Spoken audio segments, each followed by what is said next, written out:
Hello my lovelies, happy Monday. I hope you're all doing well. Yes, some people noticed. It's actually been updated for quite a while. The fan art showcase. I updated it 2 weeks ago, so the current state it's in, it's been like that for a couple of weeks now at least. 2 or 3 weeks, something like that.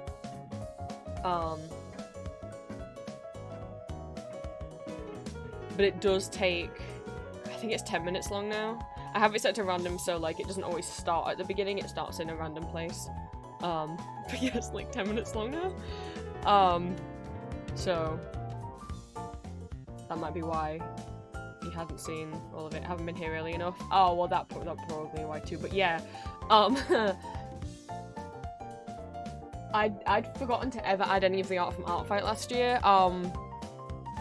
I do have it on as a rule on my Artfight to not attack me on Artfight, as in draw art for me. That's how Artfight's an art event that happens every July through the Artfight website, where you upload all your OCs, or whatever OCs you want, to the website, and then other people attack you by drawing your OCs.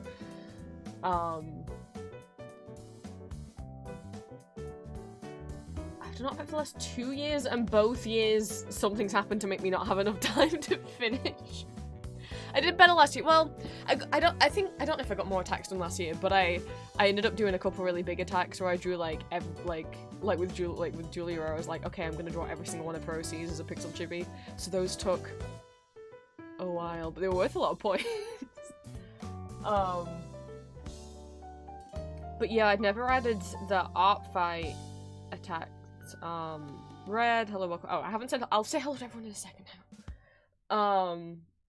Yeah, even though they're from July 2023, I'd never added them to the fan art showcase. I just forgotten, and then by the time I remembered, I was like, oh, that's gonna be so awkward because the fan art showcase is in chronological order from the first piece of fan art I ever got up to the most recent, and I'm like, I don't want to just tack on the Artfight ones at the end. I want them to be in chronological order, so I had to like rename and reorder, because I have all of the fan art people make for me. I number them, so like the name of the file is the number of the piece of fan art that it is that I've received, just so then I can keep them in chronological order. So I had to go back through and renumber all of them, and then I messed it up like twice, then I had to do it like a bunch of times. And then get them edited in. But they're in there. Yeah, I had to... And because you guys are so silly, is it amazing? There's over 200 pieces of fan art now. We're at like 230. I think the piece that Green did of Hawthorne last night is 234, I think it was.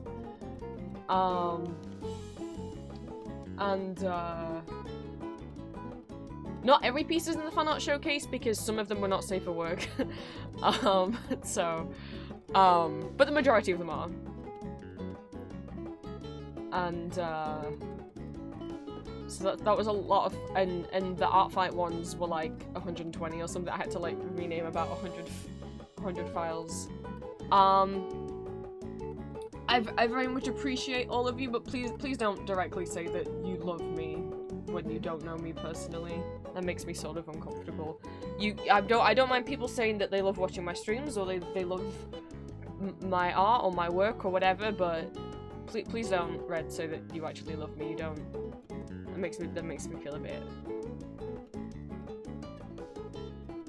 bit weird.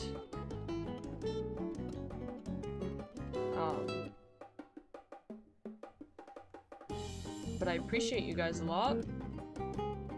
I really enjoy spending time with you, like when we talk on stream and stuff.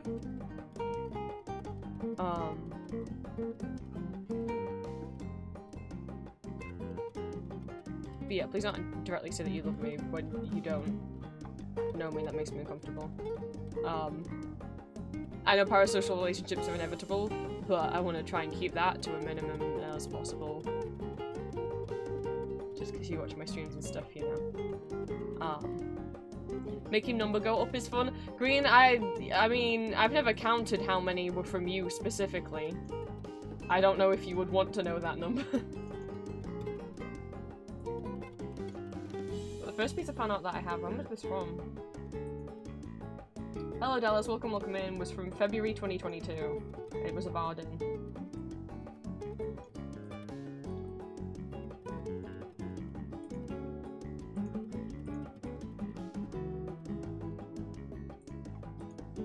Relevant number go up. No, I don't think I want to know. Okay, I will not count then. You're probably on here more than anyone else. Second to you is probably either Julia or Lucio.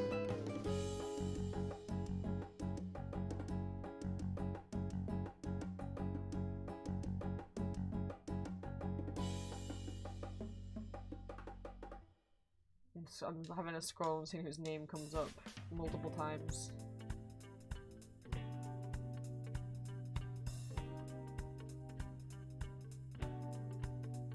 Rose's drawing on Twitter's done quite a did quite a few.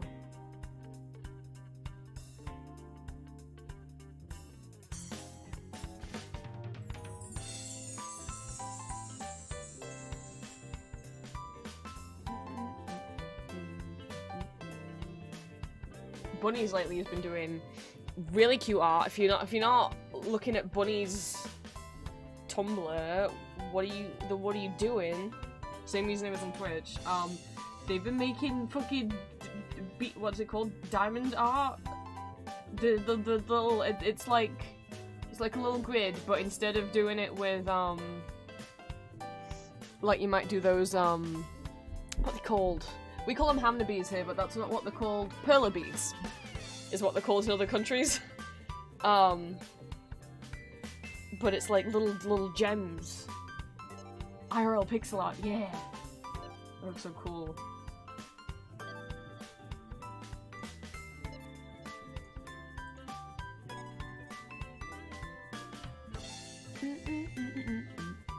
I'm getting distracted by the music.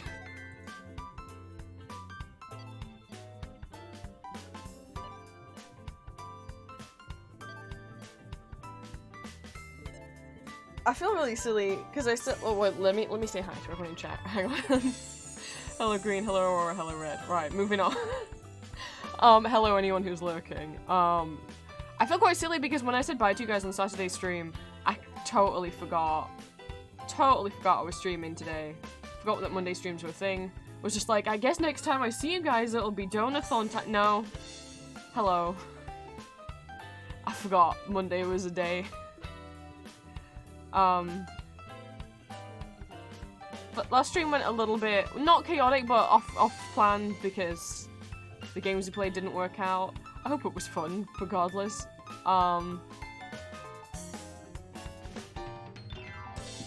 Etsy day today. I think it's because I didn't stream on Monday last week. That was because, one, I didn't have that many Etsy orders, so it would have been a very short stream. And two, it was April Fool's Day, and I didn't want to risk streaming on April 1st when I personally am very uncomfortable with getting pranked and I struggle to understand jokes and stuff, and like I don't like April Fools. So I was like, even though, you know, I can put a pinned thing in chat being like, please don't prank me on stream, it'll make me cry and stop stream. As much as I know like you guys would have obeyed that, there's nothing I wouldn't be able to control. Like, what if someone comes in and raids? What if new people come in and find the stream? I would have had to put chat probably on like follower only mode, but even then someone could still come in and follow and then do something, you know, and like, you know what, it's just better if I don't risk it. So maybe it's because I didn't stream last week that I forgot about stream. I don't know. But we're gonna get through. I've got 4 pages of stickers to cut out. We're gonna get through those. Make sure everything printed right. I didn't actually check this earlier. Yeah, I don't think anything got cut off. No? Okay, yeah, I'm good. No, the boopening, that was the only good thing about April Fools. Now I have badges on Tumblr. Although, you could only do that on your main blog, which, you know, my main blog is Empty Masks. The Vampire Prince is a side blog, meaning I can't have the badges on that blog. That's sad.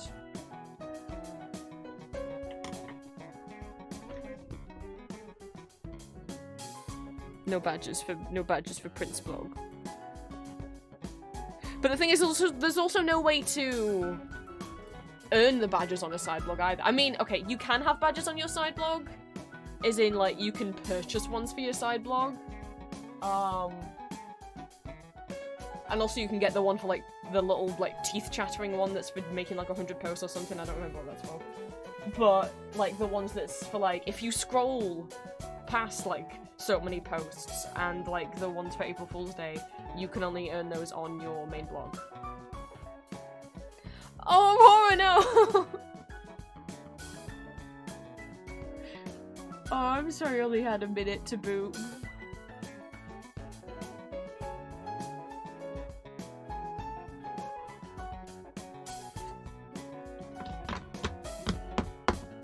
Oh no! Let's hope they keep bringing it back. Oh my god, speaking of that, there is actually only one other April Fool's thing. But this went horribly for me last year, so... Sorry for people who saw me rant. No, I'm not sorry for people who saw me ranting about it in Discord.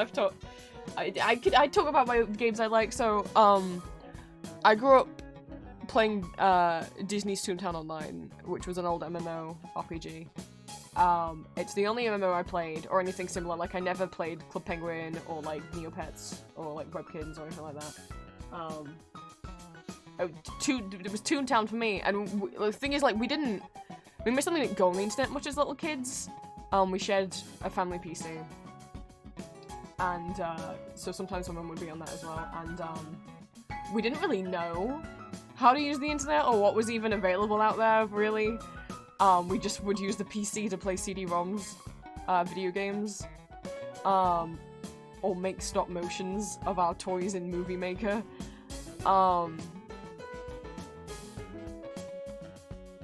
So the only reason why we played Toontown is not because we found it online, it's because you used to be able to buy physical discs, like CD-ROM discs, that you could install Toontown with, and my parents had bought us a physical disc. It came with demos of other great games like Speedy Egbert. Who else played Speedy Egbert? He's like a little egg. It feels a lot, looking at it as an adult, I'm like, a lot of these power-ups feel like Kirby. It's just like a little platformer, and you play as this yellow egg man. Anyway, so we played a lot of Toontown Online, but we shared an account, so we couldn't ever play together. Oh my god, wait, does someone else know what Speedy Egbert is? So I could never play with my sibling as much as we both played Toontown. We couldn't play together because we're on the same account. One account let you have 6 different profiles, essentially. So we each had our own character that we could play as in these separate profiles, but we couldn't play it together. Because it cost money for a subscription, so my parents weren't going to pay for more than one account for us. And so Toontown was like, what, like maybe like 2003 until 2013 when Disney killed it, Disney killed the Club Penguin and everything else. But also, like, Club Penguin fans kept the game alive by making their own fan servers with the original assets from the game. The biggest one and most well-known one of the Toontown ones being Toontown Rewritten, which I've never personally played, but my mom and my sibling have both played, and it crashes a lot. So I was never that interested into getting into Rewritten. Also because I was just like, I don't know, I wasn't thinking about Toontown anymore. And then I found out about Corporate Clash. I can't remember how I found out about Toontown Corporate Clash. I don't know if my sibling had talked to me about it, or I saw fan art online, and whilst Toontown Rewritten here's the game as it was. You can play it as it used to be. Corporate Clash has added a lot of different stuff, so there's a leveling up system in Corporate Clash that there wasn't in the original game. There's a whole different type of weapons that didn't exist in the original game. They added more, so in Toontown you play as a little cartoon toon, like a Mickey Mouse-esque little toon, and you defeat the evil cogs, which are pro-capitalist robots who are invading Toontown, and you have to defeat them. And Corporate Clash had a bunch of their own original cogs. They made a bunch of original characters. They made a bunch more a month ago. I love them. I love their original design so much. The little duck shuffler plush that you see on my other screen is from Corporate Clash. I love him. I love the Corporate Clash designs.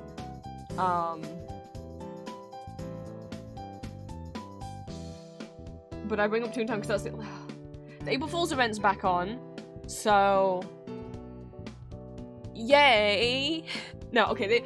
Every Halloween in the last couple of April Fools, there's like these couple of characters that show up in each playground in the world that you can like get exclusive clothing off, and they're fun. It's like vampire outfits, and like there's like an Alice in Wonderland one, like a Scarecrow one, Red Riding Hood. There's a Bumblebee. There's a Invader Zim Irken one and a Danny Phantom one. But that's where I basically got all the clothes I wear from, obviously. But then last year they also created a new character, I forgot his name, but there's basically a Steven Universe style fusion of Duck Shuffler and another character. They like fuse together and become a new boy. And there was an exclusive, there was a fight you could do with him that was only available for like those few weeks around April 1st. Oh, it took hours. I think people I know, I think Ali finished it. If you know Ali in my Discord, but it fucking took like 2 hours. Happy Pom Pom Purin month, guys. So I was 1 hour into the fight. This is so sad. This is why I stopped playing Corporate Clash for ages. It was so sad. So I'd been having like a really bad day. Or a really bad week. I was not doing well mental health wise, I was not doing well physical health wise, and it was just, I'd already been crying, so I was like, you know what, I'm gonna cheer myself up by playing a bit of Toontown. I'm gonna try and do this new April Fool's fight. You get like exclusive clothes and stickers from doing it. I would like them. So I joined with fights in Toontown. Only 4 players can be in a fight against the cogs. I joined with like 3 random people. Off we went. Didn't know it was gonna take over an hour to do the fight, so we're like an hour in. My dad wants us to go out so I can go and get rent. So for some reason, I don't know why. So I pay rent to my parents, but my dad makes us pay him in cash, so every month I have to go out and draw out the cash and then give him the cash. He won't let us do bank transfers for it, so he was like, come on, I want you to go and get your rent out now. And I'm like, oh fuck it, I'm in the middle of something important. No, but it was genuinely like, I'm like, oh no, but I couldn't, I'm like, I can't leave the fight. I mean, I could, but then they'd be down a person, and it's a difficult fight, and no one else can join once you're in the special fights. Because it was like whatever, so I'm like, no one else is able to join this particular fight after I leave. I don't want to screw these guys over. My dad really wants me to leave. Oh god, am I gonna get in trouble? And then one of the toons I was in the fight with, it was a dog cosplaying Sans from Undertale. If you already think that doesn't bode well, like, I didn't know what I was doing in the fight, so they'd already done the fight before, so I didn't mind them giving us advice and telling us what to do. I'm like, look, I just want to get the free shit. If you want to tell me what to do the whole time, I'm cool with that. But they'd like tell us what weapon to pick, but you only have like there's like a time limit. It's like counting down from like 30 seconds. So sometimes he'd tell us to pick a certain weapon. We'd pick that. They're called gags in Toontown, so we'd pick a particular gag. And then at the last minute, he'd be like, oh no, use this one instead. Or like, I wouldn't understand, because he'd be like, use this, and so I'd use that, and he's like, no, not you, someone else. And I'm like, oh my god, okay, you're kind of rude, okay. And it just got to the point where they were just screaming at me. Like, over text chat. Like, they told me to use one gag, I used that, and at the last minute they told me to switch. I tried to switch, we were out of time, so it didn't let me switch. They screamed no at me and then called me an idiot, and I was like, if you keep and so I was like, if you keep yelling at me, I'm gonna leave. And so they put, so leave! And I was like, well, I was already, you know, having a breakdown that day, so then I started crying. Now, and then they typed /joking, and I'm like, don't fucking tone tag at me. That's not funny. and, you know, Dad was yelling at me to leave, so I just was like, I'm sorry you were the two in the fight, and then I was like, okay, sorry to you other two, I hope you win, and then I just quit the game. And I didn't play Toontown for like 6 months. Because I was somehow like, I didn't go back and try and do the event, which last year we had no idea was going to come back this year. I was like, well, I guess I'm never going to do that event, because I was too scared to go back in case I bumped into that Toon again. So I didn't play Toontown for like 6 months. It's really sad. But they brought the event back this year, so maybe I'll have a chance to do it this year, but I'm scared. Maybe I'll do it with Julia, and then we'll find 2 other people who aren't gonna be mean. Maybe we'll do it during stream on one of the Donathon streams. Fuck you, Toon dressed as Sans. Is Green booting up Toontown? Okay, look, you know what, we'll teach you the ways. 1, Green asked if Duck was gonna be on screen. Not only is he on screen, he's right here. He can hear you. So, Corporate Clash introduced manager cogs and also these, like, unique boss fight cogs. Some of them have both a title, almost, and a real name. So most cogs, so like there's only one Duck Shuffler, but most cogs there's multiple of. Because they're just robots that are being like mass produced by these factories, right? Look at this little guy with his little tongue out. He has a slot machine for a head. So like the basic cogs you run into when you first start. There's loads of flunkies, there's loads of cold callers, but a lot of people will make their own OCs and be like, I'm gonna make my own OC. He's a flunky and his name is this. So this is a Duck Shuffler. There is only one of him, but he still has a real name. His real name is Book Ruffler. Duck Shuffler is like the type of cog he is, and his real name is Book Ruffler. His real name is Bug. What a silly guy. That's why you might see, so like, I also really love Rainmaker. Her name is Misty Monsoon, and I love a Firestarter, his name is Flint.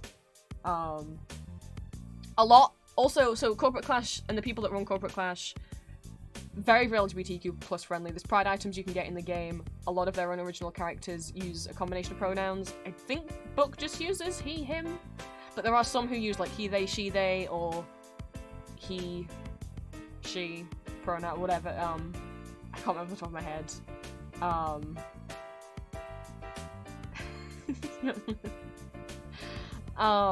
You kick his little feet. I love him. I love how he saunters down the street.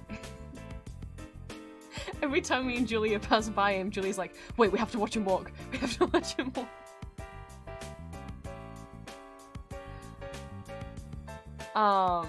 Oh yeah, because the April Fool's event, Duck Shuffler is on the start screen. Yeah.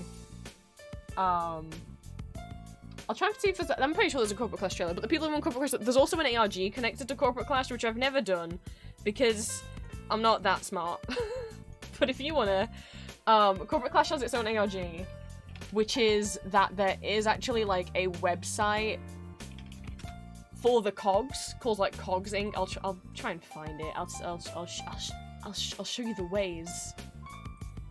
And I'm always looking for more people to play Corporate Clash with. So if I'm ever like streaming or anything, if I'm ever playing Toontown, I'd like, if you see me, my name is Prince Teddy, I'm a grey wolf, and you can add me as a friend, just probably let me know who you are. I don't tend to add random people on Toontown because even though a lot of the people who play Corporate Clash are people who get into the game for the first time, or people who played Toontown Online as a kid, there are also a lot of kids on it, and I don't want to accept friends requests from kids. It's completely free to play, unlike the original Disney one, because it has to be, otherwise they'd get in trouble with Disney, frankly. And when they made the Duck Shuffle plush, all the proceeds went to charity, which is really sweet. His dancing friend, yes. Let me teach you guys the way. Hang on, let me find the there's a new fandom wiki. I was trying to look on the old fandom wiki, and I was like, there's no information on here. No, because they've changed it. There's a new Toontown Corporate Clash fandom wiki. which is not this one. This is the old one. This is not the one I want. I forgot how I found the new one. But this one, like, doesn't have information about the newest cogs. So let me try and find where the new one is. I was on it yesterday. Because they recently just got rid of a bunch of... They made their own cog class called boarbots. And they recently added a bunch of new... They replaced them all, or almost all of them. I can't remember what any of them were called. Oh, one of them was called Insider. There we go. Got it. I was like, if I just type the name of the cog. So corporateclash.wiki.gg is actually... Look at... He's new. They just made him last month. And I love him. He's giving Spider-Man noir. Sorry if you saw me say hello sailor about him in chat in the Discord the other day. What can I say? But there's also these little guys. There's 28 more days of the April Toons event. These little guys only show up around April. High Roller is what he's called. Okay, he's a fusion of Duck Shuffler and I think he's called Mouthpiece? I'm gonna check. Major player, sorry. Mouthpiece is someone else. Look at him. Look at this guy. Love him.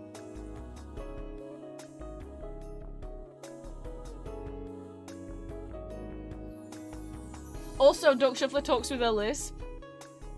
So, like, he says, like, what do you, oh, I can't do this. What do you say we go for a little spin? I love him. He says spin, spin, spin, spin instead of spin.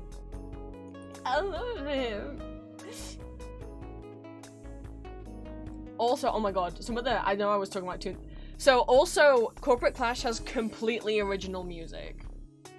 So, one, they do, I think because they couldn't get the rights to use the original music or just because they wanted to, all of the music that is carried over from the original Toontown is very similar. They've done like rearrangements of it, but then obviously because they've got a bunch of new characters, they've had to make new boss fight music. I don't know who their composer is, or like if there's a team of them. They're really good. Because as well, like, even their own original, there's the rearrangements, which sound like they belong in the original game. And then there's their new pieces of music for their new characters, their new boss fights, that still keep the actual theme from the original game, like the Toontown boss theme from the original game. So a couple, there's like one in particular, just like da da da da da da da da da da da. Wait, I could just, I have the, hang on, I have the soundtrack for the original Toontown game, because I'm a nerd. And someone, before the game was taken offline, someone ripped all of the actual music from Disney's Toontown.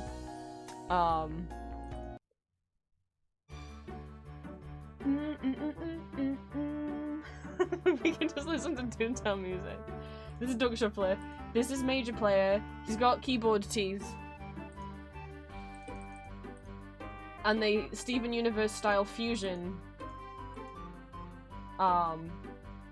into the Major Player. This is this man right here.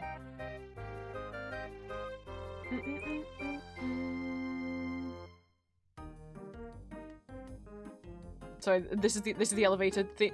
There's cog buildings, okay, as well. Sometimes the cogs turn a regular toon building into a cog building, and then you have to fight a bunch of them all at once. But yeah, that's the basic cog fight theme. But if it looks like the wiki actually like had. It's okay. So look, not all of them are pretty, okay? Some of the cogs, no offense. Also, oh my god, we haven't even, because I haven't gotten to this point in the game yet, but just, this is from the original Disney version of the game. There's cog disguises, so once you get high enough level, you can start infiltrating the cogs headquarters, and you actually get your own cog suit to go in and disguise.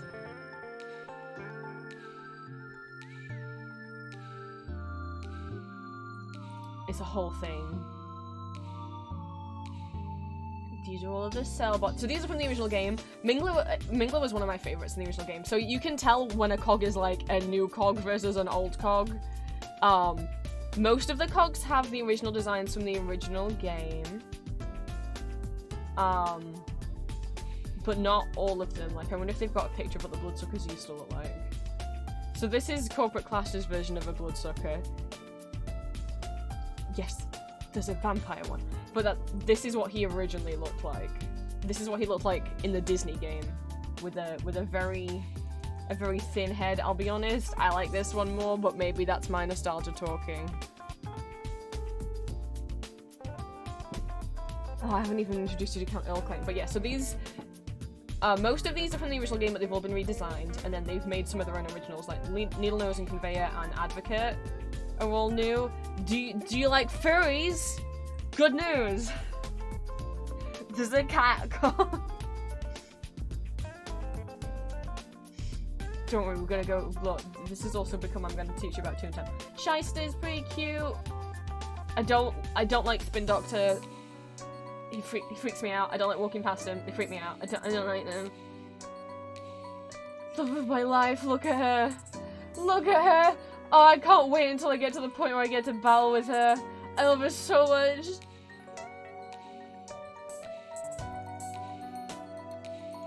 I love you, Rainmaker.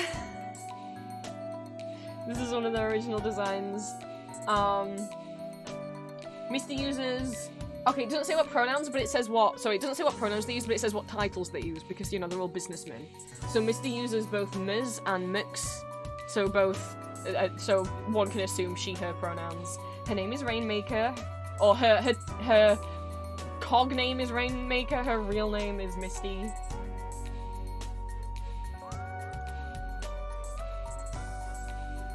I love her. She's one of the I added her sticker into my Discord. A lot of people headcanon that she's dating Deep Diver. I can see it.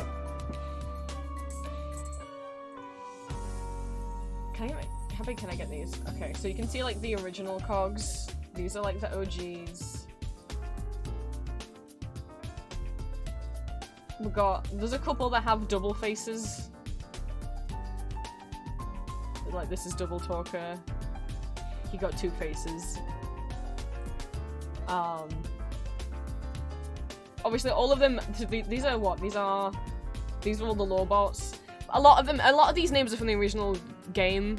It's wild that Disney made an anti-capitalist game and they've all got like names to kind of to do with business, like bottom feeders, double talkers, ambulance chasers.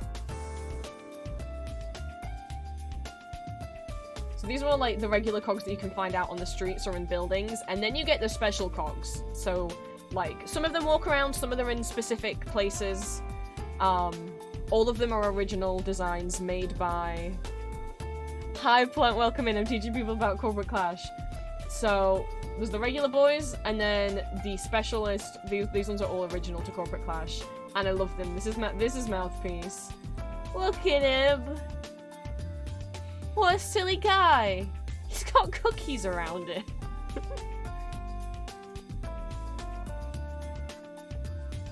Obviously, Rainmaker, my love. I want to hold her hand. We got Witch Hunter. Sorry, I should have introduced him properly. What's Mouthpiece's pronouns and name? Mouthpiece, I'm so sorry. I misgendered her. Mouthpiece is a lady. Mouthpiece's real name is Belle. I'm so sorry, Mouthpiece. I assumed your pronouns. This is why I've got to be careful. We got Witch Hunter, who I'm fairly certain is a guy. I mean, he's a witch hunter. Witch Hunter's real name is Presta. He uses he, him pronouns. What an asshole. We got who Green was just mentioning. Would you like to see a better vampire? Count Earl Claim was only available during the Halloween events. It's like if a vampire was also a robot and also had a Phantom of the Opera thing going off. I love him. Chat's like, oh, this changes things. Does this count Earl claim? His real name's Vladimir. He, like, also each cog has their official likes and dislikes list. I'm sorry, Green, for pointing out the Phantom of the Opera mask. So his likes are bats and lollipops, and his dislikes are bright lights and high stakes. I hope they bring him back. I miss him. Good Judy. I love Litigator's design. Oh my god, this is another one. I'm like, oh no, I think I'm into the furry cogs. I really like Litigator. He's an alligator, and he has one of those, lawyer wigs on like we have over here, but it's got a tiny little wick with a tiny little flame on the top.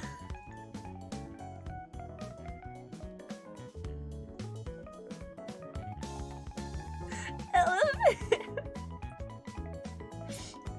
What's your name? What's your pronouns, Litigator? His name is Mundy. He uses he/him pronouns. He's part of the litigation team. Okay, stenographer she kind of creeps me out. It's not her fault, I'm sorry, but she's got freaky teeth. She's got stenographer teeth. Her name was Courtney. I don't want to look at his...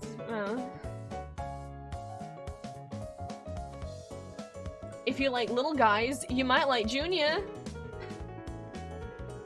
I see people nickname him Junior. Scapegoat, his real name is, Kilo. He uses he/him pronouns. I see a lot of people call him Junior. He's a little goat boy.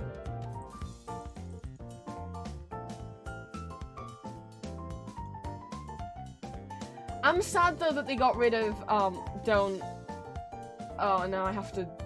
I'm sorry. It was for... They made... This was for April... It was for April... It was... No, for Halloween 2019. He doesn't exist anymore. And then he's not on, he doesn't appear in April Fools anymore. It's Sad's the Skelecog. He can't hurt you. Anyway, I miss CJ. Okay, CJ is the original head of all of the Lawbots in the Disney game. I love him. I miss him because they've replaced him in Corporate Clash. But this is CJ. What's canonical in the Corporate Clash storyline is that he retired and he's on vacation in, like, the Bahamas or something. Oh yeah, all of the VPs, I don't think none of them have legs.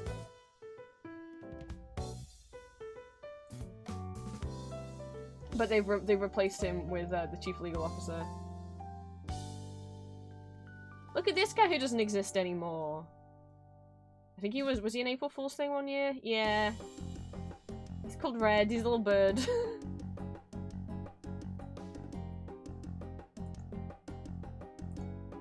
Okay, my favorite cog from these are the Cellbots. My favorite cog from the original game was the Mingler, because I just always thought they kind of had a Frankenfurter thing going on. That's all.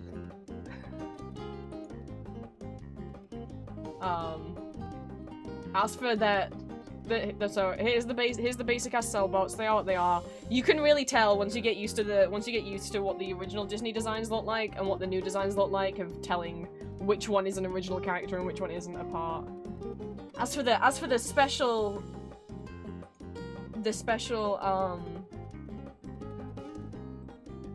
Cellbots, we got Bellringer.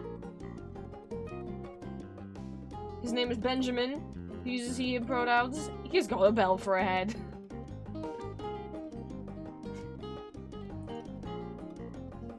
We got Pre-Thinker, who I have the task for, but I haven't gone and defeated him yet because I've been too scared. However, I was listening to Pre-Thinker's battle theme. I think I need to go battle him. I think he has the best battle theme. His name's Brian. It looked like, I don't know if it's gonna be too loud, it looked like they'd embedded... Could you... Stop playing. It looked like they'd attached all the battle themes into here. What? Oh no. What? Sorry, I saw that was starting to happen. I skipped it. Sorry. Can you... For some reason it started playing the last YouTube video I was listening to.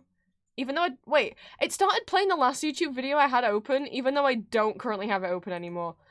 Anyway, I closed all my YouTube tabs, it's fine now. Anyway.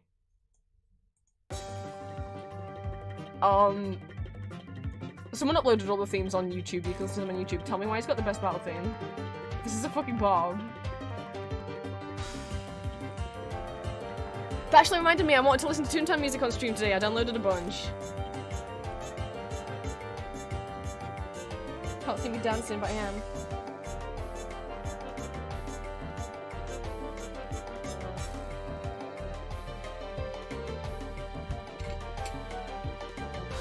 And it is based off the original theme.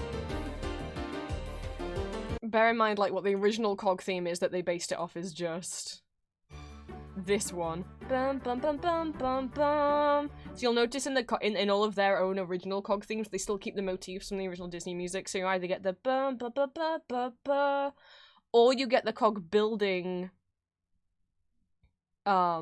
theme.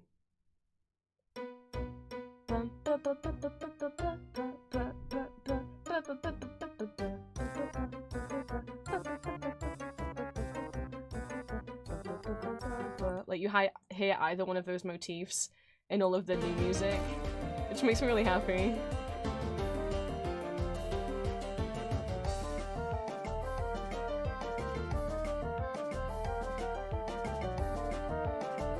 Yes, as much as I had that horrible stinky experience with that one cog who bullied me, that one toon who bullied me last year while I tried to do the high roller fight, the majority of people are really nice and will help you out. One thing I wish I'd known when I was playing Toontown, Corporate Clash for the first time, is if you've got like a building you need to do, or like a fight that you need other people for because you're not strong enough on your own, the game never teaches you this, and it bugs me. There's groups. You can just create a group and other people can join, or you can join other people's groups. In the top corner up here is where your little friends panel will be. There's a button somewhere at the bottom that has like a picture of like 3 little heads, something like that. You click on that, you can make your own group, you can join other people's groups. You do not have to know anyone in the group or be friends with anyone in the group. And it's basically you being like, I need to do this 3-story building. Please help me. And then if people want, they can come and join. I wish the tutorial mentioned that. Pre-think I'm scared of doing your fight, because also the one thing that really annoys me in Corporate Clash is certain fights.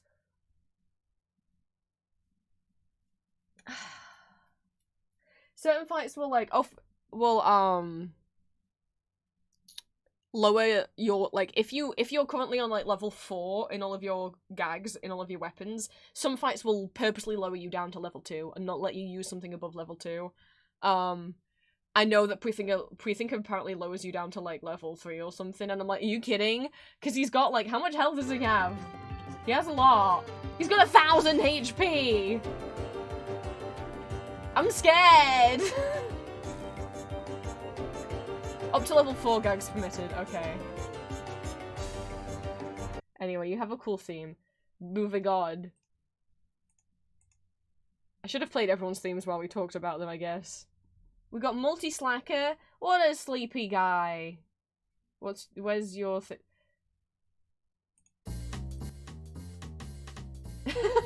Wait, I love that he's got 3 battle themes. Slacker Swing, Tuck It Out, and my dad says the Union forces us to take breaks.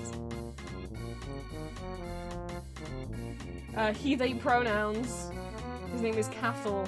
Cathal Ray Toby Bravecock. Sleepy guy. Cool hat!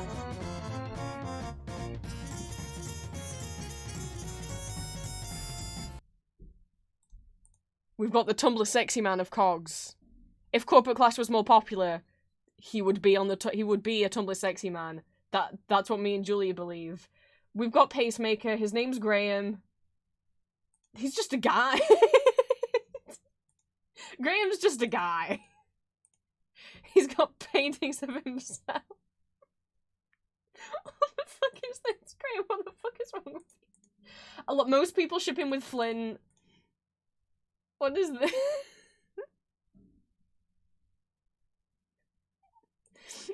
He runs really fast. He's a supersonic racer. Each time you, as the fight progresses, his theme gets faster and faster and faster.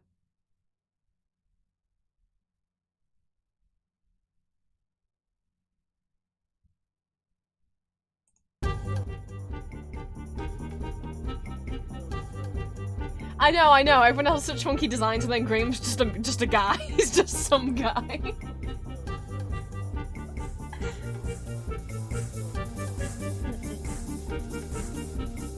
Just phase 1.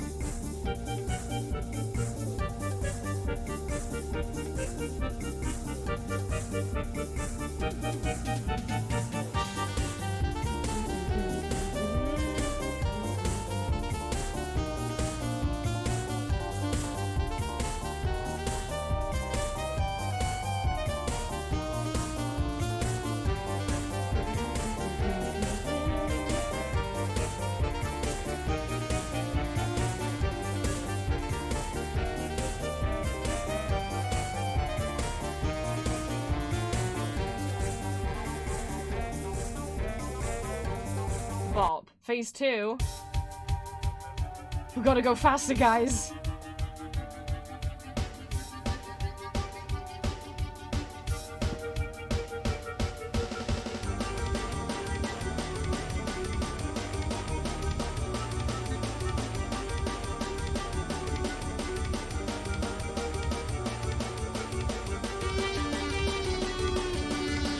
Oh, I don't think this is including when it speeds up. I don't know.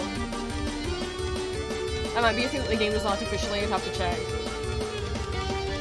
The Pacer- this song is called the Pacer Test. Oh no.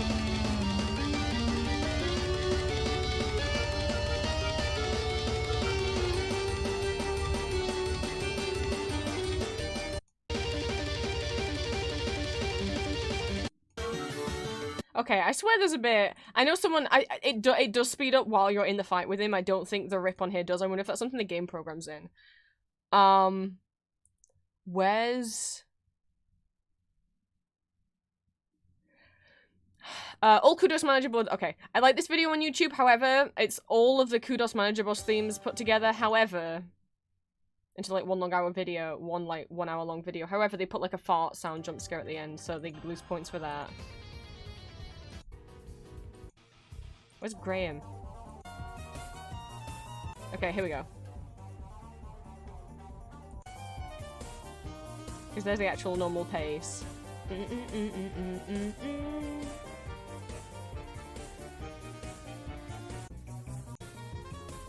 And now we're sped up.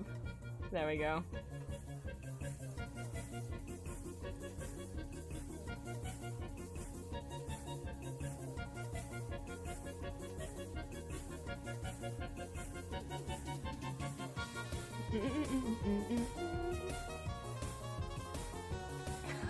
Guys.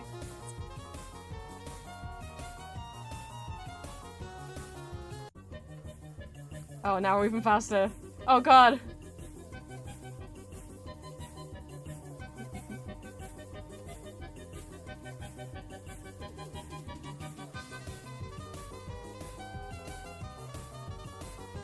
Pacemaker's theme is it's a bop too. He can have that.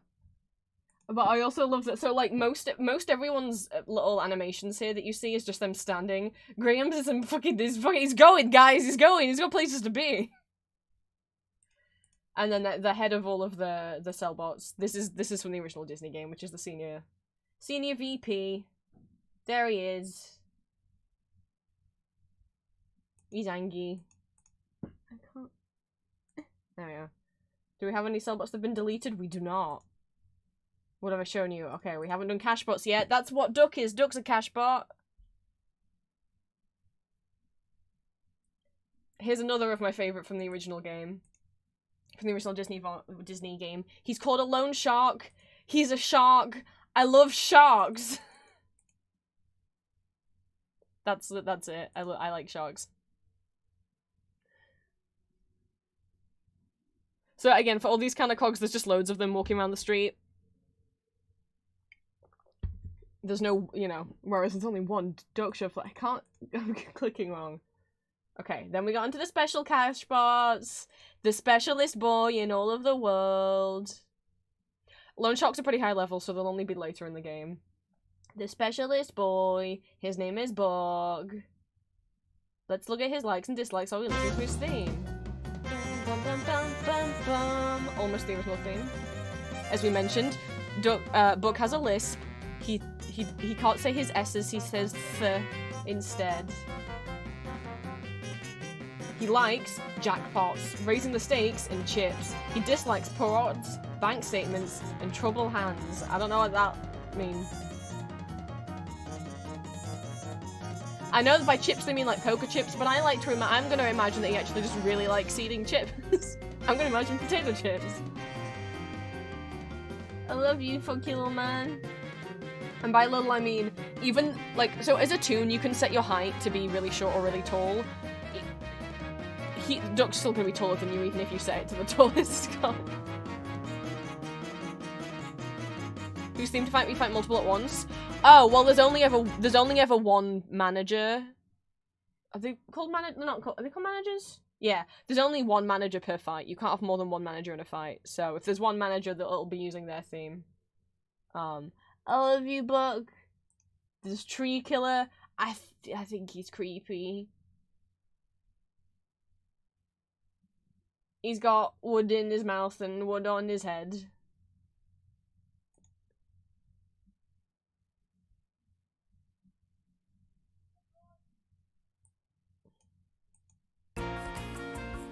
What's your pronouns? What's your name? He uses he, him pronouns. His name is Spruce.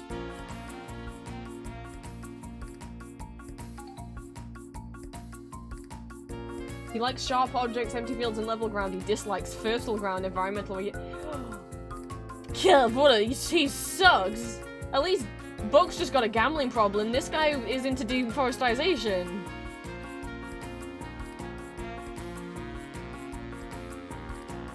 You know what I didn't do? I didn't play you what they sound like. Oh my god.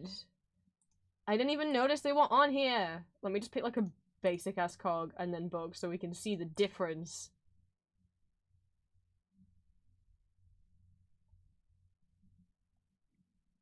Oh no, they do not have... like this little render where he's like reaching to... Okay, they do not have the sound effects for the basic ass cogs. Let's listen to Bug. They got his voice.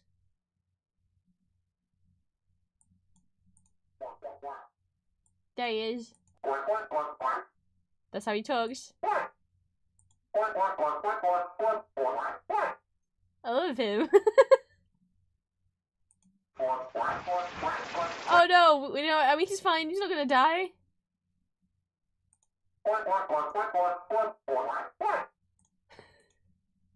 Like, does it make him slightly sound duck-like? Whereas like to compare to other cogs, his Tree Killer.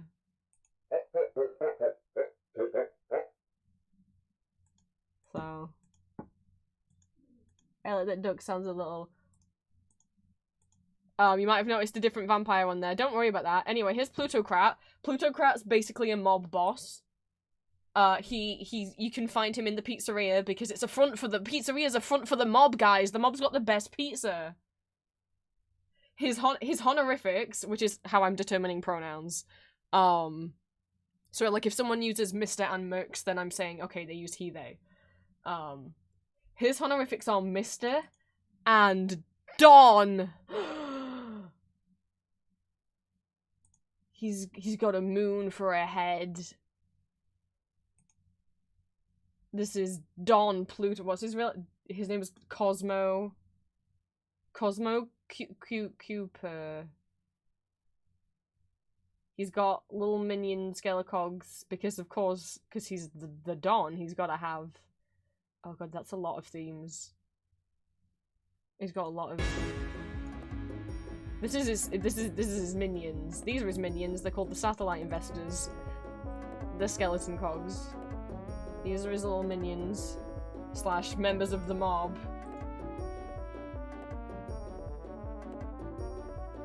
See, he sits behind that big table, but actually he's really short. His mob boys are called Karen, Nyx, Hydra, Styx, and Karabos. We got some Greek mythology naming.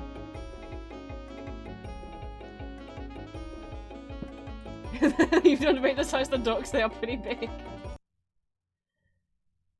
Now you've seen Count Earl claim. Would you like to meet Count Fit? Oh my god! It's just Count. He's like Count Earl Claim's cousin, I guess. He's just got big arms. He's been to the gym. He was an April Fool's tune.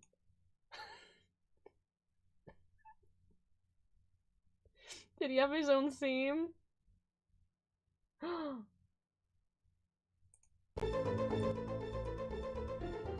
this is like... How did you talk?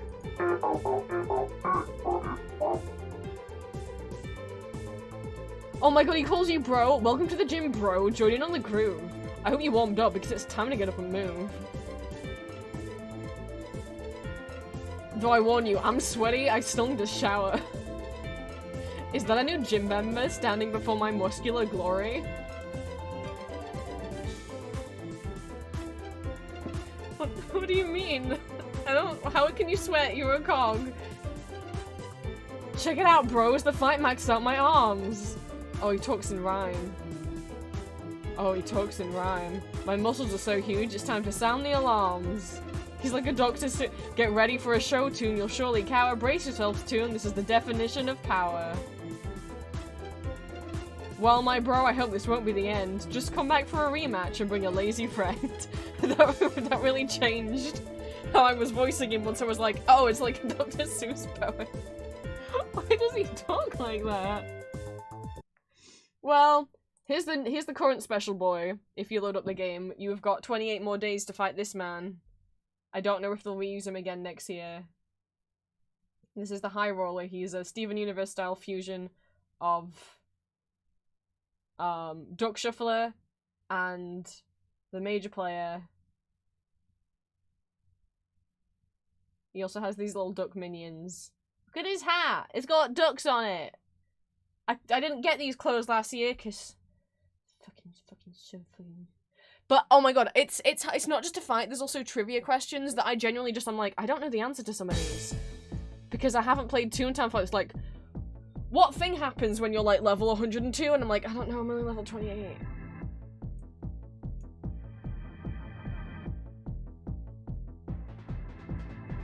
Whoa, he's got a lot of. He's got a lot of themes.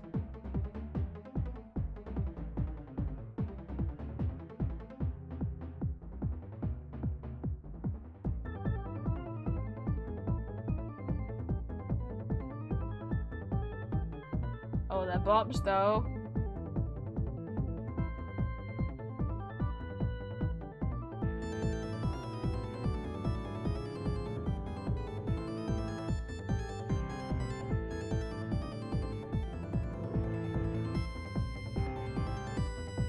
I mean, in case anyone wants to go exploring, I will drop the link to the Toontown Corporate Clash wiki. It's not run. It's not officially run, as far as I'm aware, by anyone who works at Corporate Clash, but it could be. I don't know. So I'm aware it's run by fans.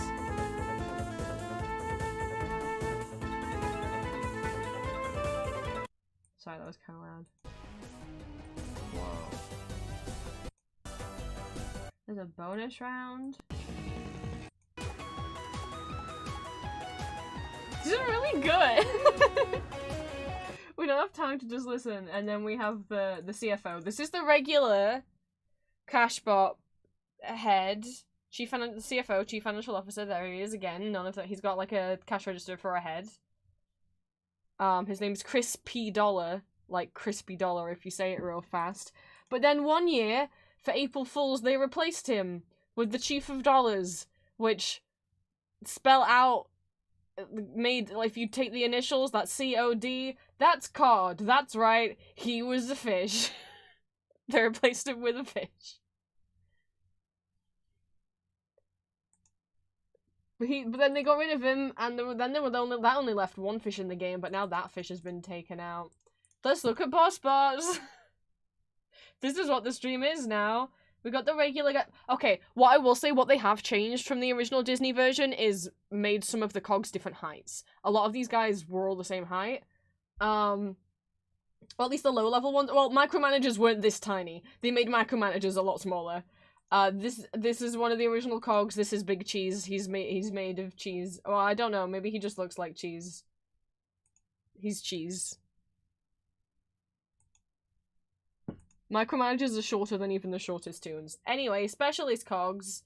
So the boss bot area is also where the golf course is. So we've got the auto caddy and the club president. Whatever. We're moving on from them. We're gonna look at Derek Man. He's called Derek Man. His real name's William. You'll fight him in the... He'll be like the first manager you do. What's your theme?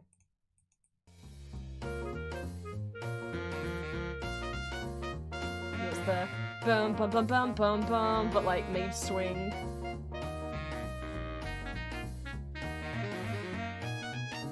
He likes gasoline, but he dislikes oil spills. Hey! That's good that he dislikes oil spills. I've got such low bars. And then above that, we have Derek Hand.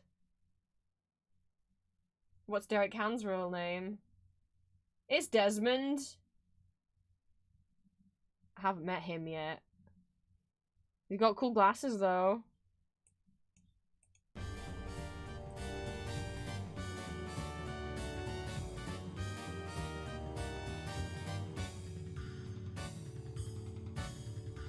I don't know why it's called Derek Hand. Oops. A little harp in there. Flint! Oh my god, I'm sorry. I've only just recently developed a crush on Flint, so I'm still very much like, oh my god, shh, it's Flint. Flint uses he, they pronouns. His cog name is Firestarter, his real name's Flint.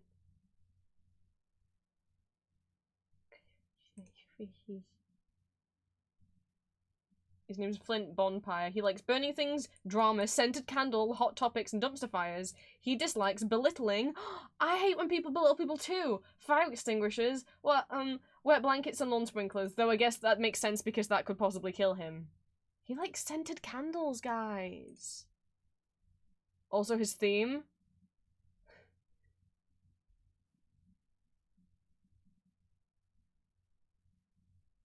His theme. I was listening to this in a loop. Yes, this and Prethinker's theme are my two new favorite. Cause it's got like a I love bass guitars. I love when things have a cool bass line. It's got a cool bass line. It's got like a slap bass going off.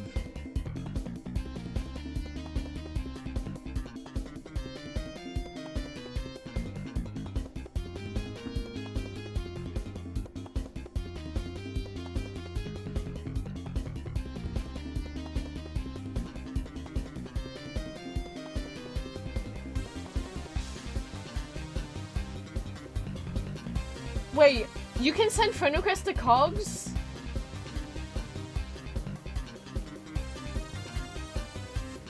And he's canonically shy? Hang on, we're pausing the music. If you try and send him a friend request, he either says, I hope you're not too fired up about my rejection. The Firestarter shies away. I'm fueling enough friendships as it is. The Firestarter pushes his fingers together. Well, like the ooh-ooh fingers? Graham said I should stop letting people walk all over me, so... Hints that him and Graham are pretty close. Sorry, Toon, I'm not the sunshine and lollipops type, he bubbles. He's shy. He's shy.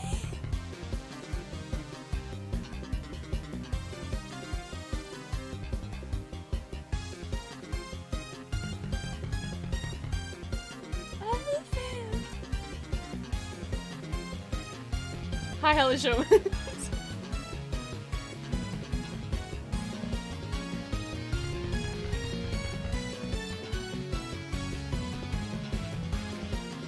I didn't realize you could send friend requests to them. This changes everything. Okay, it's just the bass line. Okay, what do you sound like? There he is. Okay, well, now I know Flint's shy. This is opening up a whole new world. Hi, I'm teaching people about Toontown Corporate Clash. This is Featherbed. Featherbed is an owl with a sleepy nighttime cap. What's your name? What's your pronouns? Tawny? They use they, he, she pronouns.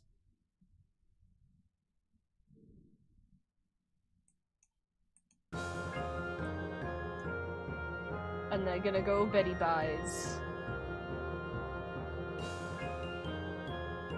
There are official Toontown comics as well. Well, sorry, there's official Corporate Clash comics. Graham, how could you? They were sleeping. Graham, that's so mean. You got what you deserved.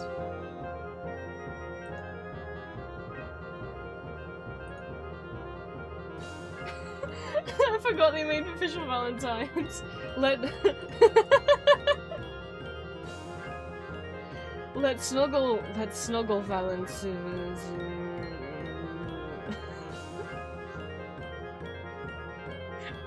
Paso.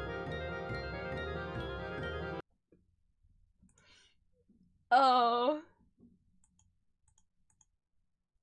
We got Major Player. This is who Duck. Some people ship Duck with him because obviously him and Duck fused together. Major Player's real name is Dave. He uses he, him pronouns, my goodness. And I assume he must sound like a groovy boy. Oh, that's groovy, alright.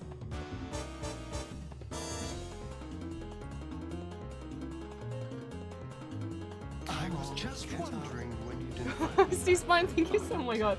Let me post the music. Thank you so much for the first time chat and the stretch and the hydrate. Oh my goodness. I am making Etsy orders today. I was also telling people about Toontown Corporate Clash because I really like Toontown Corporate Clash and I ramble about things on stream. Thank you so much. Welcome in. Let me ignore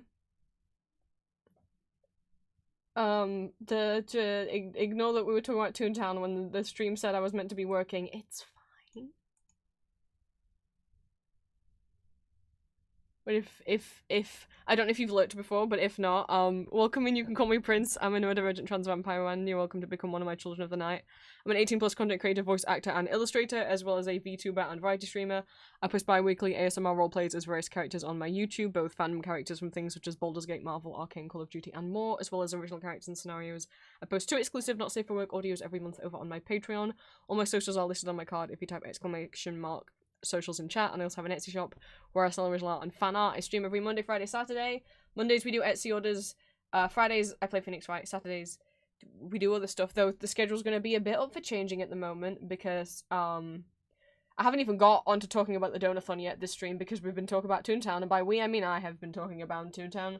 But welcome in. I'm always curious how people find me, whether you came from YouTube and therefore already am familiar with me, or if Twitch recommends me to people. Sometimes it does that. That's nice of them. We're talking about Toontown. Oh, thank you for coming over from YouTube. That really means a lot. I'm talking about Toontown Corporate Clash. I used to play Toontown, the original Disney MMO, as a kid. But I'm trying to get more people into playing Corporate Clash because that's what I play now, which is one of the many fan servers. Revival games, whatever you want to call it.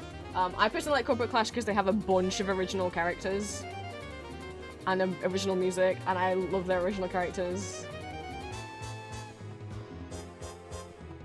Oh, I'm glad Major Player has groovy music. That's what he deserves. I know, I have to know what the Valentine's Day card from Duck was.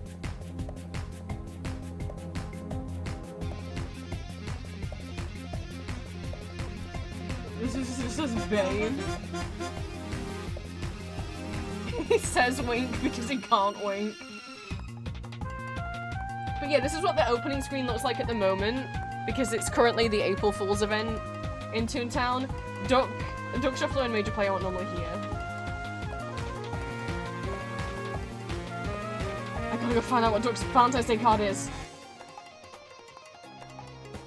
Look at this guy! Look at him!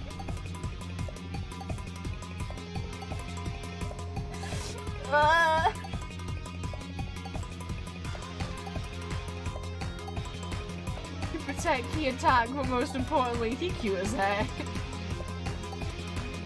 Yeah, one of his attacks, he does his attacks at random because he's like a slot machine guy, right? Some of those attacks end up hurting himself.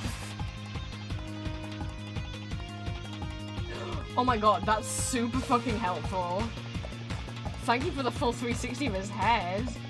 Oh, his Valentine's Day card is just him laughing. Aww.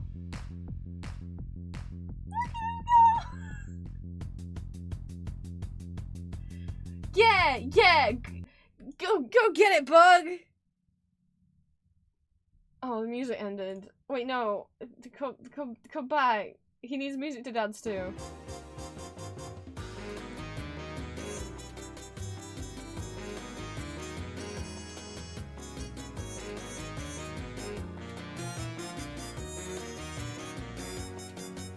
Look at him go! I think I need a Duck Shuffler emote. No, don't close that window down. I want to save that later. Keep you. Anyway, we're going over all the cogs. We're getting there. We're getting there. We're getting there. We've got the chainsaw consultant. He, him pronouns. His name's Chip. He's got a chainsaw for a face. Be very careful if you try and smooch. He's got a chainsaw for a face.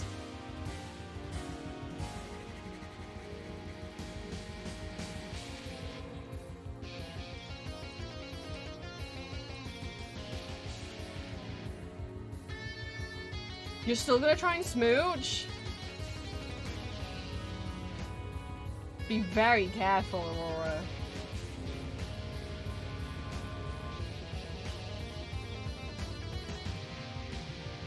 Oh, those are happy holidays. You make me What's his Valentine's card? You make me lose control, Valentine. Internal temperatures rising to unstable levels.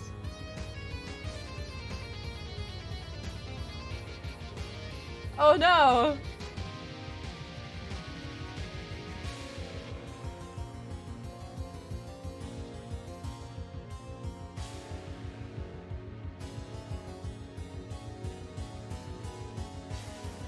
What's phase 3? Oh damn! Oh damn!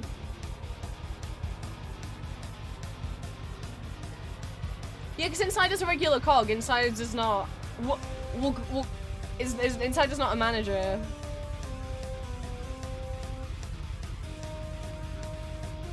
Okay, so which we will move on. Okay, boss bot leader's the least nice to look at. Boss bot leader. Is the CEO. He's not. I don't know what he is. I don't know what he is. But I don't know. I didn't look if there were any deleted boss bots. Hi, gone. No. I know. I'm gonna explain why he has such a fun design and yet he's just a regular cog and not a manager. So, Cellbots, Cashbots, Slowbots, Bossbots, those are the 4 types of cog from the original Disney game, and that's what you'll find in the majority of fan servers. However, Corporate Clash made their own 5th type, called Board Bots. Every single Board Bot is their own original design. There used to be different ones. They killed them all about a month ago. So we used to have Con Artist, Connoisseur, Swindler, Middleman, Toxic Manager, and Big Fish. They've all been fired. They weren't doing their job well enough. There's no more Big Fish. You can't find Big Fish anymore. They've been replaced. And some of them have been redesigned. So some of them, so all of these board bots, they redesigned them all a month ago. So these aren't, while they look cool because they're Corporate Clash's own original characters, they aren't boss fights. We got Bag Holder. He's got a funky little arrow for a mustache. We got Paper Hands. He's made of paper.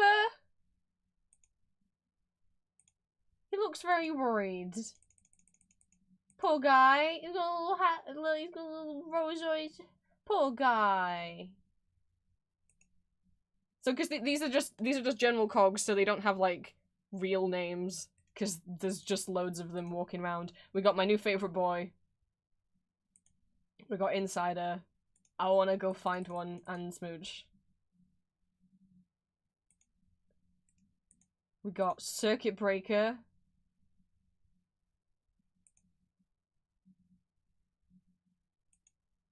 We got Deadlog.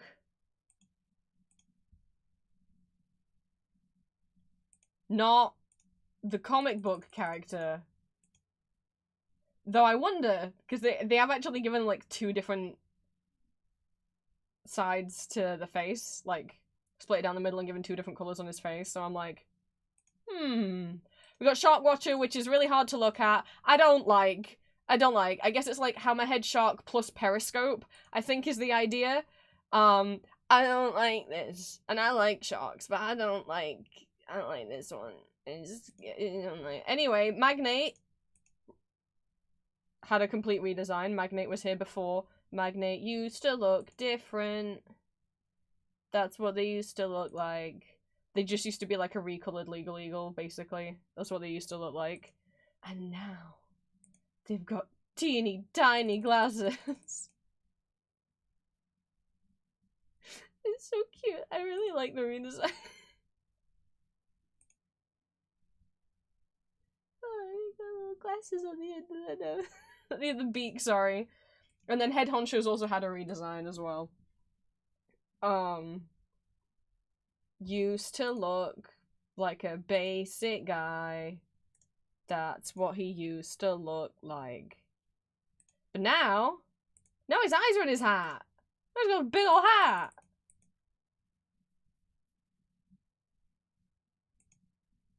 And then we got the special board bots. We got the land acquisition architect. What's your pronouns? What's your name? His name's Alton. We got traffic cone for a head.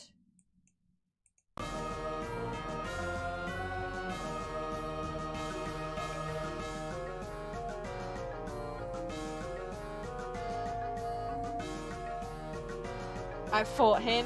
It went a lot quicker than I thought it would.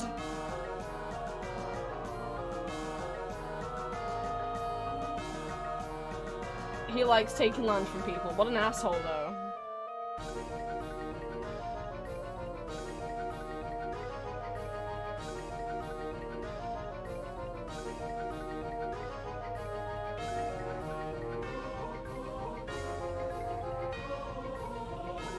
He only has a short little theme. Then we got Director of Land Development. He's got a bigger traffic cone. That's how you know he's more important. What do you mean his name's Bug? But Duck Shuffler's name is also Bug. You can't have 2 guys called Bug. There could only be one. And obviously that's Duck Shuffler. He's the only Buck I know.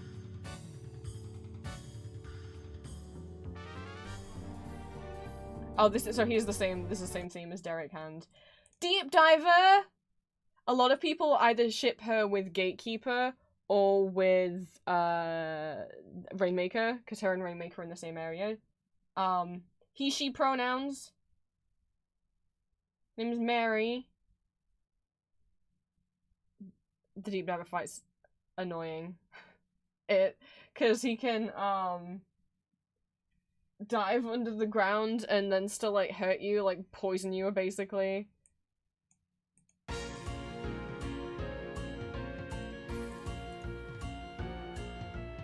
Big submarine lady guy.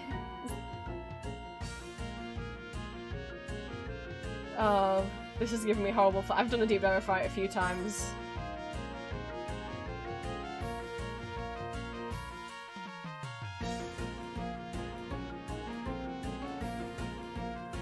The music's giving me horrible flashbacks. Gatekeeper, my beloved. Do you like women in suits of armor? Then you might like Holly, aka Gatekeeper. I love her. I haven't got to fight her yet. I've got to do her soon though. So, Gatekeeper is in a completely new area that Corporate Clash made up called Ye Old Toontown. Sticker. Sure, what time to deal with you?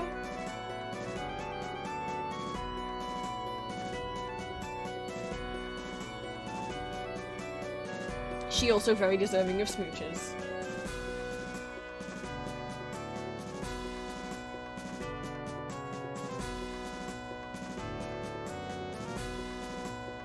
Oh no, she likes judging others.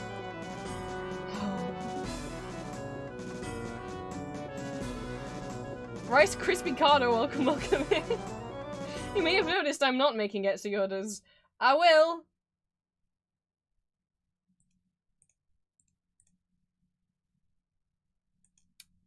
Anyway, we're talking about Toontown Corporate Clash. They haven't made the chief of the board bots yet, like the actual head. We got the COO. He's got what is his head? Is it like a briefcase?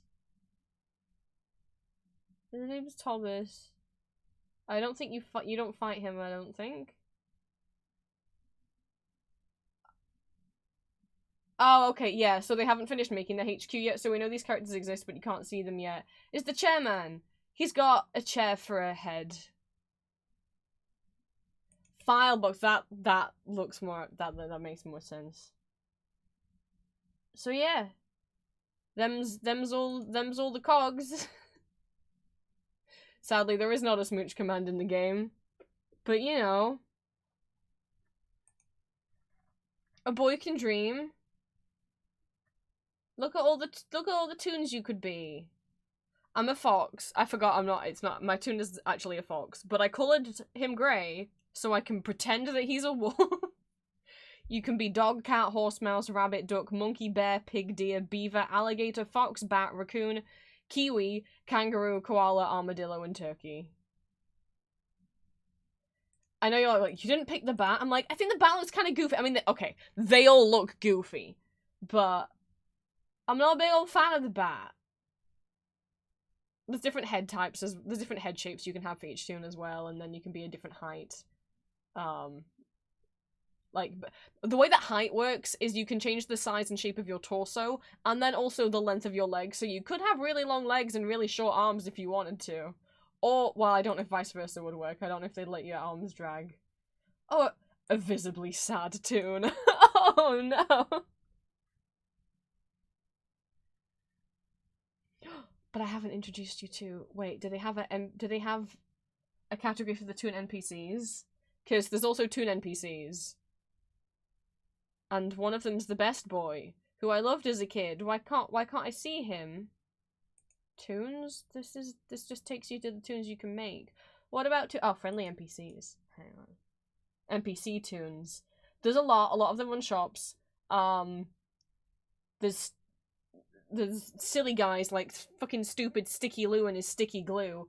Enjoy doing that task. That task's a lot of running around. But the guy I'm talking about is a very qualified guy. This is Flippy. He's the mayor of Toontown. And I love him. I love him. He's a good boy. If you saw the Toontown stickers I got last week, that's who the blue dog was. He's the mayor of Toontown. And he's a good, helpful boy. In the original game, he would in part, I think, take you through the tutorial. In this one, Professor Pete does it instead, but still. I love him. In his office, it's full of fan art from fans. I think that's really cute. Okay, this is the actual Toontown website.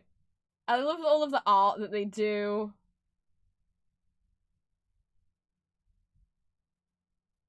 This is because they've fired a bunch of board bots lately. But I did mention ARG. I did mention ARG. Hang on, let me get some sick Toontown beats in the background. Okay. So I forget how to get to it. Let me try and remember. I am human. Thank you.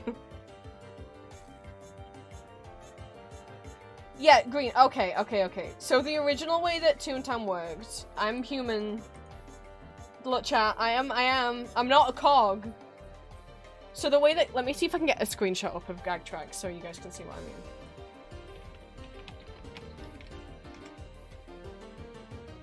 But yeah, green, you have to earn the other, so, okay, here we go.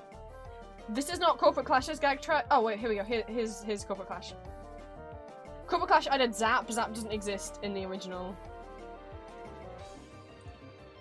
Disney version. Okay, here we go. So, at the beginning of the game when you made your tune, you will have been asked which 2 gag tracks you want. And you will have picked 2. So those are the 2 that you have.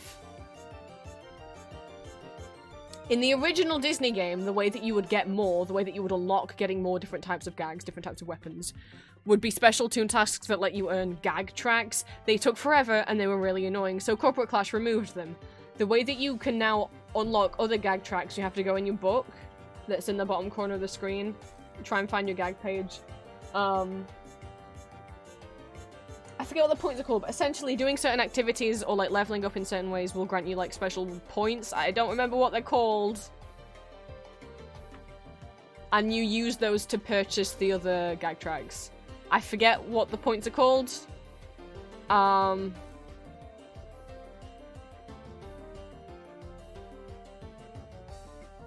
I don't for sure know exactly how you earn them. In the original Toontown, you would just start out with Squirt and Throw, and you had to do tasks to unlock the others. And the way that the original Toontown worked meant you only ever have like 6 out of the possible 7 gag tracks. You couldn't get the last one because they would always, whenever you picked a gag track, they would always make you pick from 2 options, meaning, like, let's say you started out and you start out with Throw and Squirt, and then you got to pick between sound and drop. I always picked sound. And then you got to pick between, like, trap and lure. So let's say you pick trap, then you get to pick between lure and drop. Let's say you pick lure, and then you get to pick drop and tune-up. So you pick drop, you never get tune-up. Like, one of these, you would not be allowed it. But Corporate Clash fixed that, you can have all of them. No, you can't buy them with jelly beans, green. Am I gonna boot up Toontown because I don't know how else to explain this? Am I booting up Toontown? It should be fine. It should be fine. Am I about to boot up Toontown? I don't know how to explain this to green without opening up Toontown. This isn't what I was supposed to be doing. No, it's okay. How about Etsy orders? Remember those? Let's do those. While Toontown opens. Boy with no name, welcome in. Thank you for the first time chat. I am maybe opening a game to try and explain something for someone right now. But we're also doing Etsy orders. I haven't started cutting out any of the stickers yet, but that's what we're doing today. Thank you so much for the first time chat. I don't know if this is your first time here. If so, welcome in. You can call me Prince. I use he, him pronouns. I'm a neurodivergent trans vampire man. You're welcome to become one of my children of the night. I'm an 18+ content creator, voice actor, and illustrator, as well as a VTuber and variety streamer. I post bi-weekly ASMR audios as race characters on my YouTube, both fandom characters from things such as Baldur's Gate, Marvel, Arcane, Call of Duty, and more, as well as original characters and scenarios. I post 2 exclusive Not Safe for Work audios every month over on my Patreon. All my socials are listed on my card if you type !socials in chat. And I also have an Etsy shop where I sell original art and fan art under the name Empty Masks. I stream like making Etsy orders like this on Mondays, Fridays we do Ace Attorney, and Saturdays we do other games and arts and things, though we have to talk about the Donathon because that's the thing that's coming up. I'm curious how you found me. If you want to share any like nickname or shortened versions of your name that you would like me to try and remember to call you, please do let me know. But yeah, I'm always curious how you found me. If you already if you came from YouTube and therefore already am familiar with other stuff that I do, but you don't have to, like, listen to my ASMR to come along and join in with Twitch. Right. While Toontown is loading, let's cut out some surface. I should also- I don't have the Donathon images up. I should have got those open in advance. Let me do that. I also have another- I'm thinking about doing, like, some embroidery streams, because I shared this in Discord. I'm working on something for my girlfriend for our anniversary at the moment. I'm so happy I finally got some better canvas. Because the last time I did an embroidery for Julia, it didn't work out because I was trying to draw on felt, and you can't really draw with pencil on felt, but you can on regular canvas. Our anniversary's coming up, and we always make stuff for each other, so, I don't think we'll be doing a special anniversary stream because the Donathon basically covers that. But I asked her what her favourite manga panel is to try and be sneaky, but then I ended up telling her what I was doing anyway. She sent me this one from Vampire Kisses. I just added the border. It looks goofy because it's got double-sided tape on it. Oh, the Donathon hasn't started yet. We're not starting till Wednesday. But thank you so much for asking. We're not starting till Wednesday, but oh, Green, did you figure it out? I already opened Toontown. Can you hear that? I already opened Toontown. Yeah, it's not something- I mean, you can donate before Wednesday if you want to. I'll go over the Donathon in a second. You know what Vampire Kisses is? I'd never heard of it. It's one of Julia's favourite. Specifically the first issues of the manga before they switched artists. But she loved this manga when she was like a teen. And now she's dating a vampire. Oh my god. I already have Toontown open now. I've failed. Is here now. Look at him go.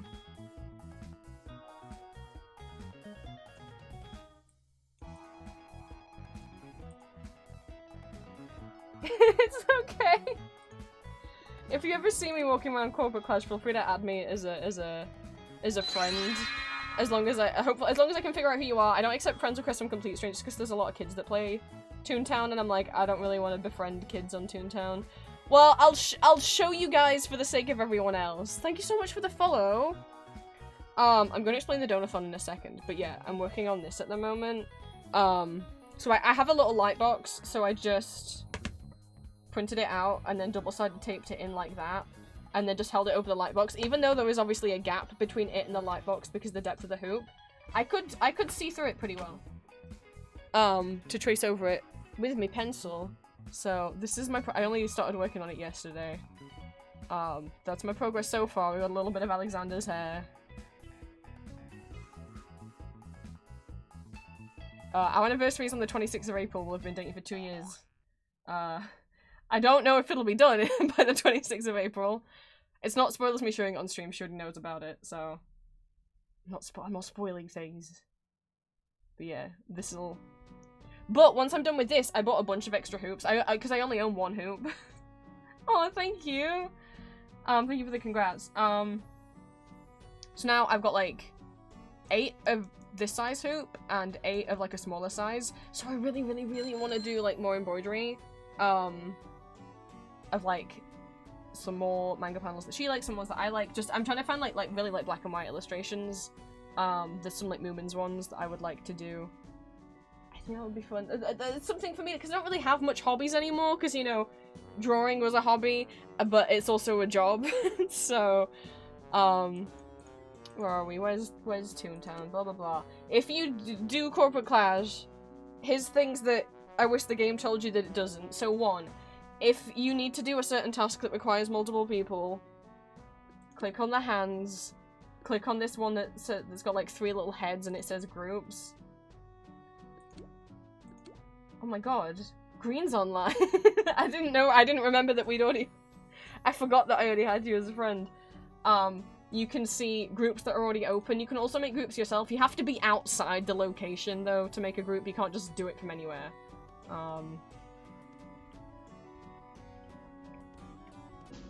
But essentially, I can't, like, you go create, and then you go across here until you find the name of the thing that you are wanting to do. Sorry, you can't see.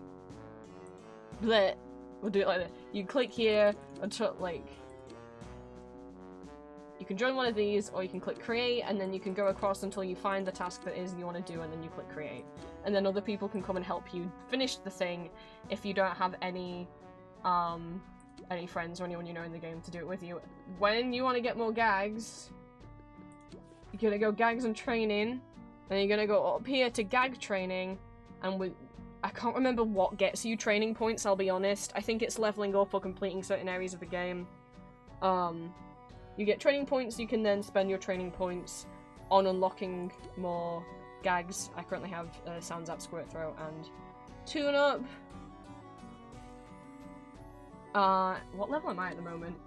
Level 30. The leveling up system didn't used to exist in the original Disney game. It was just like how many max health you have. Which for me is 49 at the moment. Let me then show you the little silly, let me show you what the low baller is that is talking. Where are they? This is the April event. I think the music changes as I get closer, will it? No. Yes, it will. Hello, silly guys. No, I don't want to teleport though, I'm not ready to do that fight. That's not very low roll. Well, whatever! God, shh. There's art happening. Look! There's art happening. Someone wanted to know how to do something in Toontown, so I was like, let me boot it real quick, because I can't explain it without showing. That's all. We can multitask. I'm gonna close Toontown now. I don't know what else is... But yes, there's tabs at the top of the... There's tabs at the top here. There is a spinner. No one's ordered one of those stickers in ages. But there's tabs at the top. If you can't find certain things... Look at me I've got like 2 boss fights I'm supposed to be doing and I'm just putting them off. I'm putting them off because, we're trying to get Julia up to the same level as me, so then we can do the boss fights together. I'm putting them off. I'm putting them off. Then you got your side tasks, your daily tasks, and your kudos tasks. You can check out, like, let's go look at Duck. Where is he? He's in here. There he is, look at him! I can't look at, like, these guys because I haven't met them yet. Only the ones I've met will be, uncovered. And I think meat counts if you even just... It must count... No. It must be that I've done a big Lobot building. It doesn't count if you run past them. You have to at least have had, like, 1 battle with them. The reason why I have no board bots is because they just completely redid all of the board bots. Killed them off and redid them, so I'd have to go back to previous areas and do them again. And, like, walk around to find these guys. Or just do a board bot building, probably. Other thing... If you're on a street, let's say you have a task to defeat, like, 10 flunkies, and you want to know if you don't need to run up and down the street. I didn't know this for a long time. You don't need to run up and down the street. You can just click this button that says cog radar, and it will tell you how many of each cog is on the street in this little empty spot underneath their heads. Wish I'd known that earlier. Also, there's a bunch of codes to get items. If you look up on the Toontown wiki, there's a bunch of free codes to get free clothing items. So you can have, like, all of the Pride stuff. Where is the Pride stuff? Oh, they're under backpacks. There's, look, I can't look all these dang capes. They got, the gay, male, / Vincian, aromantic, gender fluid, asexual, non-binary, bisexual, pansexual, lesbian, transgender, and the rainbow. It's capes and there's bows. I can't remember if it has anything else. I don't remember. I think it's just the capes and the bows. The thing is with being a fox wolf boy is that my ears stick through everything. They stick through everything.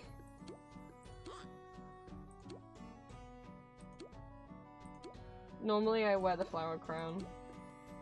I pretty much always wear the same outfit.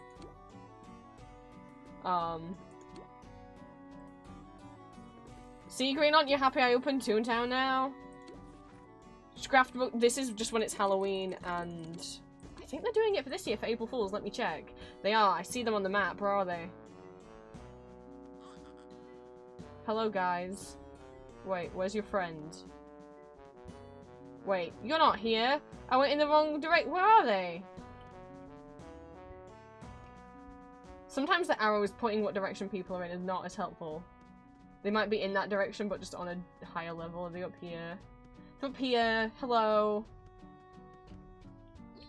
So during Halloween and April Fool's events, you can save up. You get certain specific kinds of coins. Oh, it's so stupid. Okay, so basically, with the jelly beans that you get, jelly beans is the currency in Toontown. You can turn your jelly beans into different kinds of coins, like bat coins, or bolt coins, or bone coins. Those coins, and then are what allow you to...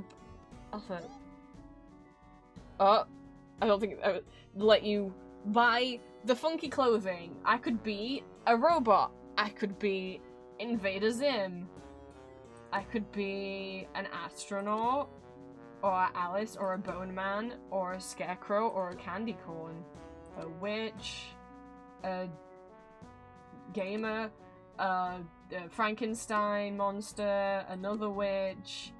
That's, yeah, I already own all the vampire clothing.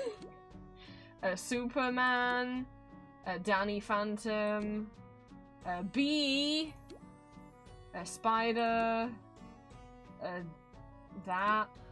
dinosaur, a Red Riding Hood, or a turtle. Who doesn't want to go as a turtle for Halloween? A pirate ghost, a pumpkin, a clown, an angel or a devil, a golden angel or a gay angel, a sailor, a yellow sailor, Sans Undertale, or some random bone, or the elusive painting of a bottle of ketchup. If you have 20 of every single coin, that costs so much money. I don't want the bottle of ketchup. Also, I'm sorry I turned you around. I think we glitched out there. Well, she's facing that way now. You gain bat coins. Oh, I have enough to claim something. No, I don't. Only 88 left to go before I can claim my next prize. Bat coins you just get from doing everything. Achievements and stats. I've defeated a total of 1,470 cogs. That's a lot. I didn't know I'd been on it that much. And 67 buildings. I've completed 518 tasks. Times went sad 15. That means how many times I've died. But I like that they phrase it as times you went sad. How many fish I've caught, how many trolley games. There's fishing. Do you guys like fishing? You can fish in this game. Other activities, cog disguises, which I'm not at yet. I don't do IOUs. I don't understand. And then a calendar. What can I'm not getting into a fight right now. Look, I could swim though. And then the music will change because I'm underwater. I forget where the fishing pond is in this playground. There's a fish. Oh, it's right here. Haha. And you can play mini games on the trolley. Wow, all the fish are over there though. Think I could get bingo? I swear, I qualified for bingo. I've never caught a pool. Chat, you're my good luck charm. That's a new dang fish. And I've never caught a pool shark before. Well, the fish are over here. It sucks. I've only won fish bingo once apart from I didn't because I clicked bingo and it didn't work. And I was spam clicking bingo and it didn't work. What the fuck's up with that?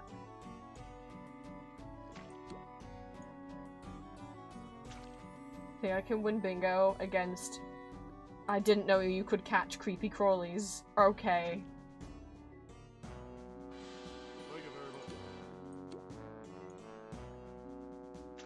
Think I can win bingo on my own.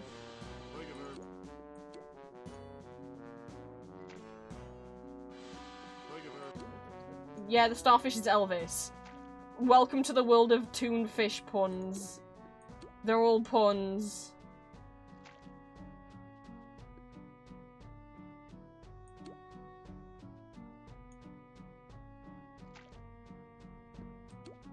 I'm out of practice at fishing. You don't have to get it exactly on the circle, as long as you get near the circle, it's like, yeah, there's a fish, there you go. Sorry, I should let the animations play. Wondering about the audio? What do you mean? Is my audio messed up?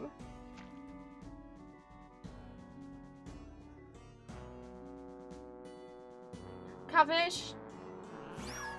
Get it? Because there's a cat.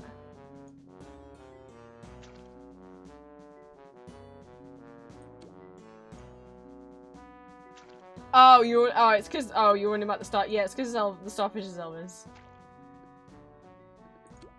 Oh, I'm sorry. The clownfish is a clown. He goes honk honk with his nose. I'm instinctively clicking off things because I always skip the animation so I have more time to grind at bingo.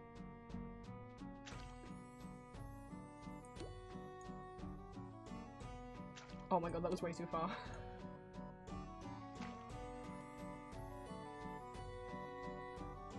Come on, that's so close! You... There's another Elvis fish. But I need a nurse shark, or whatever that is. A dogfish. I needed one of those. For bingo. I've never caught a nurse shark like once. There you go. Maybe not all. You can upgrade your fishing rod as well. You can only do it in the playground of the boatyard place. I caught some bones! I'll keep going. I'll keep Toontown open until bingo runs out, and then we're closing down Toontown. A peanut butter jellyfish!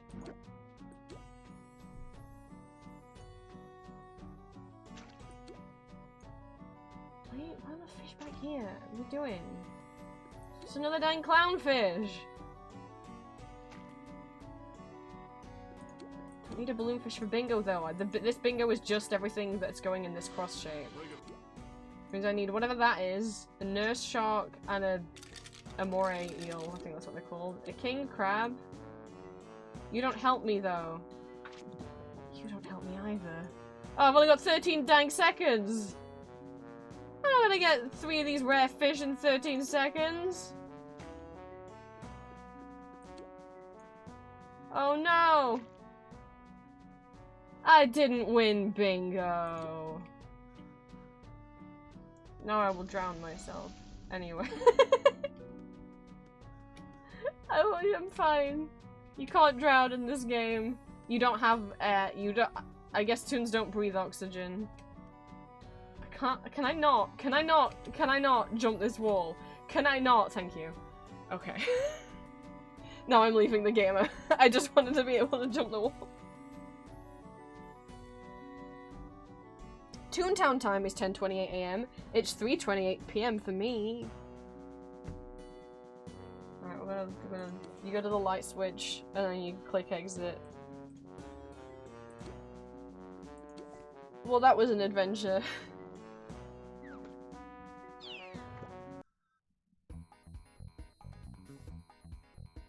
One last little look at the jiving guys. Look at them go. This is not the regular music, and they're normally not there. It's just because it's April. I'm going to BRB so I can run to the bathroom. I do want to show. Look how cute the launcher is, though. Look how cute the launcher is. Look at these cute art. So you can install the launcher from their website. It is free.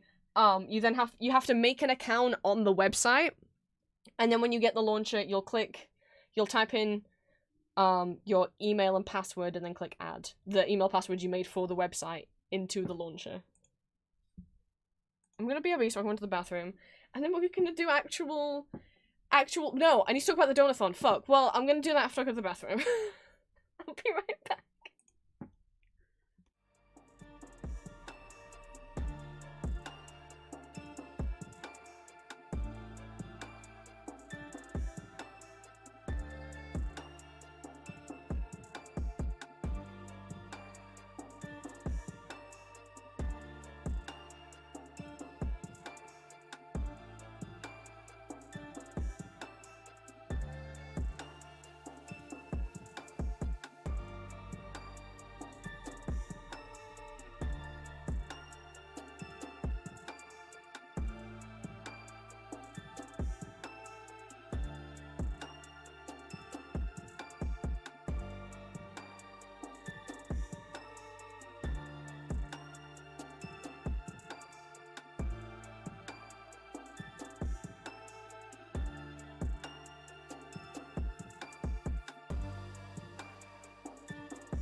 Okay.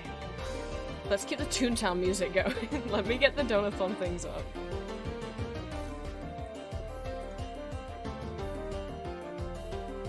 And for anyone who came into chat later, don't worry, we've got our very own Toontown in real life washing over us as we make stickers. Books right here. I can't believe there's 2 cogs called Book. What the hell? There can only be one. He's not very good at sitting up on his own. His head's so big, he needs to lean back against something. Right, let me get the Donathon things up.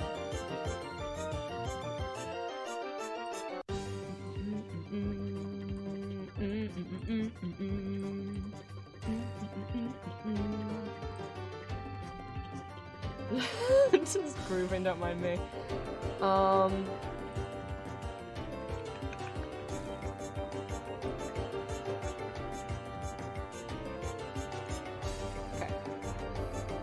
I should probably put different music on, because as funny, silly as this music is to listen to. Wait, where's the other one gone? This is serious talk now, so let me switch the music. And then we'll put this on again while I'm cutting out the stickers to keep me like pumped up. Where is the rest of the music? Let's go back to the Toho Lo-Fi. Right. Here we are. Okay. I know most of you are aware by now, but I want to keep announcing this for anyone that isn't.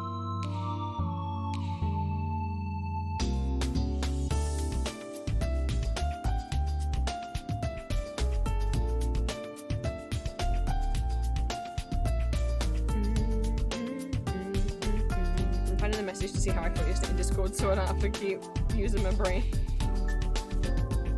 Right, so I know most people are already aware, but for those that aren't, I did post this on all of my socials. It is the most recent post on my YouTube community tab.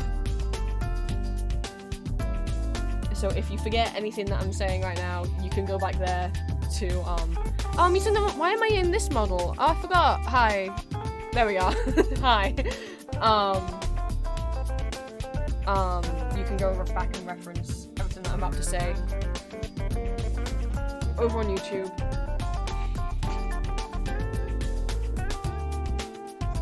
I have also added, for those of you who haven't been asleep, by the point this plays, there is also a new outro for the videos for this month that also advertises the Donathon. I bet most people haven't noticed. That's okay. Turn the music down a bit. Right. So, starting on... I should get Julie's picture up first. Wednesday, myself and my partner will be streaming almost every day. For the foreseeable future, for the next few weeks. Who knows? However long it takes. So that's what I meant earlier when I said the schedule's going to be a little different.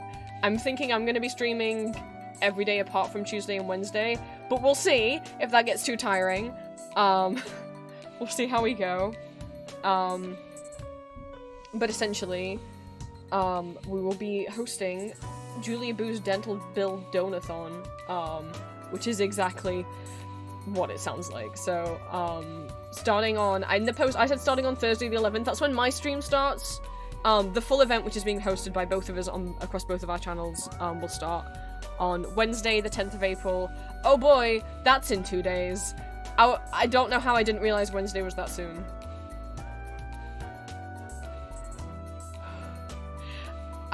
We're excited. I'm also, like, nervous now that it's getting so soon. So, my partner Julia suddenly has a very expensive dental bill that needs paying, and in order to afford it, myself and her are hosting a joint donathon across both of our streams. Not ads! Not an ad break! And I can't turn off... fucking... Twitch is... It's still broken. Twitch is meant to notify me 30 seconds before the ad break starts, so I have the opportunity to stop the ad break from happening. And, it doesn't do that anymore, it's broken. So now we're just gonna sit here. Because I need people who are not subscribed to also hear what I'm about to say. so...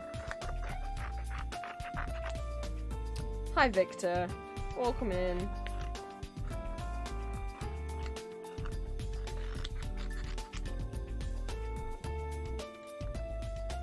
Hope work went okay. I hope you can rest up now.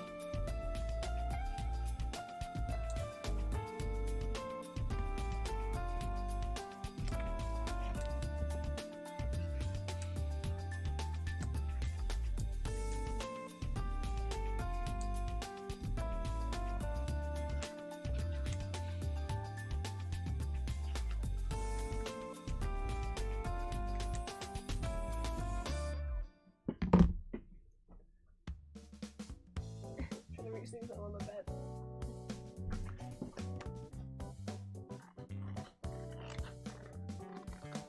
Alright, the ad break? Okay. I stopped talking while the ad break came up. It always seems to do it while I'm saying important shit. If you want to not have ads on my stream, then you can subscribe to me on Twitch. Subscribers don't get ads. Okay. Let's do that again, shall we? Since Twitch was very rude and interrupted me. So, ow, I scratched my head and it hurt. Right. My partner Julie suddenly has a very expensive dental bill that needs paying, and in order to afford it, myself and her are hosting a series of donathons. Well, not a series, one donathon, but it's gonna last multiple days, hopefully. Across both of our streams, both of our Twitch channels, with our own different goal rewards. Please come along to both of our channels, donate if you can, and even if you can't, just showing up for moral support means a lot, and sharing the posts we've made about the streams on social media, retweeting, reblogging, to help reach, help boost the reach of the donathon would be really, really helpful. All donations should be sent to Julia's Ko-fi. You can send donations before the donathon starts, and while we are not live streaming, they just won't count towards the little stream goals that we have set up.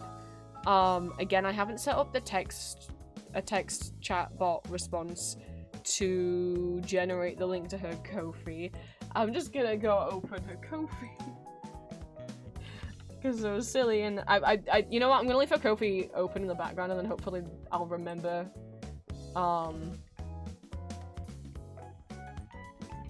dump the link now in case anyone won't be around while we do the streams and wants to donate now. Or, you know, just wants to check out. Julia has already set up a little goal counter here on Ko-fi. This is the full dental bill.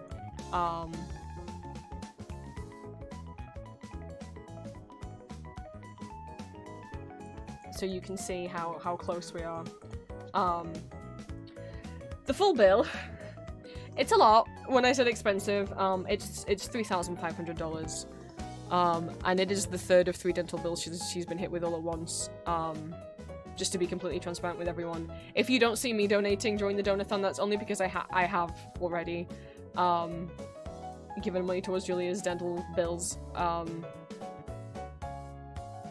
The first bill was $600, which I've paid for. The second bill was in the thousands, which Julia and her grandma was paying for. And then that leaves the $3,500 bill.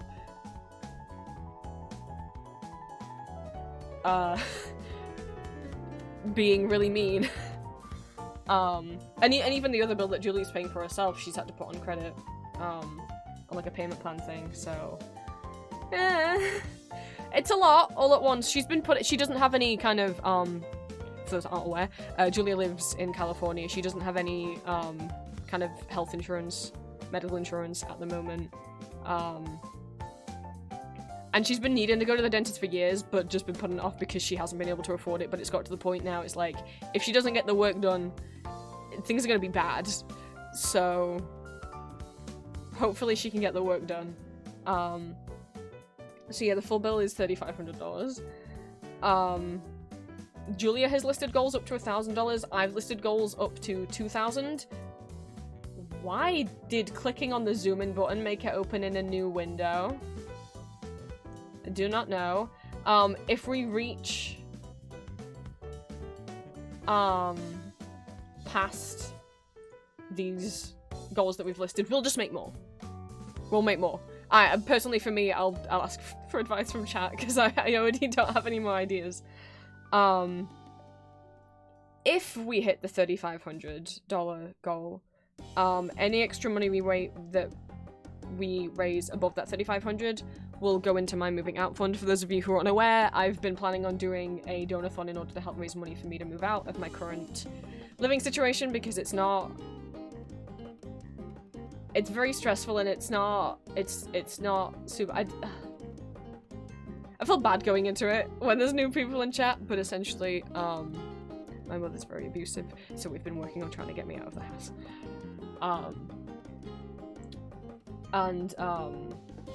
I was going to do a donathon to help fund that, and because also when I move out is when I'm finally going to get a new PC. I've had this PC for 15 years.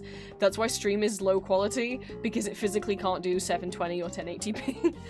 It's a 15-year-old PC that has onboard graphics. It doesn't have a separate graphics card, poor thing. It was not made to game. But I mean, I'm in the process. I've been looking at apartments. I've been applying. Let's hope someone accepts me. I really want to get out by July, because Julia's going to come and visit. We're going to hopefully meet in person for the first time in October. And if I moved out in time for that, that will save a lot of money. Because we won't need to, like, get a hotel or, like, an Airbnb, right? So, but July is kind of when we need to book the plane tickets and book any hotels that we do need to get, and Airbnbs in case they get snatched up, you know? So July's really like the please. So I was gonna do a donathon for that, but that's been cancelled because I would feel bad. I would feel too bad. Like, I would not expect you guys to be able to give to Julia's donathon and then to give to my donathon very soon afterwards. And Julia's medical bills are a lot more important, and I'm more able to fund my own moving out than she's able to fund her bills.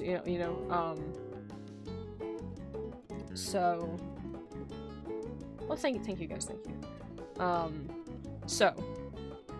After we hit the $3,500, if we hit the $3,500 goal, any extra money raised after that will go into my moving out fund, due to the timing of the donathon and its importance. My moving out donathon has been cancelled as it feels unfair to do two big donathons right after each other.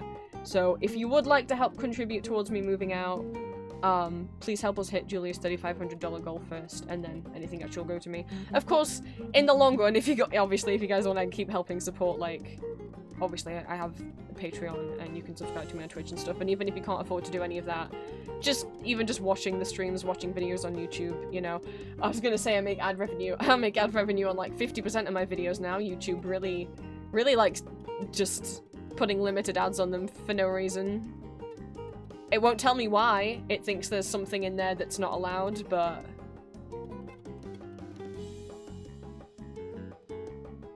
I know it's a thing that a lot of ASMR channels have been dealing with. A lot of people have been hit with demonetization on a lot of their videos, and I never got hit at all before like August 2023.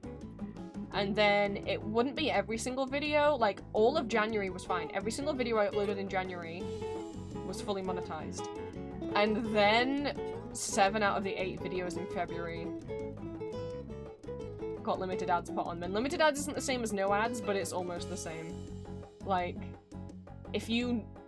let's say if you make $1 every 1,000 views with full ads on, limited ads from 1,000 views, instead of making $1, you'll make like a cent.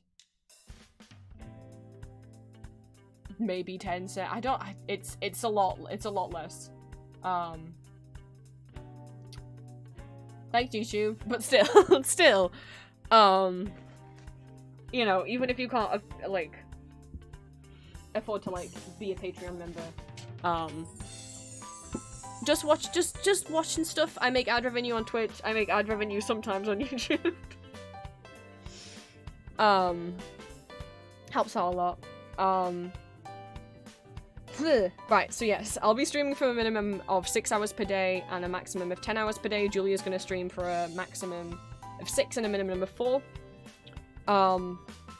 We're gonna have a timer on the screen. Every $3 donation, not every $3 donated. So like if you donated $6, like every $3 donated adds 5 minutes. So if you donated 6, it would add 10, and so on to the timer. I will be streaming until that timer hits 0. Last time we did a subathon event, you guys got me the timer going for 3 whole days. So the challenge is see if you can get it to 4. Make me do 4. So how it's gonna work, me and Julia are obviously sharing that same $3,500 goal. I'm not asking for 3,500 and Julia is also asking for 3,500. No. It's all going into Julia's Ko-fi. Even if you donate via my stream, please don't put it into my Ko-fi. Put it into Julia's. I'll change my Ko-fi alert in the bottom here so that it goes off when Julia's Ko-fi gets a donation rather than mine. So as much as overall we are reaching that same $3,500 goal, the rewards that we're doing on stream will be independent of our own streams. So if you donate while Julia's live, that will unlock the rewards on her stream. If you donate while I'm live, it will unlock rewards on my stream. If on the first day Julia is streaming, so if on that first day of Julia's stream she ends up raising $500, the next day when it's my stream, we're not starting from the $500 goal. We're starting at the bottom. This is for every additional bit of money that we raise while I am live. If that doesn't make sense, I'll probably make more sense in practice once we actually do the stream. So yeah, hopefully the goals are cool and help incentivize people to donate. So Julia will be starting stream on Wednesday the 10th of April at 10 AM Pacific time, 6 PM UK time. She's got a bunch of goals. Let me scroll through them. You guys can take a little read yourself. If you want to look back at these images, both of them have been posted on both mine and Julia's socials. Julia's got some art stuff, some stream stuff, some like playing games and activities with people in chat. And then also, every $20 that's donated, Julia is going to spin the wheel, which is full of different stickers, mini prints, bookmarks, and other goods that she will make and put up for sale in her Etsy. There's like 150 things on this dang wheel. She went a little overboard. To pick some stuff at random, let's see what I can read, because it's upside down on this side. We got Sailor Moon mini prints, Over the On Wall mini prints, Pride Bunny stickers, Kirby stickers, Bee and Puppycat stickers, Animal Crossing stickers, like every single villager. FNAF stickers, Dead by Daylight stickers, Skyrim stickers, Ghibli bookmarks, Castlevania bookmarks, Jujutsu Kaisen pin-up stickers, whoa. There's a lot of dang stuff on that. Go. There's a lot of dang stuff on that week. And then as for mine, can I get all my goals in frame at once? No. Every other goal, every alternate goal is a, is to unlock a sticker set that I'll do on Etsy. You can make me draw until the end of time. So we got chibi stickers for like Baldur's Gate. It's still spelled wrong. I know it says Baldur's Day. I know. Various musicals, Moomins, American McGee's Alice, Toontown, including Corporate Clash. Well, I need to check the rules on Corporate Clash fan art. I've seen other people selling Corporate Clash fan art. I've bought other people's Corporate Clash fan art. So I think it's okay, because I've seen, like, that artist get noticed by the Corporate Clash team before. So I'm assuming it's okay. But I will double check on that. Henry Opera, little this is a silly one. So if you've seen the Sad Frog emote, which you have access to, if I have a few follower emotes on Twitch, just by following you get access to some emotes, like Sad Frog. Sad Frog was created in the last subathon. I did some blindfolded drawing requests, so chat gave me a prompt and I had to draw it with my eyes closed. That's why Sad Frog looks a little wonky. Essentially, I'm gonna do that with every single Animal Crossing character, and I mean every single Animal Crossing character, including every villager, even if they were only in, like, one of the Japanese games. But I'm gonna draw them in, like, 5 seconds, so they look really stupid.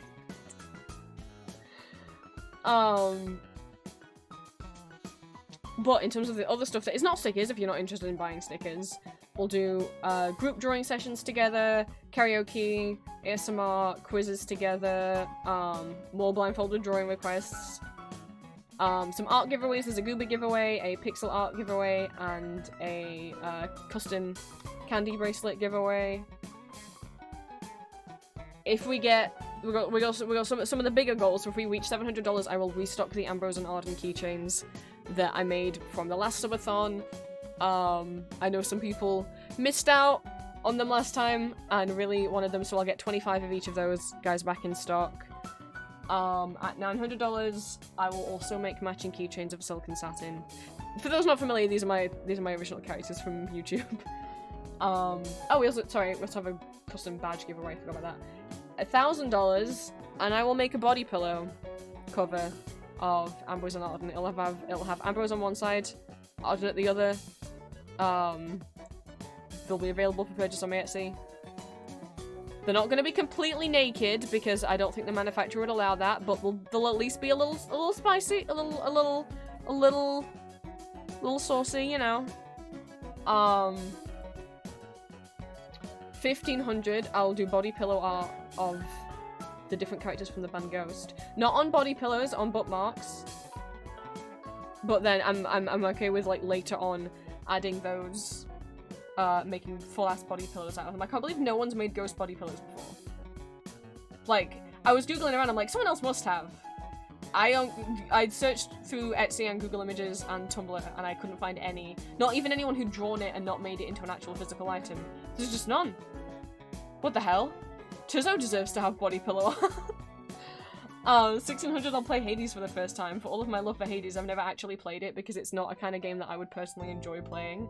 Though Desmond tried to recommend I play it on easy mode, so... We'll see. We'll see. I'll do a Hades stream. I'm not... It just means I'll do the one stream. It doesn't mean I'll continue with the game, because if I end up really not liking... It's just personally for me. I prefer playing like puzzle games and stuff. I don't get a lot of enjoyment out of beating things up in games, and any kind of strategy where you've got like armor or weapon. I know Toontown, okay. But the thing is, I've been playing Toontown since I was like 5 years old. That's different. That's ingrained in me. And Toontown doesn't have like special stat things where you can like... Oh, if you equip this piece of armor, then all your attacks will be better or something. Like, it's confusing to me. 1,800, I'll do body pillow bookmarks of all of my audio characters. And at 2,000, I'll do an extra not safe for work audio for either April or May, depending on where that falls better on Patreon. Which will be of the villain from the Hero Villain series, because the people in my Discord have been talking a lot about him. And then if we get above that, you guys help me make more. If or when we get there.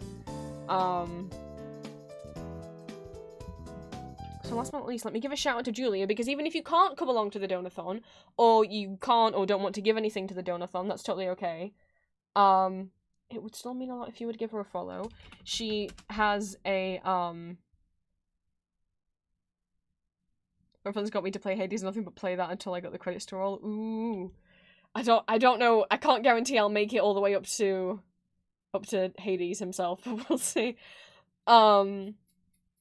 So Julia does also have a YouTube channel, well she has a couple, but on one of them, she does ASMR audios like I do, so if you're into the kind of content I make, but you also like girls, she's got a bunch of both like romantic and platonic ASMR audios, both her original characters and also fandom characters. She's got some Arcane stuff, Resident Evil, MLP, the Princess Peach one's really cute.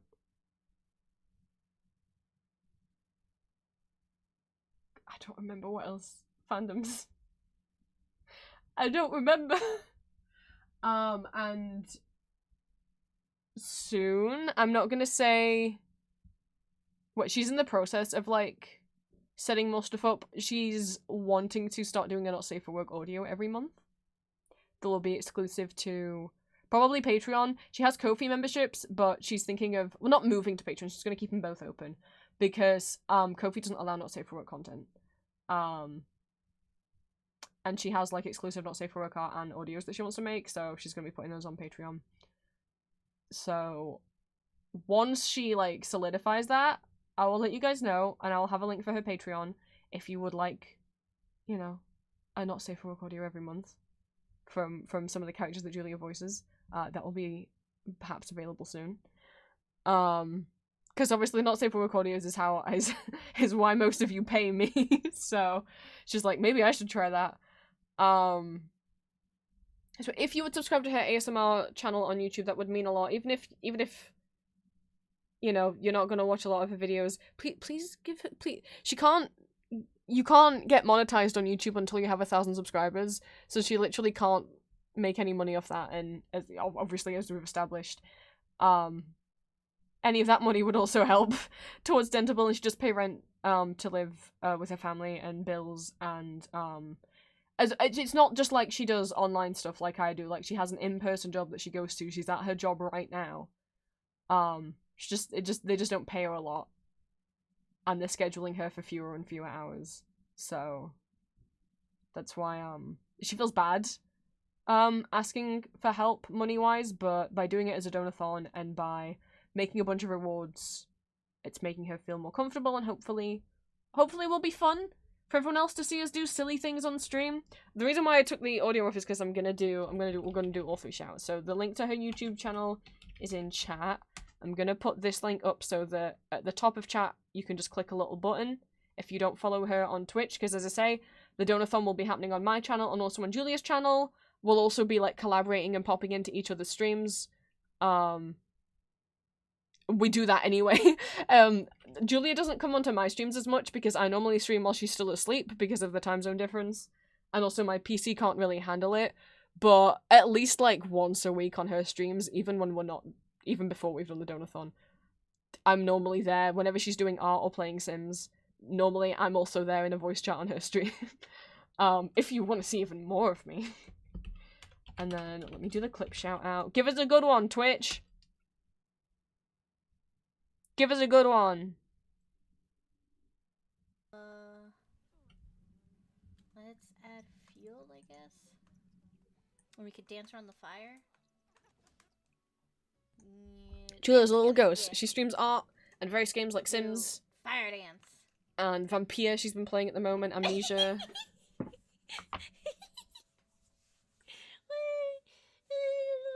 Yeah, go get it, you guys! Yeah! You're doing great, sweetie! Well, I guess this is goodbye. Don't call me ever. Dude, what do you mean? Did you want me to put out? Sure, fine. Wow, our romance got lowered so bad. He thought it was a bad date. Dude, you took us here. Why is it a bad date? You know what? Fine. Gonna do a second clip for good luck. Give us a different one, Twitch, and also a good one. I don't know what this one is. Shirt, what happened to your shirt? Oh. A shirt is a cloth garment. What? Yep. I remember now. Not you! Julie said, so what happened to your shirt? And her Siri thought, she said, Siri, what is a shirt? I literally jumped. So it started saying out loud the definition of a shirt. It didn't ask for you to turn on. It didn't want the definition of what a shirt is. Oh, She does things Lord. other than play Sims. She just does also play quite a bit of Sims. Right. Should we go back to the Toontown music? Where did it go?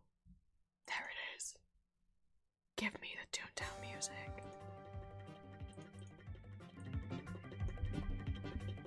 Oh my god, that's right, you guys are getting an eclipse. I mean, okay, we're all getting an eclipse. We're on the same planet. You're gonna sing Totally Finsternins at the top of your lungs? Holy fucking shit. We've got someone with taste in chat. We've got a Tansti Vampire fan in chat.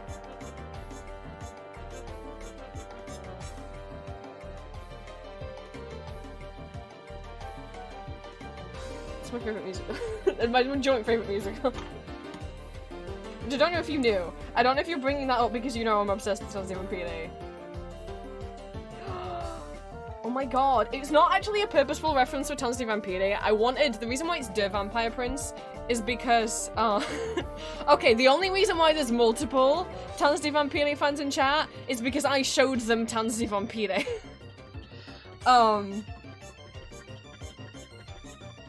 I wanted the Vampire Prince as a name, but it was already taken. So I just changed the to Der, partially because of Tanz di Vampire, more specifically because of Der Tod from Elizabeth Das Musical. That's the big number one. It's hard to beat Elizabeth.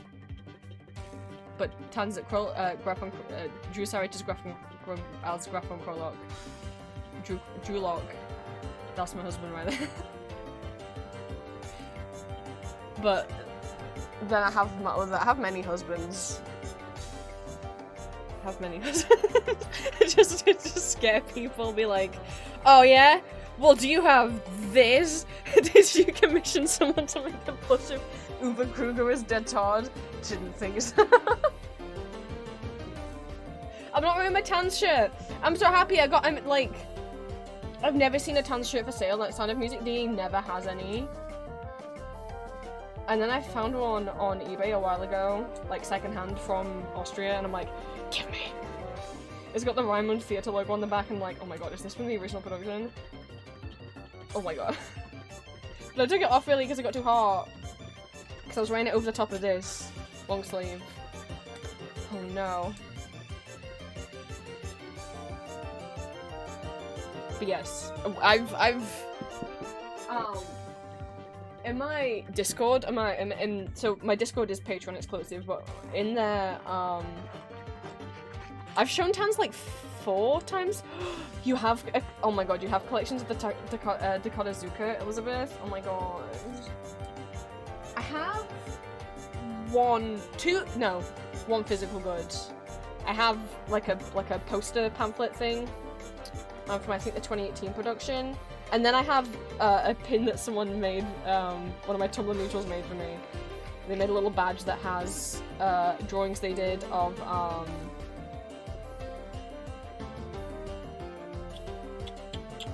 Yushirota from the Toho Productions as a Todd, and Mizunatsuki from the Takarazuka Productions, like together on this little badge. And that's all I have that's like specific to Takarazuka. I have a Feast of Official Toho merch. To explain, Elizabeth Das Musical is a German language Austrian musical. If you like Phantom of the Opera, you might like it. Although trigger warnings, it's got there's very serious mental health topics discussed in it, but it's very like dark romance. But with a little gay thrown in. Takarazuka and Toho are both Japanese theatre troupes that both have put on productions of Elizabeth. I have one piece of official Toho merch. It's on the 20th anniversary. I got it off Yahoo Auctions Japan before. Oh my god, I'm so mad that you can't use Yahoo Auctions Japan if you're in the UK anymore.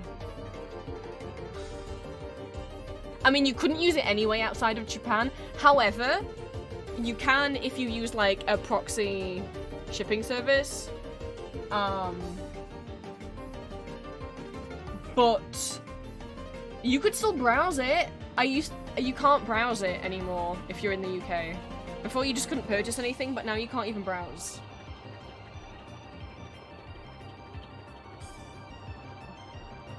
So you can still buy through proxy shipping services, but it's really awkward because not all of them have a proper search function, or like you can search Yahoo Auctions Japan from them, but like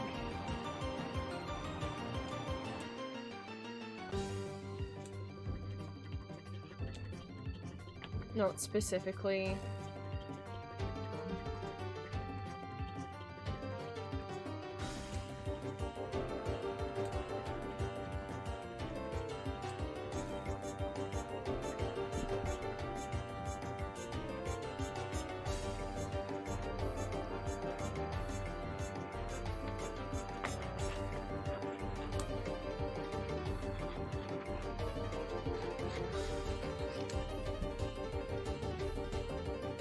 I'm actually getting too hot in this one season.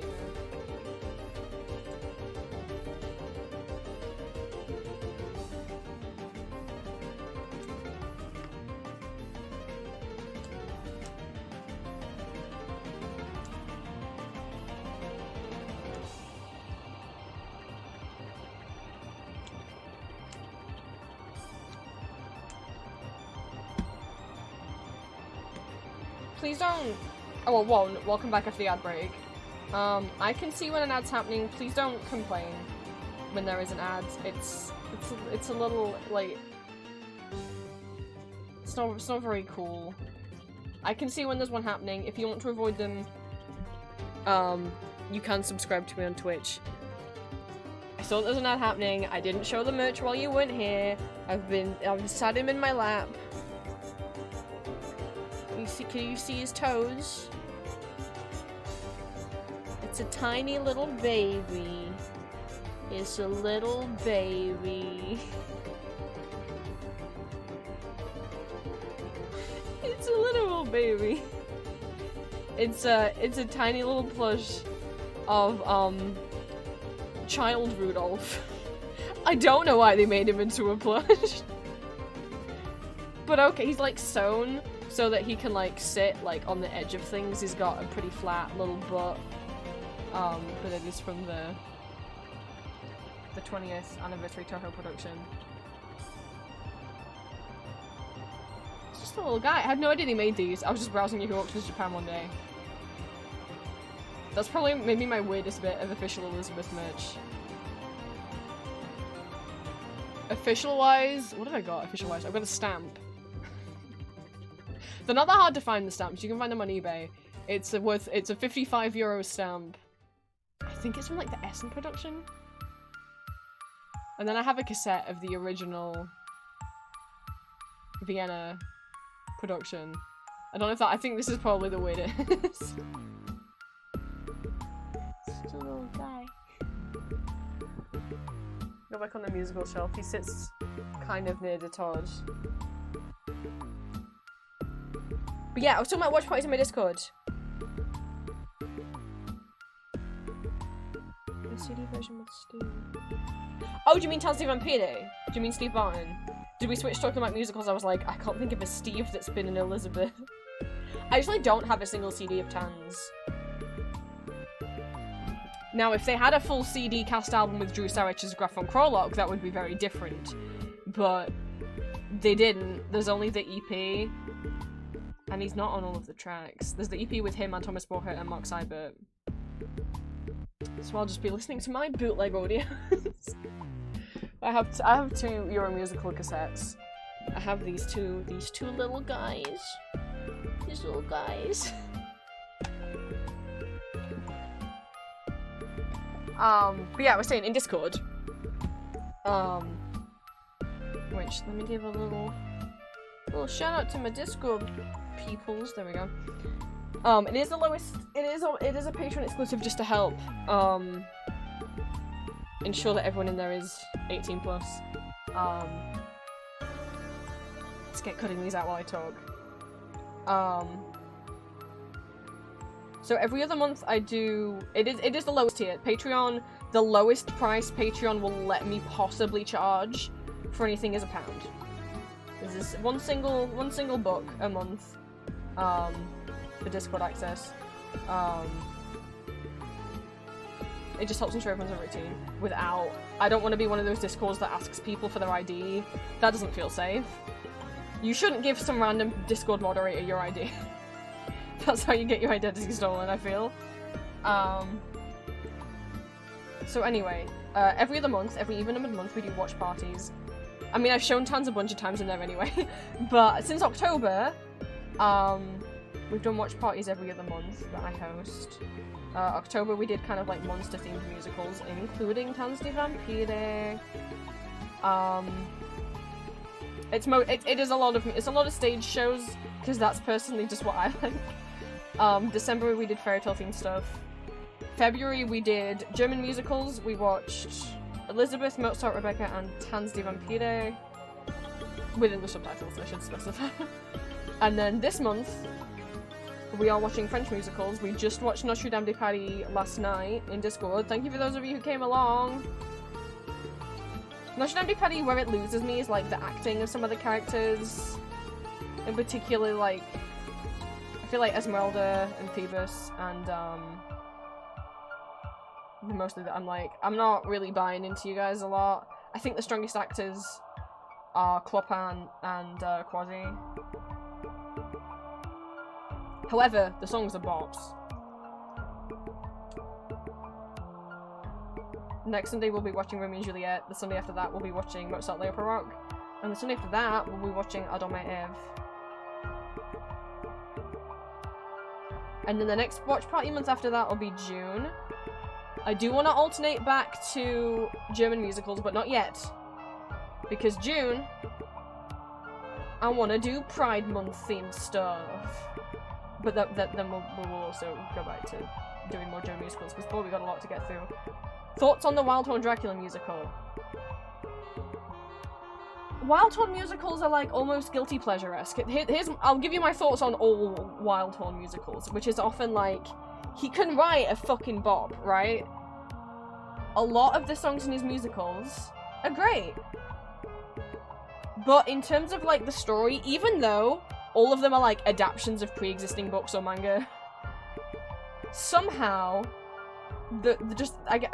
obviously he doesn't write the book himself. I don't know who he has as his librettist. I just normally don't have that much emotional connection or care about the characters in Wild Horn musicals. Just, no offense to the actors, I wonder if it's the script that makes me struggle with giving a shit emotionally. More specifically with Dracula, the Broadway production is meh. The St. Gallen production is fine. It has Drew Sarich as Dracula, so you know, I've seen, you know. And the Graz production is what I've watched the most. The Graz production is what I would recommend, only because I haven't seen the South Korean one, but I hear that's really good. The Graz production was kind of like a rewrite, and it added a bunch of songs. It added songs that were specifically written for Uwe Kruger, who was playing Van Helsing, and Thomas Borchert, who played Dracula. I've got such a soft spot for it. My thing is, like, I don't know if they're trying to make Dracula sympathetic. Oh my god, the one with Yoko Ara is amazing.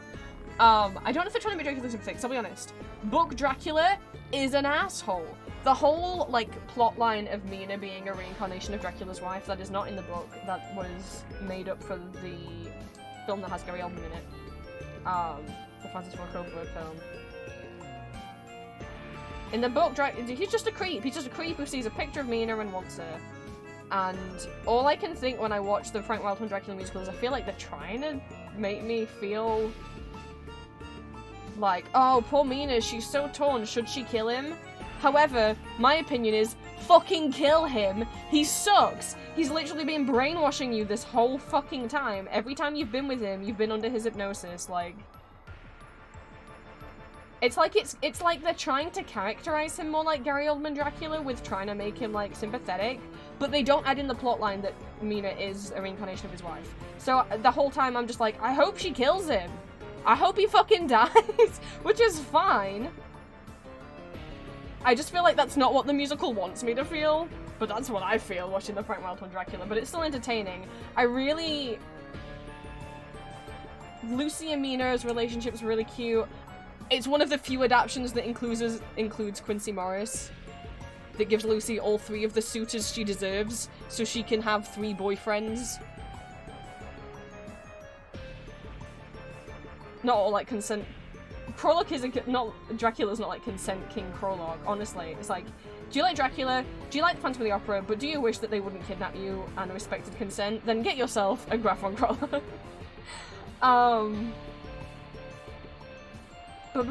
Yeah, so Quincy, instantly Frank Wild Horn's Dracula is amazing because it has Quincy in it.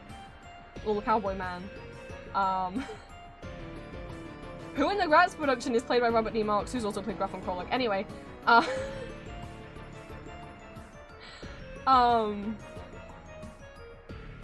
really like Van Helsing and Mina's relationship. Something that, like, I didn't expect going into the Graz German production of Frank Wild Horn's Dracula is how much I would really like how Van Helsing is with Mina.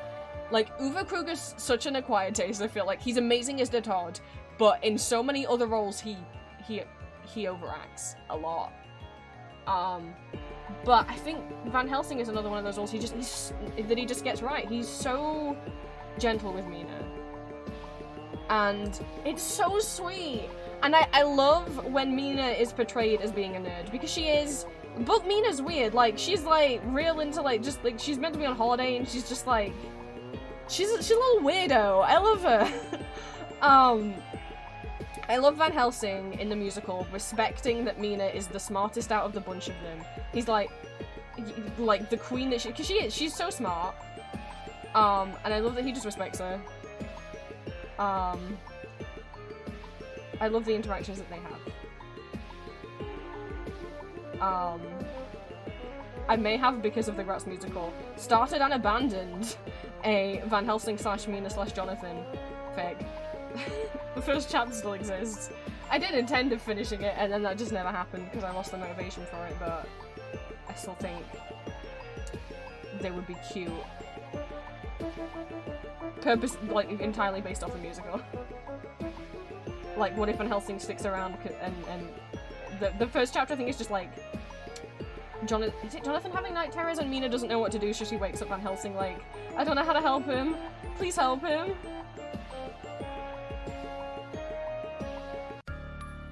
And oh no. Oh no, then the three of them end up in the same bed? Oh no. But yeah, I like that Quincy's in it. I like the characterization of Van Helsing. I like everyone in that musical, apart from Dracula drinking their Respect Mina juices.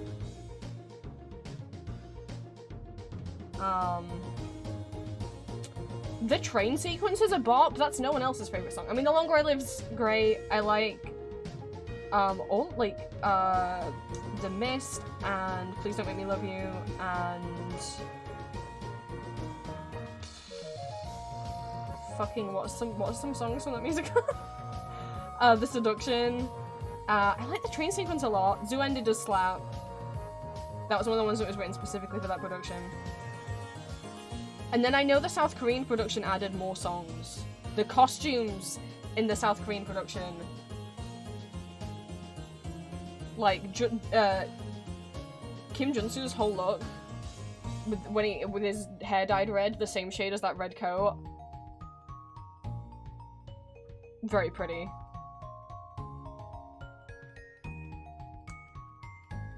There's a black coat some of the Draculas in that wear as well, and I'm like, I'd like that coat, please.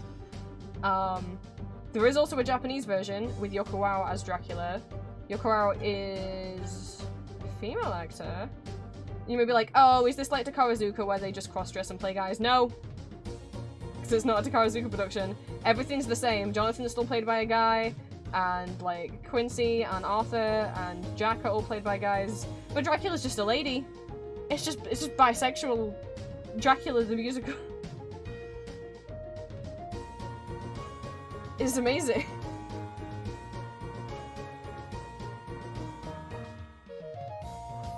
I don't know if this is because it's in Japan, like, normally what I notice with, Japanese productions, like, with Elizabeth as well, because obviously there is meant to be a kiss between two guys in Elizabeth, and, obviously that would end up being between two, well, anyway, Takarazuka, they don't kiss, right? Like, they just kind of pretend, like, they hide their faces in a way that make it look as if they're kissing, but they're not actually, because I think, like, gay marriage still isn't, like, legal in Japan. So sadly we don't get any smooches in that Dracula production either. But still.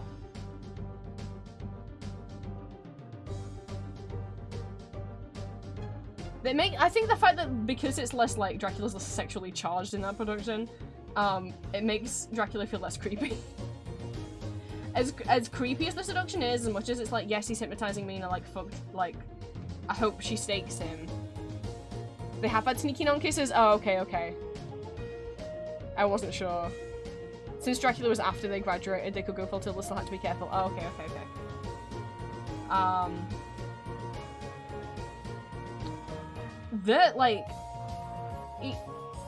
As much as I'm like, yeah, Dracula should die in the Frank Malton Dracula musical, the way that the seduction is played out, which is the song where Dracula takes Mina to bed for the first time.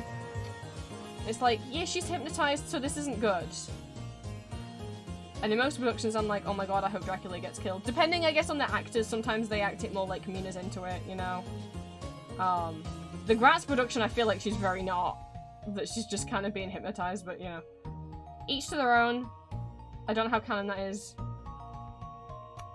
But like the St. Gallen production with Drew Sarich as Dracula when he seduces Mina. Have you seen? There's a video on YouTube of it and they've mislabeled it. They've accidentally called it Please Don't Let Me Love You. It does use the same melody, but it's not that song, it's the seduction. He gets on the bed with her. The way he, I don't think I can show it on Twitch, but she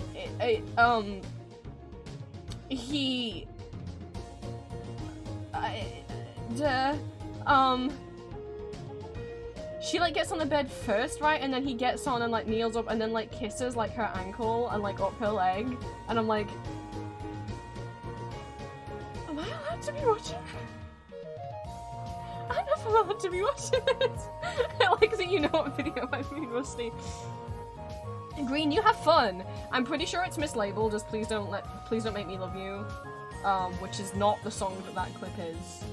But if you put like Drew Sarich, Please Don't Make Me Love You, and you see a video where he's got like a short, a kind of black wig, and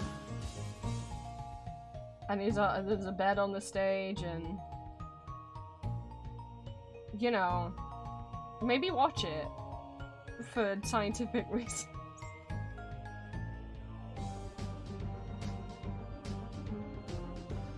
I don't think I could play the audio.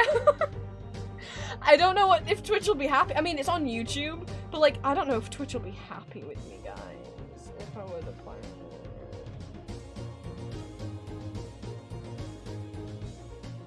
But yeah, European musicals, especially German ones, are like my biggest neurodivergent interest. And have been for like 4 years now. If you push Drew Sarich Dracula, does it come up? I'm just gonna double check for you. Doesn't hurt for me to check too.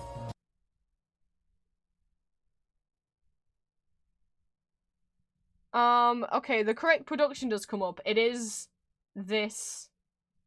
Don't mind this thumbnail.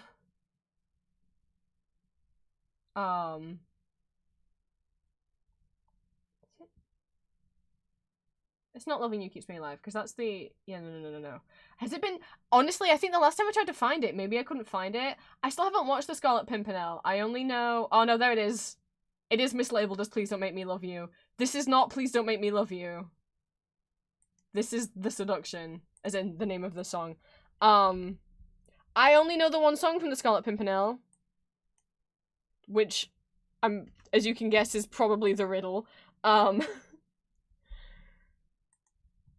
I don't know how much of this. I just dropped the link in chat for Green. I don't know how much of this I can show, but this is. There they are. I'm sure she'll be fine. I'm sure it's fine.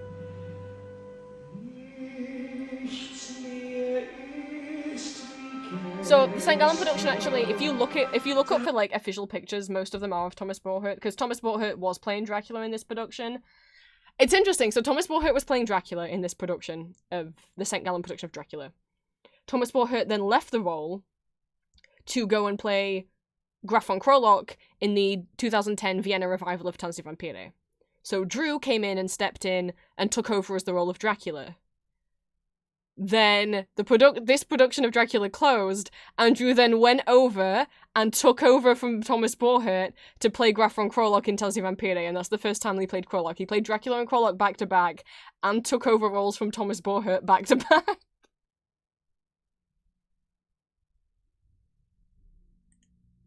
So this is actually the first vampire he played was.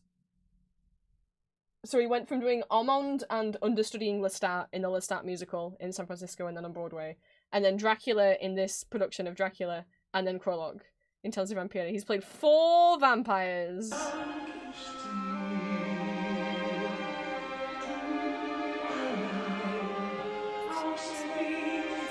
Oh, I forget some of the lyrics are different in this version.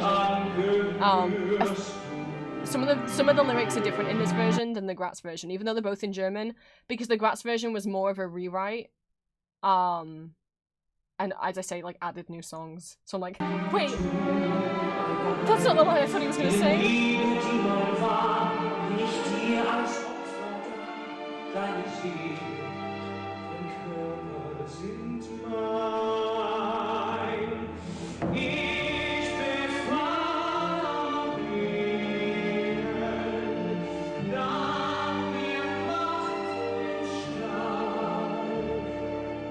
Doch versteh, wenn ich dich seh, scheint mir Stahl und Krieg auf einmal. Unwichtig, leer und banal. Lass mich dich nicht lieben, ich will dich nicht lieben. Was ich dich niemals abweisen kann. Ich will wie die Nacht kommt, muss das Licht fliegen. Nicht für mich noch einmal ein neuer Tag. Warum bist du verdammt? But we will, next time we do a, it's pretty potato pie. I think this was, it doesn't help that it was, like, filmed in, like, what year was it, 2009? Is this another one where there isn't an official cast album with Drew? Yes. There was not an official cast album of this entire Think Ellen production. This entire production didn't get a cast album. The only German cast album of Dracula is of the Graz production with Thomas Sporther as Dracula. But, oh my god, Lynn as Mina. I love her voice as Mina. She's also played, I have another cast album with her voice on. I love her voice. She's played Lucy in Jekyll and Hyde in...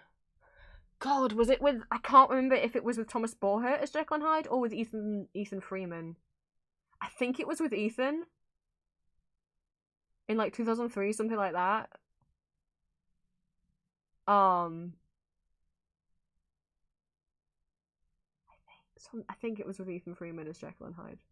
I really like her voice, so when I found she was on that cast, I was like, I get to listen to her sing Bring on the Men? Fuck yes!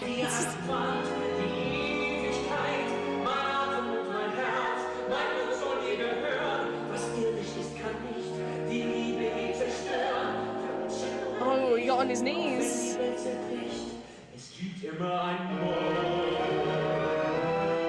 Uh-oh.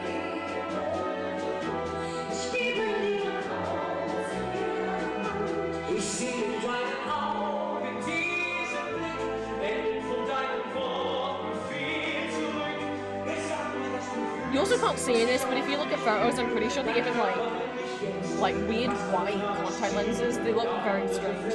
Hi, Alexa. You came in at the right time of stream. You're watching Drew Sarich get unclothed. This is the bit where I'm like, can I show this next bit? I mean, they're not undressed, but they're about to get in the bed. It's on YouTube. It's on YouTube.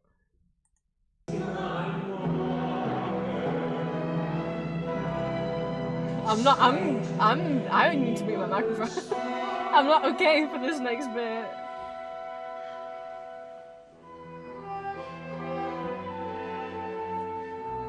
Uh-oh. Sorry, I wasn't her ankle, it's her knee that he kisses.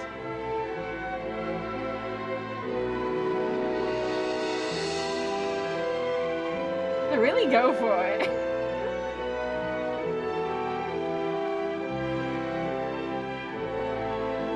They don't... I was just wondering. They don't go for... Thank you for the hydrate. She got big. They don't go like this in the Graz version. Thomas, like, Bohut does not. They don't... She doesn't... They, which I think if they had gone this hard, it would have helped me be like, okay, maybe I can believe that Mina is actually attracted to Dracula and he's not just hypnotizing her. I feel like they have less chemistry in the Graz version, so I'm just like, oh, he's hypnotizing her into this. Whereas in this version, I'm like... You know, I'm like, I could see why she'd fall for a man like that.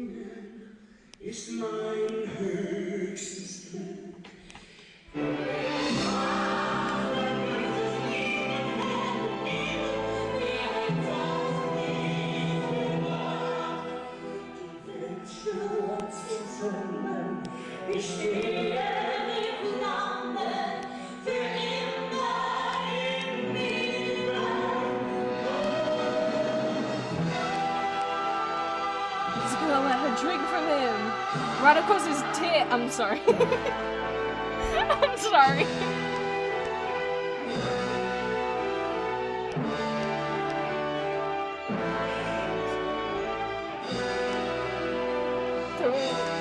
Don't look at me. Oh shit, Van Helsing's here. Oh no. What a mood killer.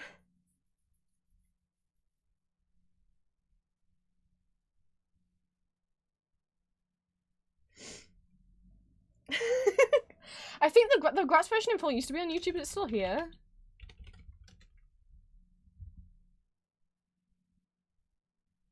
Oh, it did get taken down. Someone re-uploaded it. To compare to the we will watch this.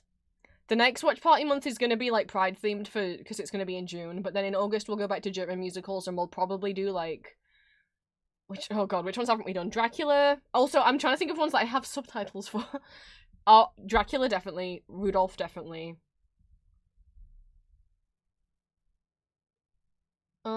I do have English subtitles for the German production of Romeo and Juliet.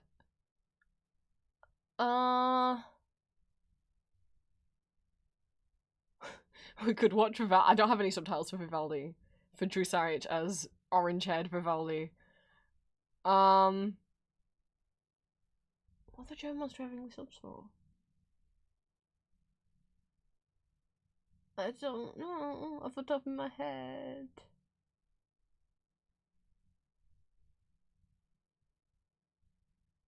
Full productions ever died. Steve was the one with Drew as Drac. Steve as Hyde and Krolok. That's yes. A triple set production of Dracula with the gory set and alternating Jeremy Raoul Julia and Frank Legella.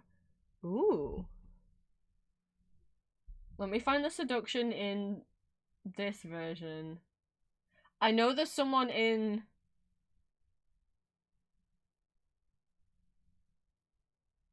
my community that really likes Thomas Boher. I don't remember who it is.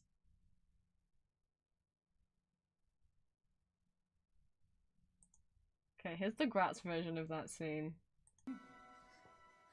Just like this bed appears up these stairs. Also, sorry, Jonathan's here, conscious on the ground. That makes me be like, this is even more giving non-con or dub-con vibes. Like, are you kidding? Like, Jonathan, like, she tries to, like, go off with Jonathan and then he just hypnotizes Mina again. Jonathan's just on the fucking ground! Help him! He's like, I can't even look. He just comes up as... And like, she's trying to hold on to him. Her husband's on the floor! No! Mina! It doesn't... He can't look! Oh, sorry, you guys can't see. Ah!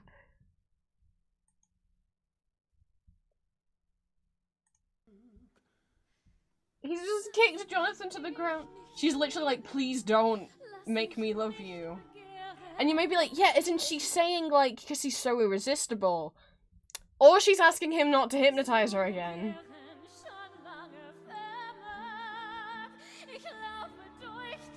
It's alright, Jonathan's still conscious. Perhaps he should be unconscious throughout this.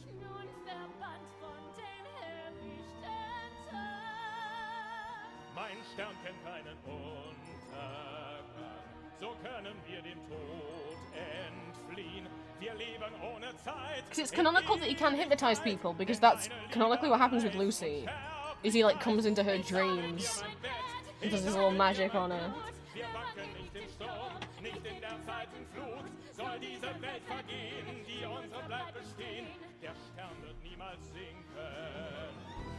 She's literally holding Jonathan's hand. Mina, no!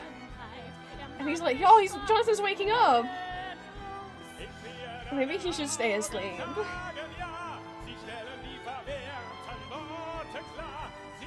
I feel so bad, this look he does here.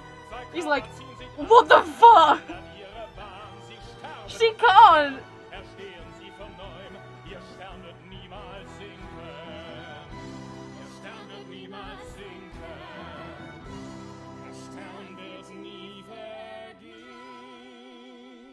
Yeah, this one's, it's way ickier. Which is, to be fair, book Dracula is really icky. Like, it's a horror story. There's nothing romantic about the book Dracula. He's full on just preying on Mina against her will.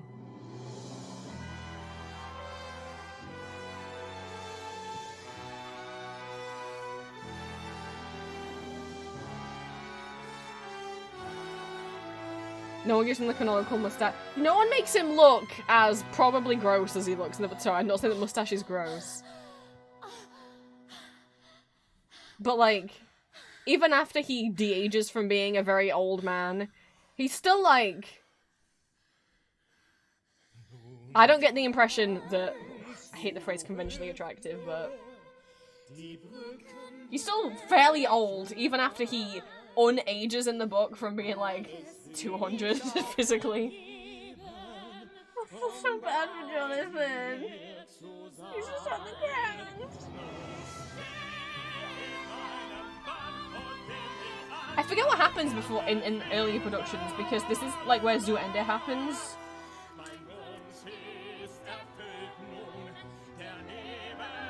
But like, Zuende didn't used to exist, so I can't remember if there was a different song before Zuende, or if they just had dialogue instead.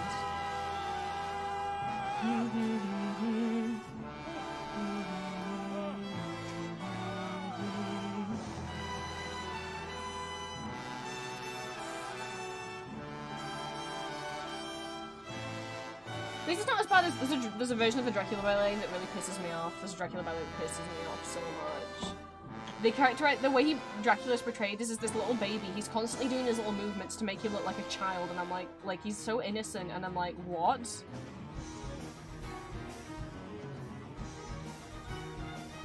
It's the boys! The boys have come!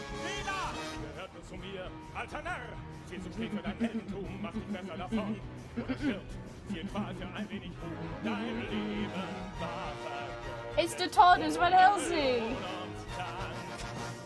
Of course the cowboy brought a gun.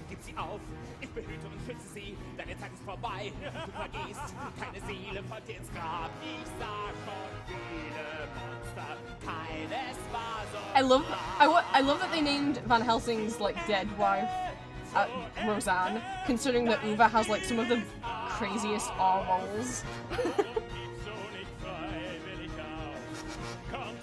Oh, Green, no!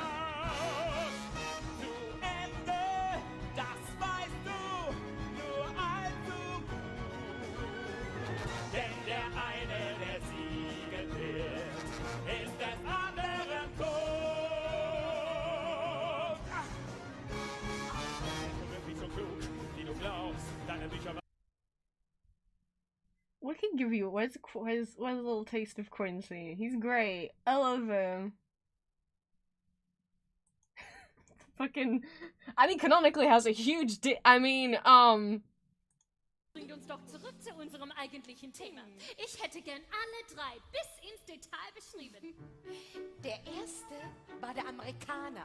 Also, he's not just any old cowboy, he's specifically American as well. He's from Texas and has a really big...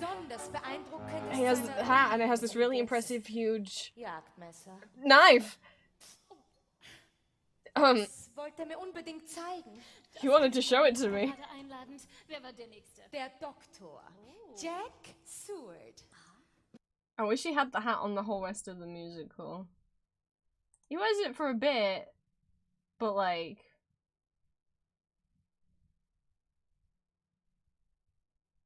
Also, the thing is with Lucy's suitors, there's 3 of them, and they're the best! Cause like, all 3 of them want to marry her. She picks one of them, and the others just go, okay, and they aren't a dick about it. They're just totally accepting, and not only that, they all become, like, best friends. And they're just great. Like, one, I mean, I do like imagining that Lucy's just dating all 3 of them, to be fair. But they're just, like, I mean, it's pretty low standards for guys for them to just take rejection well, isn't it? But... like, I don't know, best polycule, but also, like, the fact that the 3 of them, like, oh, two of us got rejected by this woman and one of us married her. Well, through this, while we've all been courting her together, we've all come to know each other, and you know what? I think you guys are my best friends now. Oh my god, you're my best friends too. And they're just like best friends. They just become best friends. I just think that's really sweet. What an unlikely way to make friends. There's so much poly potential in Dracula. Like, I know the obvious is Dracula, Mina, Jonathan. Also, Dracula's canonically poly anyway. I mean, he's got 3 wives. But, you know, you got Lucy and all 3 of her suitors. You got Lucy and Mina. You got Lucy and Jonathan and Van Helsing. I'd never thought about that before this musical happened. You've got, canonically within the musical, Dracula seduced Van Helsing's wife, Roseanne. Which means there's a potential for a past Van Helsing-Roseanne Dracula. And Dracula and Van Helsing are like really like bitter exes.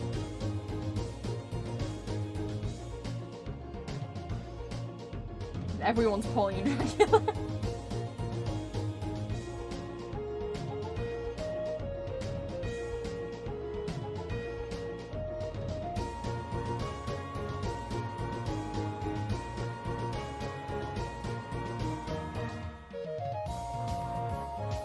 I know, I swear, I know I can't think, hang on. I actually have like a text document where I have all my watch party ideas. Where is it? I must have more than 4 more German musicals that have subtitles. I surely must. I mean, more than 2 more. I mean, I've got many more productions of Elizabeth.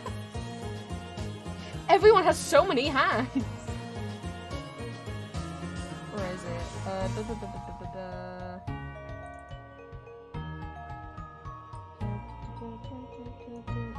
No. It's called Watch Party Monthly Films. What else have I got that's got subtitles?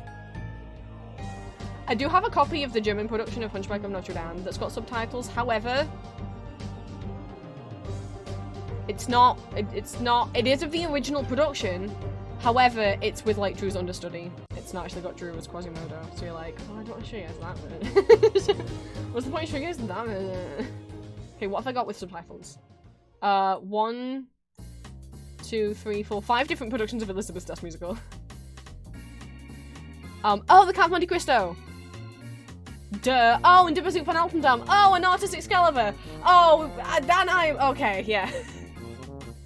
Oh no, those are just the versions of Elizabeth I have with subtitles. Rusty, I collect one thing, and that is musical videos.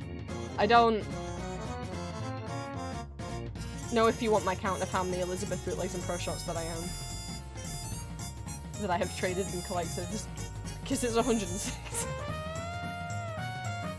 How many Takata Zuka ones do I have? I got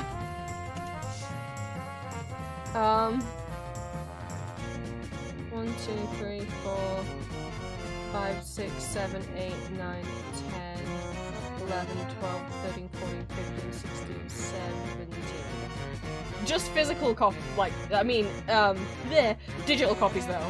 And those include Shinko casts. I don't have any actually on DVD because those are expensive. But full props to Torozuka for actually filming all of their musicals. Most places don't do that. That's not as many. What did I say? 106 for Elizabeth. That's not the most though. How many times? I have 122 of cans. How many do I have of Phantom? This is the other problem that I have. 101. Phantom is 3rd. I have a problem. Okay, but no, okay. So, musicals we haven't watched yet that I do have in German with subtitles. Dracula, Count of Monte Cristo, Der Besuch der Altendam, Artist Excalibur, Rudolph. I have the Eva von Halle! Can we do the math and you could do a weekly Tans watch party for like 2 years? Something like that. That musical's only 20 minutes long. We should watch that for Pride Month. It's great. It's about eggs.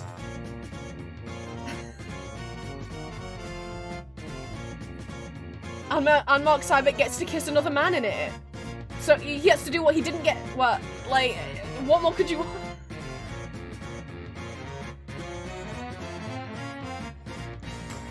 Boy, if I had a nickel for every time there was a musical about eggs.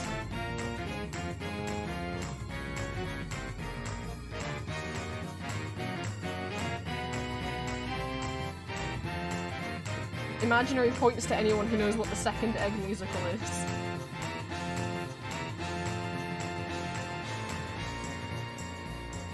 The other egg musical I'm thinking of was on Broadway. And while the main musical itself might not be about eggs, there is a musical within that musical that's about eggs.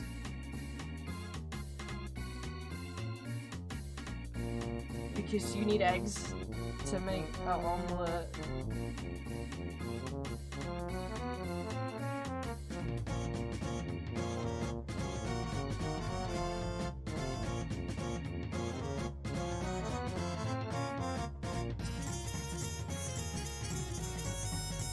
It's okay if no one in chat knows what the fuck I'm talking about. I'll just sound like a crazy person.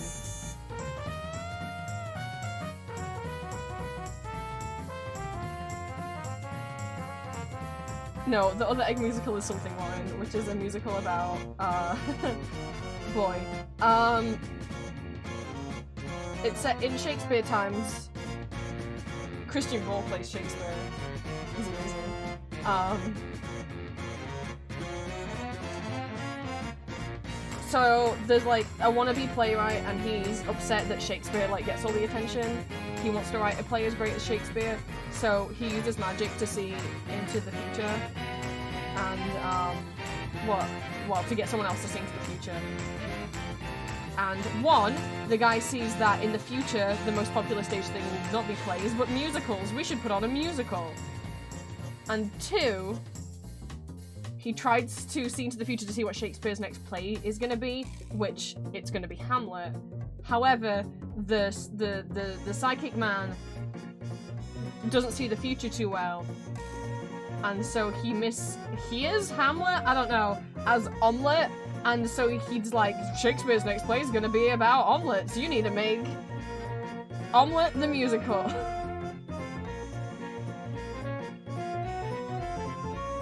Something One's great. It is a comedy, if you couldn't tell. Christian Bale as Shakespeare is amazing. That's what Hard to Be a Bard's from, if you've ever heard that. But yeah, so I've got Can of Monte Cristo, Come on, get up. Thank You for the Stretch, Artist Excalibur, Dracula, I'm from Austria.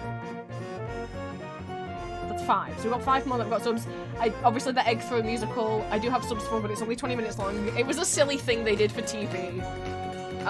It's only 20 minutes.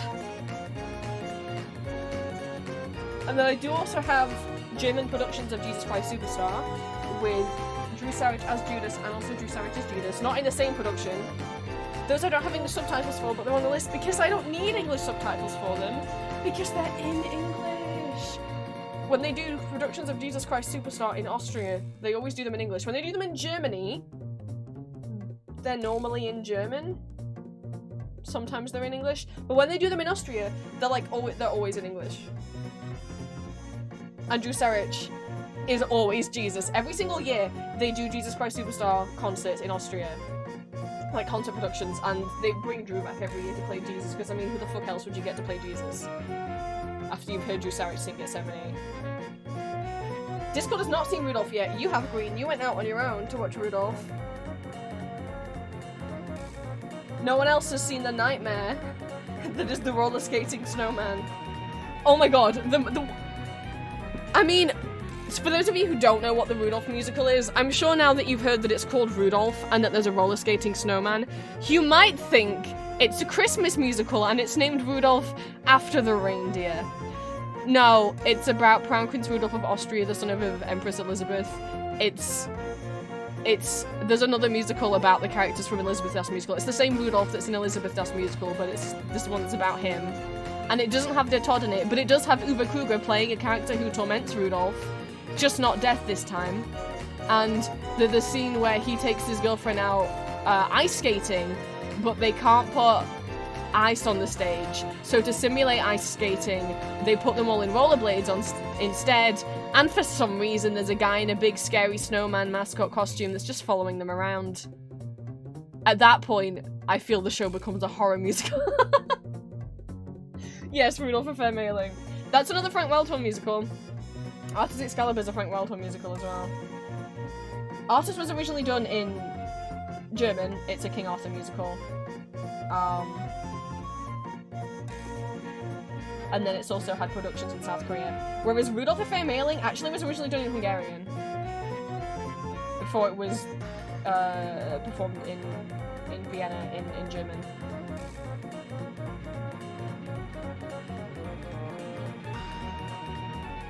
I always forget that. I always think it's a German musical, and I'm like, wait, no, it was done in Hungarian first. I don't know why.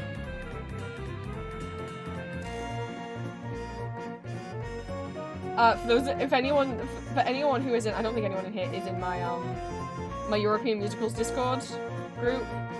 It's not as active as it used to be because like 4 years ago I did used to stream in there every week, but now I have work and jobs. But every Christmas, normally the icon for that Discord server is like the final scene in Elizabeth as like the top talking Elizabeth, right? But every Christmas I change it to a close up of the snowman's face from Rudolph a Fair Mailing, and everyone gets scared. It's a Christmas tradition.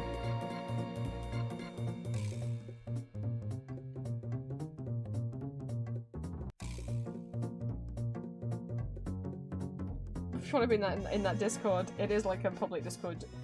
You can either find the link on europeanmusicals.tumblr.com, which is a side blog that I run, or in the, I think it's in the pinned comment of my European musicals being gay for 30 minutes or less on YouTube. That's on my Empty Masters account that YouTube keeps making me edit because the copyright holders of Mozart Das Musical have just decided to like take down every single video that has any clips from Mozart Das Musical in it. So I had to edit all those clips out. Which also means the entire Mozart pro shot is gone off YouTube. But because I always download every pro shot that goes up on YouTube. The Rudolph a Fair Mailing pro shot with English subtitles recently got taken down off YouTube as well. For copyright. Which, you're like, well, yeah, you can't just upload someone else's whole ass DVD musical. Okay, but, like, those musicals don't have official English subtitles. All of the subtitles are fan-made, meaning what we lose when those get taken down is sometimes the only English translation we have of those musicals. However, never fear, Prince is here. As a mass collector of European musicals, I always download any videos as soon as they go up on YouTube, so I did already have copies of those.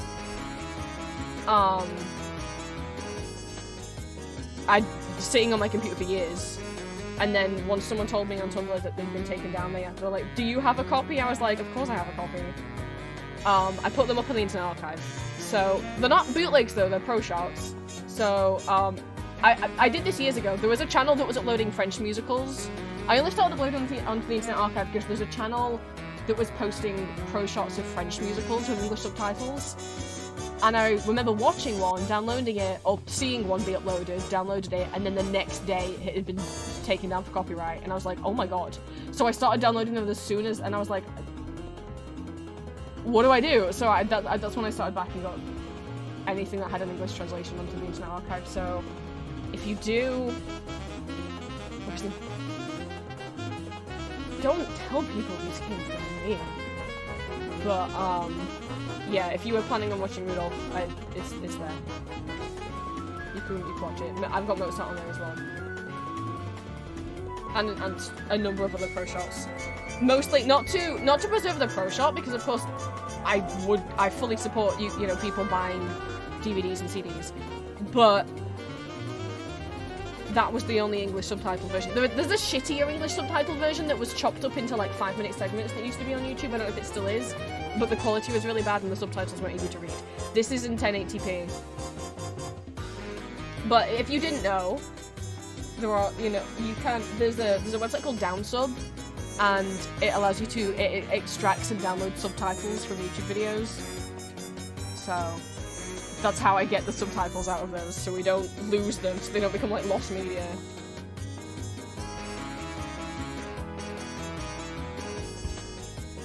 But yeah, I only found out that someone sent me an ask on Tumblr like, Rudolph's gone, did you save it? And I'm like, do you have a way I can watch it? And I was like, I do have it saved. I don't want to make like a mega upload thing or anything. Like, I want that to be, you know, I want this to be public so people can see it again.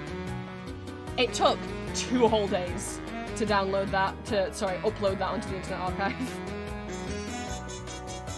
1 day for Act 1 and 1 day for Act 2, because the files are big and my internet connection and PC aren't the most amazing.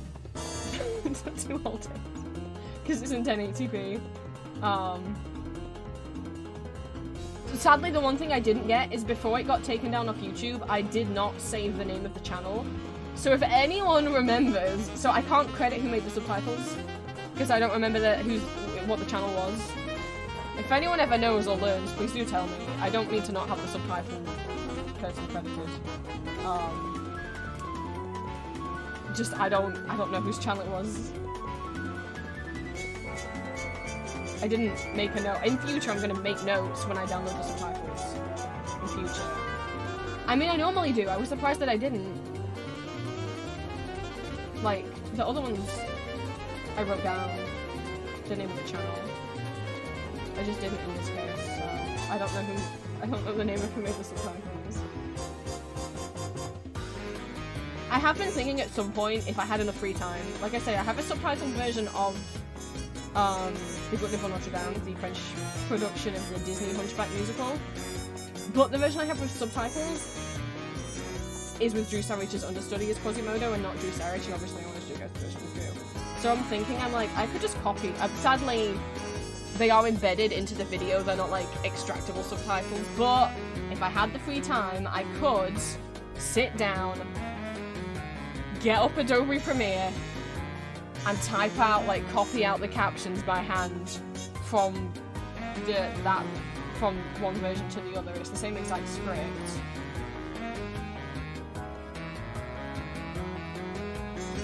I just need quite a bit of free time. But I would be down.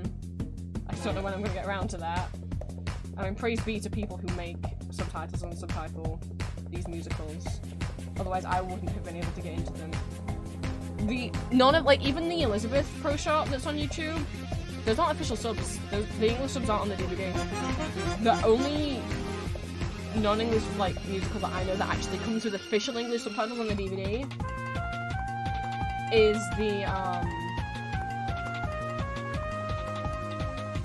Dutch Three Musketeers musical. And I know that because I own it on DVD. It's one of the few that I do actually own on DVD.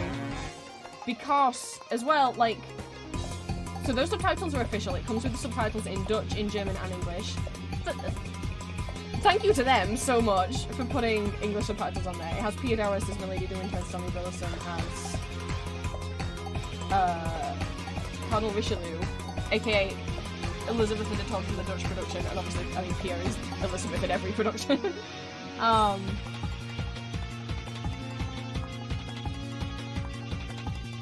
There was, or is, a version of Three Musketeers on YouTube, it's on various sites. There's actually incomplete. Someone uploaded it in 10-minute sections, but they're missing, it's part 1 through 15, and they're missing part 14. I don't know if they've labeled it as such, but they are missing a whole 10 minutes that's kind of important to the story, right near the end. So at some point, I don't know if I can or how to extract the subtitle file out of the DVD. I do want to find out how to do that so I can make that file public, because people deserve to be able to have subtitles.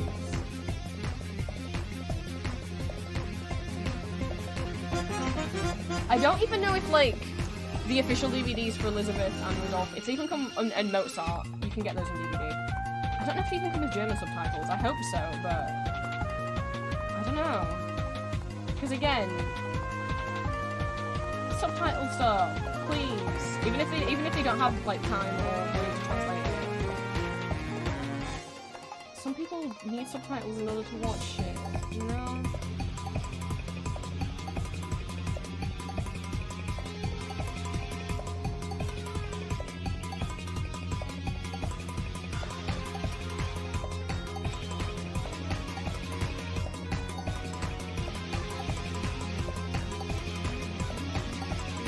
Thing I have not. Oh, as in free time. Yeah, if I had a bunch of free time, I'd subtitle the director version of Hunchback. But I sure don't have a lot of free time. But with the, I mean, what with March is incredibly busy for me. And now I'm back on. I had to take a month off apartment hunting because March got so busy because of all the projects I had to do, and I had 2 trips. But now the donathon's coming up, and like, a lot of those rewards I have up on the donathon are for me to make stickers, so that's a lot of drawing I will be doing in my free time. I've got my anniversary gifts to make for my partner. And I'm apartment hunting, which means at any point I could end up having to cancel stream because I might be going and viewing an apartment. The thing about moving somewhere it's not super far away from home, but it's not super close either. It's like every time I've got to go and travel there, and it's like that takes a whole day of my time and money.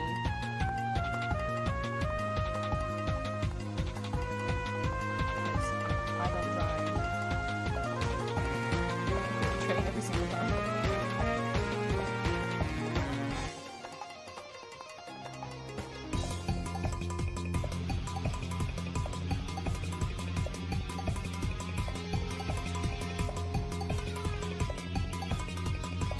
I'm meant to be getting a call at some point, well, potentially this week. There's an apartment I really like, but I couldn't go to the open house because any of you in England will be aware of this. There's been rail strikes all weekend. Like, I think from Friday to Monday. So I couldn't go to the open house. So they were like, oh, well, how about this? If we don't get any... He said if they didn't get any offers made on the apartment after the open house, then he'll ring me up and offer me to come in and do. I can go review it.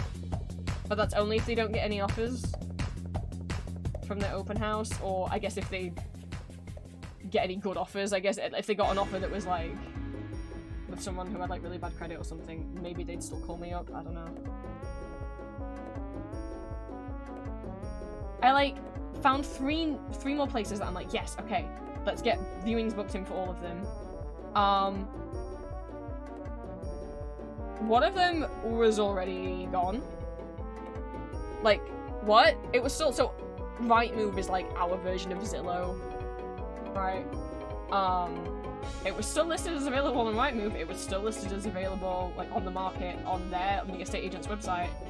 They were like, yeah, no, it's wasn't gone when you saw it and sent us the email, but it's gone now. Now that we're calling you back, I'm like, great. The second one, they just emailed me back like, hi, we're currently reviewing offers, so we're not going to come and let you view the property unless we end up declining all of these offers. And I'm like, great. And then the third one was, I couldn't make it to the open house because there's road strikes.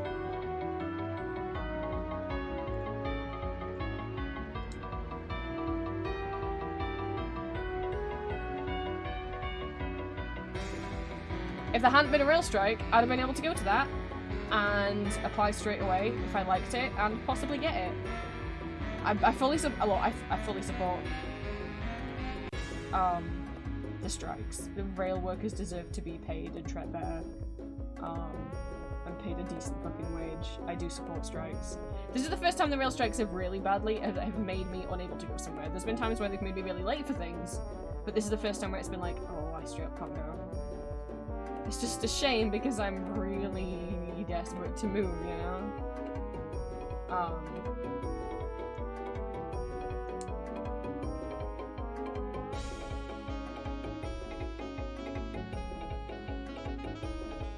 And I really liked that one. Like, I like that one more than the first one that I found that I really liked, which I applied to and got rejected. Okay, you do.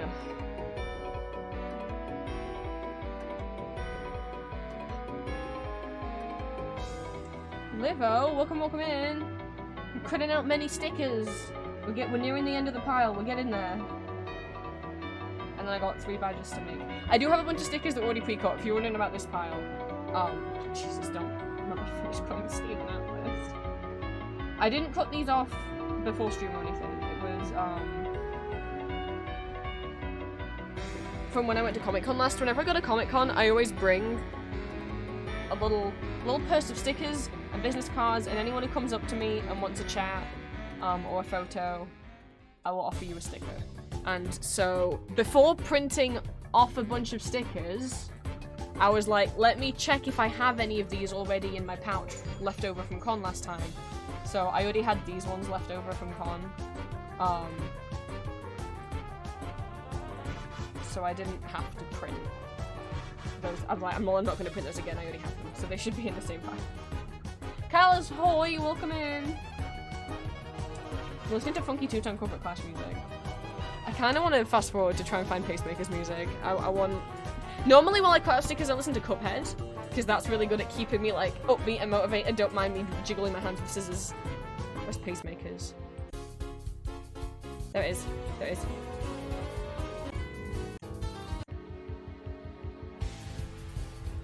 I think it's here. Listen to different boss fight themes from Toontown Corporate Clash.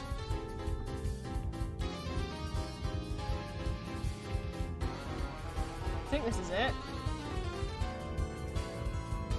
This is all just in like, I should specify the reason why I don't know where the track is because this is in one big 1 hour long video that someone put together with all the different boss themes. Okay, no, that's not Pacemaker.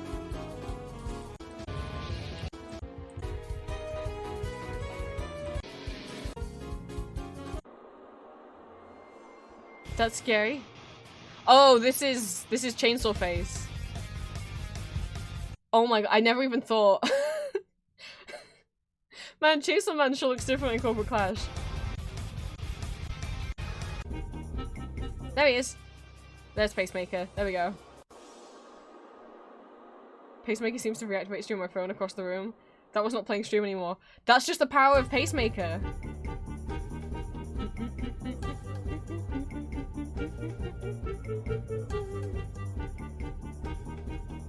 Graham's just that cool.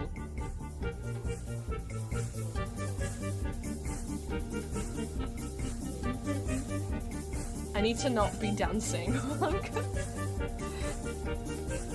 I didn't realize this was such a bomb.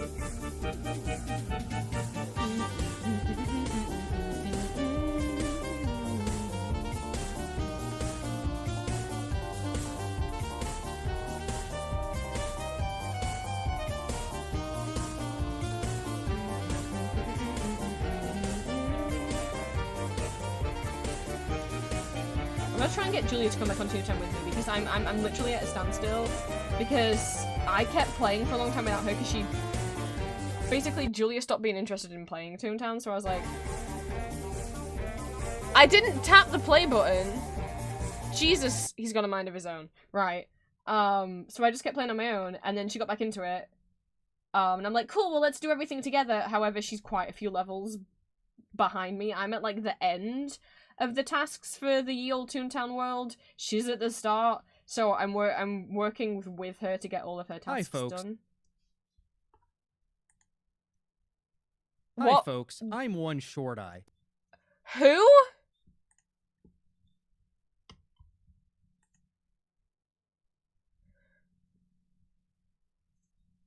What is...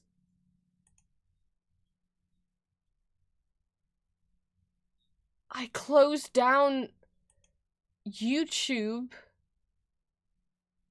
Alright, well now it's exposed me as watching some guy's been explaining how to speedrun all of the King's Quest games. I don't care about speedrunning or about King's Quest, but I've been binging watching those. They're pretty interesting. The only YouTube tab I have open right now is my YouTube Studio page. I was watching that video earlier, but then the video finished, and so I closed the tab down. I pressed the play pause short key on my keyboard rather than clicking the button on Windows Media Player. That's the second time this stream it has started playing YouTube, like the last YouTube video I watched, even though I was no longer in that window. That's the second time that's happened on stream. And what I did before is I closed down the tab that had the YouTube homepage open, and no video, and yet, so I was like, well, now that's not going to happen again, and yet, somehow, from my YouTube studio page, which for those of you who don't know, that's like the YouTube creator page where I can see a list of all the videos I've uploaded and my analytics and whatnot, that definitely doesn't have anyone else's videos in it. I mean, his videos, I mean, I don't mind his videos are pretty cool. I didn't ask for that, though. Hi, Alex. That scared me. I didn't expect an American man to say hi, guys. Pacemaker's causing my PC to get possessed.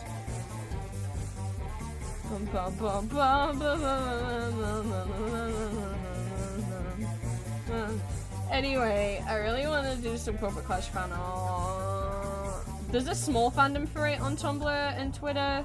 They do like cool fan art and have like make OCs and stuff.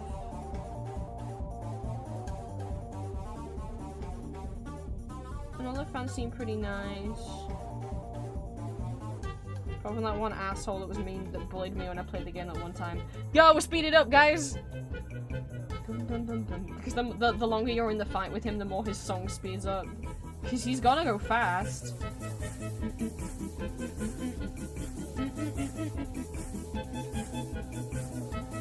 I'm fucking stuck.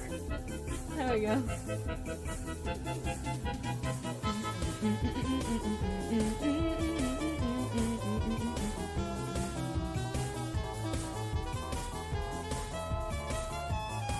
It's weird because then if I ever use the play pause button on my keyboard to try and play pause YouTube, when I want it to play pause YouTube, it's like, no, we'll only respond to media players. Sorry, not YouTube, not web browsers.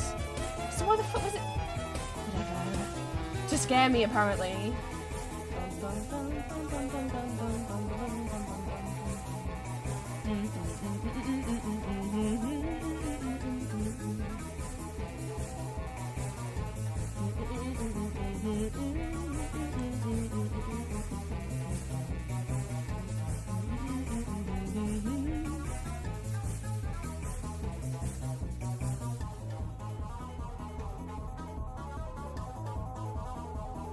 Just think, chat, if we get to the reward on the donathon, I could be cutting out Pacemaker stickers to the tune of Pacemaker. Because one of the rewards is that I'll make Toontown stickers. Oh god, we're speeding up again.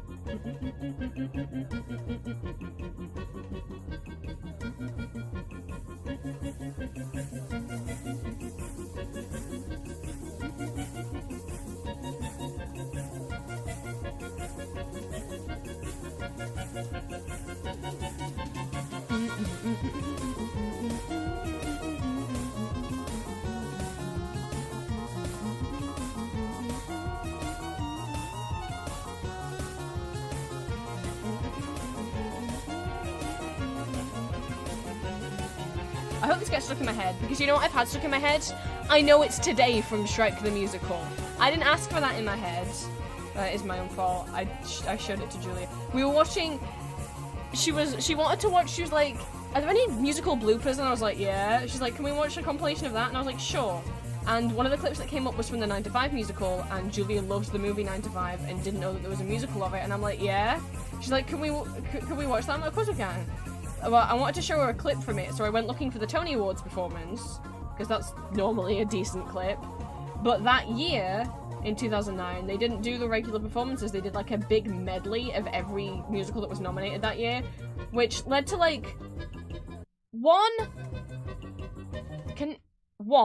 a cool mashup of Tonight from West Side Story and Look Be a Lady Tonight from Guys and Dolls. Like, that mashup was kind of cool. And also the 2009 revival of West Side Story I really like, because it actually has the Sharks singing in Spanish instead of English. and then a weird mashup of this, like, slow ballad with I'm Alive from Next to Normal. It did not work. Anyway, the Shrek the Musical cast came on as well, because that was from 2009, and Julia was like, what the fuck is this? And I'm like, oh, look, I know it looks bad, and I personally don't really like the Shrek franchise, I've just never found it funny. But my mum liked it as a kid and would force me to watch it. The songs to the musical are pretty good. So I played her I Know It's Today, because that's got really good harmonies at the end. You might think you don't know that song. It's sung at the beginning of the musical by Fiona, like age 12, age 17, and then like age 20, or however old she's meant to be at. If you've been on TikTok, you might have heard it, because it's the Are You There, God? It's Me, Fiona. And those harmonies are real nice. But ever since I listened to it again, it's been in my head all day. I need help. I hope I have Toontown in my head instead. That would be nice. Graham can affect my brain. As we keep getting faster. That's the last sticker. Okay. You get this in the bin.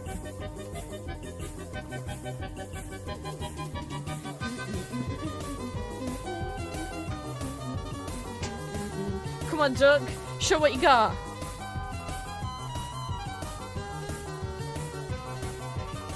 This is the kind of content you don't get on other Twitch streamers' streams. This is the kind of content you can only get right here on twitch.tv/TheVampirePrince.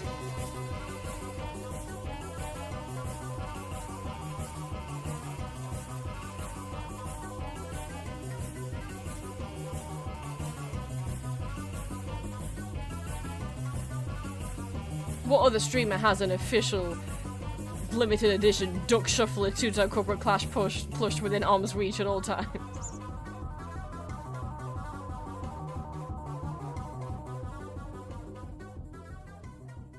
Oh, I think we reached the end of the song.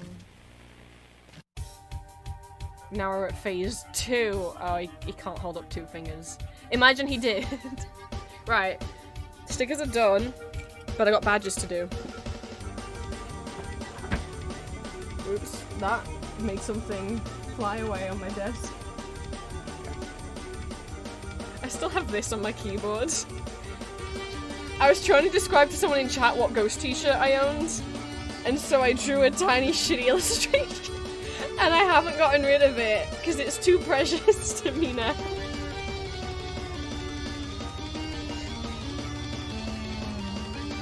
I've really debated selling it as a sticker. You guys can't see how terrible it is. He's got a little face. He's got a little smiley face in there, though.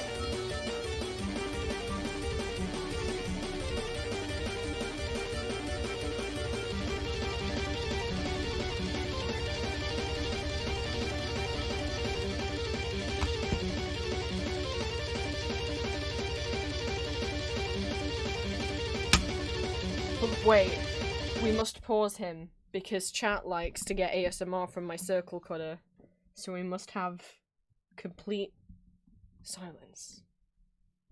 You ready?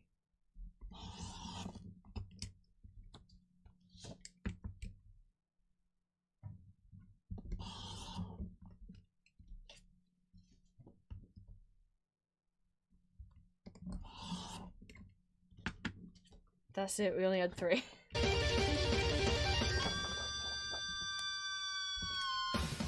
But everything that I sell as a sticker, I also sell as a badge, and you guys can customize whether you want pride flags. You can have up to 3 pride flags, because if I did 4, they wouldn't. The end 2 would like curl around the back, and you wouldn't be able to see them. And also like plain colours, if you don't want a gay one.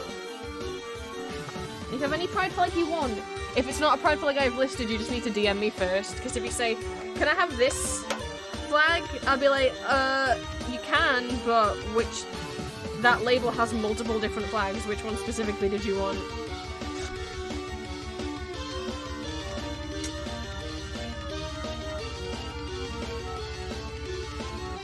That includes like, Gender flags, sexuality flags, arrow spectrum flags, xenogenders, I don't care. What is my goal? I don't know what that is, there's something stuck to my cutting mat. That was weird. Right. Ah! My bin! That's what I'll get when I move out. A new little bin, because mine is broken. Because, our old dog used to try and go inside it. And it's like a pedal bin where the lid is meant to, like, you know, come off like that, but it's just completely snapped off and broken.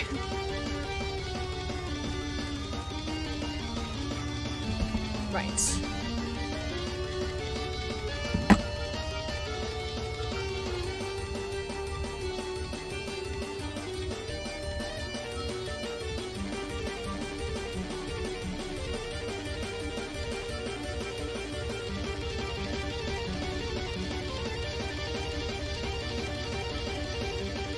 I'll do the badges, shall I switch up? Hang on, I wanted to take my shit, I forgot, I got the reach.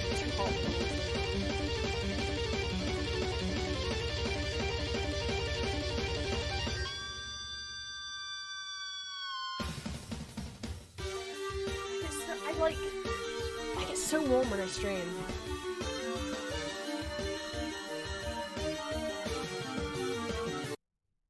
I've put Duck Shiftless theme on. As a special treat.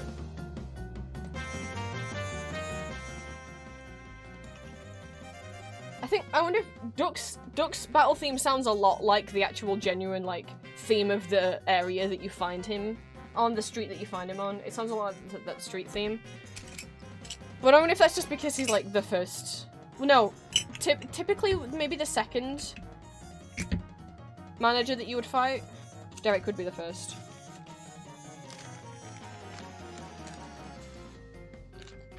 Bum, bum, bum, bum, bum. I'm gonna need to buy some more badge parts soon because I think I'm running out of acetate. I mean, I had the exact same numbers of each part, but sometimes the acetate is a pain and it gets little bits stuck to it and then I'm like, well, I can't use that. Oh, that didn't go well.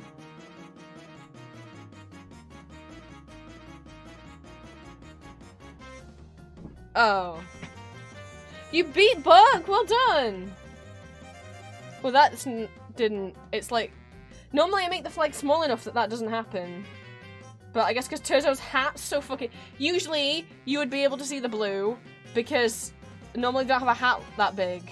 I might have to redo that one. Like, print it off again. It's fine, I can reuse the parts, I can reuse the parts. I might not be able to reuse the acetate. We'll see. I don't feel right sending that out. Let me print that off again.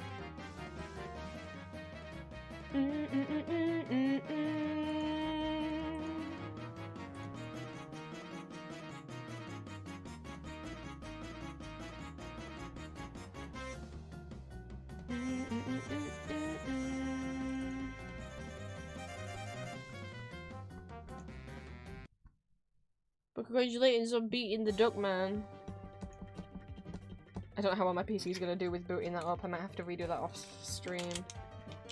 Yeah, I can't reuse the acetate. Fuck! God damn it, Turzo, why do you have to be so big? When it's all bent into shape like that, it looks like a little, it's like a ball cap.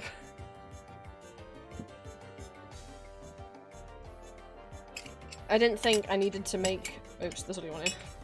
I didn't think, oh, I should make the flag start lower down because his hat's gonna get in the way. Because normally, you can see above everyone's heads.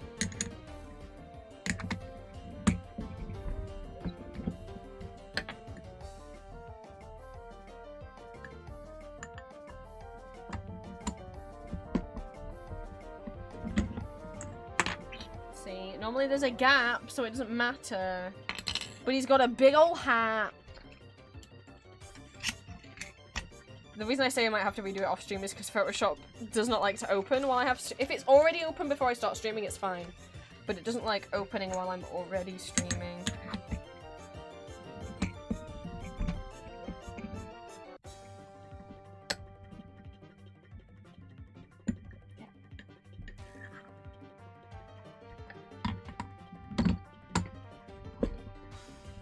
just gonna use the same sheet of paper because I chopped it down. I didn't throw all that away. So now we just have a shorter sheet of paper than. Ooh, I hit my elbow on the corner of my desk. In the spot. You know the spot. Ooh. I didn't even hit it that hard. It just got it in that. It got it in the spot. Photoshop, if you'd like to respond, that would be really nice. I didn't even hit you that hard. You should be reacting like this.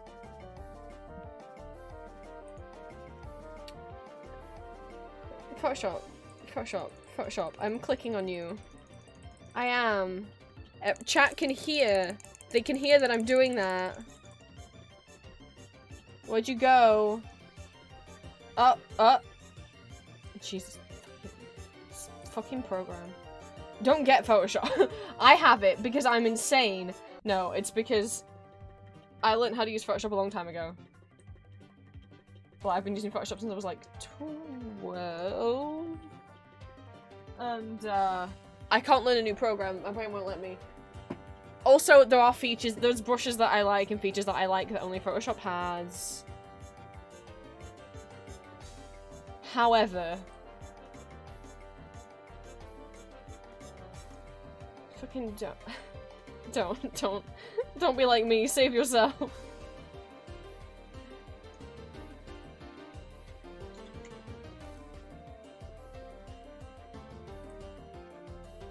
It's really not worth the money. It's so overpriced.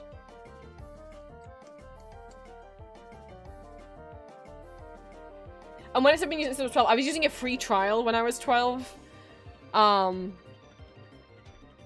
you didn't have to pay for. And then I got a hacked version. I don't use that anymore. I pay for Adobe, so you can't get me in trouble. But when I was 13, I had a hacked version of PS3 that I wasn't whatever. And then because Photoshop is what we used on computers at high school, so I had to know how to use it and be able to access the files at home. And then at college, again, we had to use, like, Photoshop is what we had to use at school, but they weren't giving, we had to use it at college, but they weren't giving us a license to use it at home, so what else was I gonna fucking do? And then at university, we had to use it, and also they gave us a license so that we could use it at home. Thank God.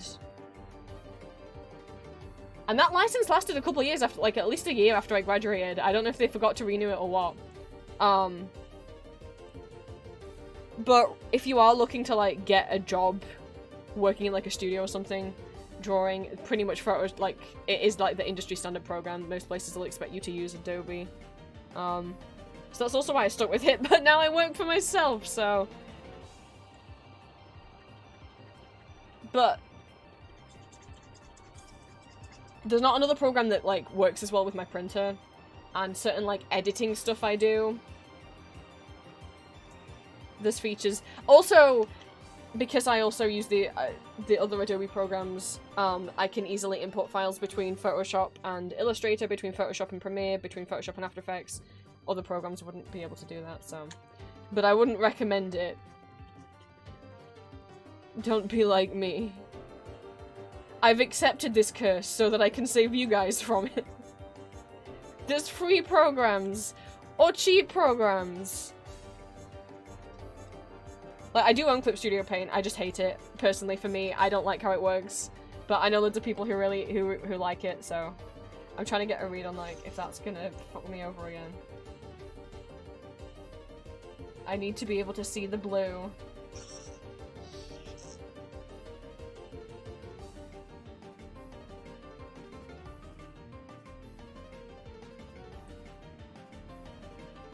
Okay, I think it should be fun. I think it should be fun.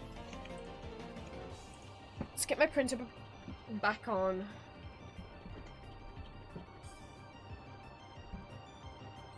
I personally don't like Clip's brushes. I don't like how drawing feels in Clip. Maybe I'm too... I mean, I used to use Paint Tool AI to do all my drawing, and I would just use Photoshop for editing, actually. Because I didn't used to like any of the brushes in Photoshop. The brushes I have in Photoshop are not Adobe Defaults brushes. They were from a pack that I got. Because anyone can make Photoshop brushes. What did I just put? Oh, it's right here.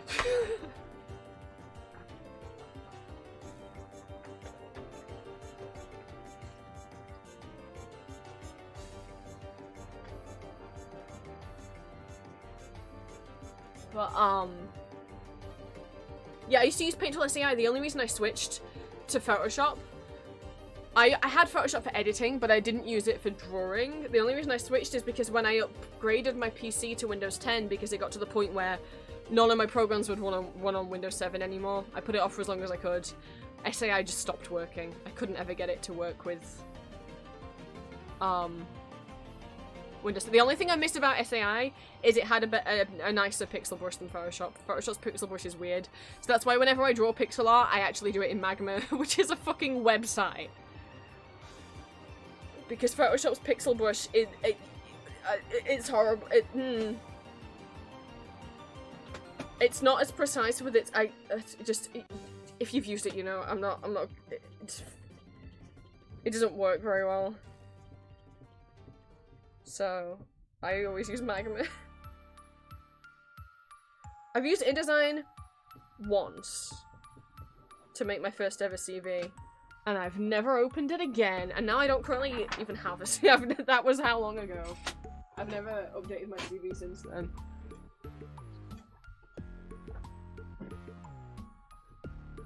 Because, I don't know if it's because we're at college or uni, they try and recommend, like, if you're an artist, you need a very fancy looking CV that's got, like, maybe you've drawn it yourself, maybe you've drawn, like, the borders and stuff. You know, to like show your skills on your CV. I did illustration at uni.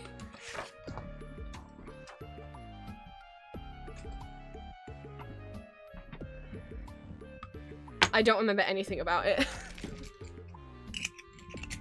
I use Photoshop to draw and edit pictures and GIFs. I make all my GIFs. The occasional time I make a GIF set on Tumblr.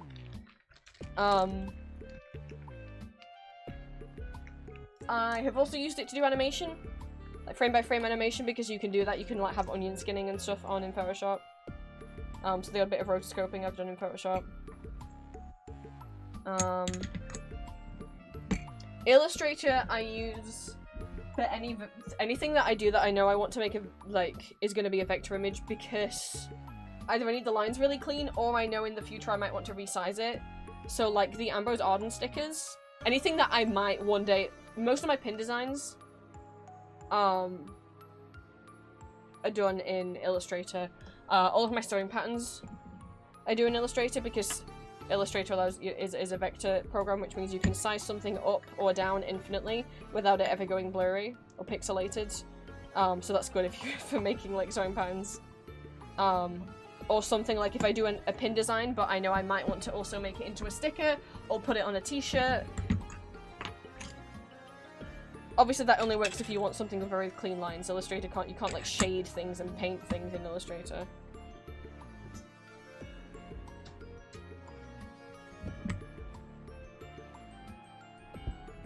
And then Premiere I use to edit all my videos, and Audition I use for any of my characters that I voice that have like any kind of vocal effect. Whether it's like Achilles, who has like the reverb on his voice, or like Metaton, who has the robot effect. I do those in Audition. I use Audacity for recording and everything else. But for the stuff that Audacity can't do, I do use Audition a little bit. We done. That's all. That's everything.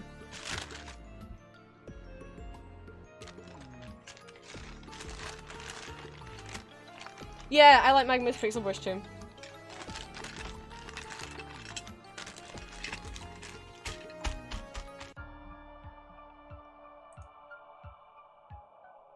When I draw the pixel chibis, I did them all in Magma.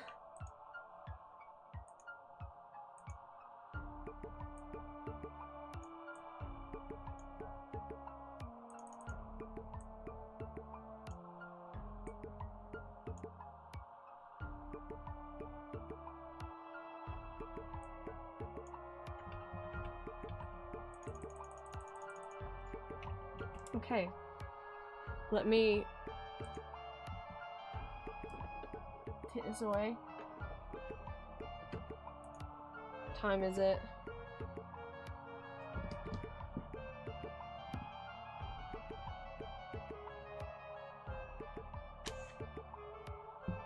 But I'm thinking, throughout the donathon.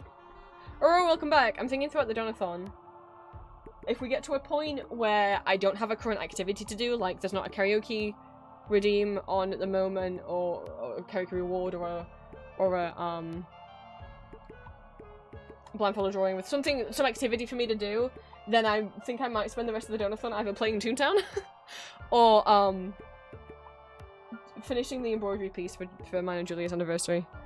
But I put Magma as the very first lowest tier reward. It's $25. Because what I figure is, once we have that Magma canvas open, it will be there for the rest of the donathon. Now, within a single Magma canvas, you can have multiple pages. So what I will do is, please fill the sheet. So the Magma will be the first thing, so we can have it on the background constantly. It'll be up in the background constantly. Everyone can be in there for days if you want. Once the canvas is filled, we'll just move on to the next page. You won't need a new link. It'll just be an extra page. I'll show you guys on the day how to get to the extra pages. We've never filled a second page before. Hopefully we will. Hopefully that'll be fun. I can show you now. Hang on. Let me get Magma open.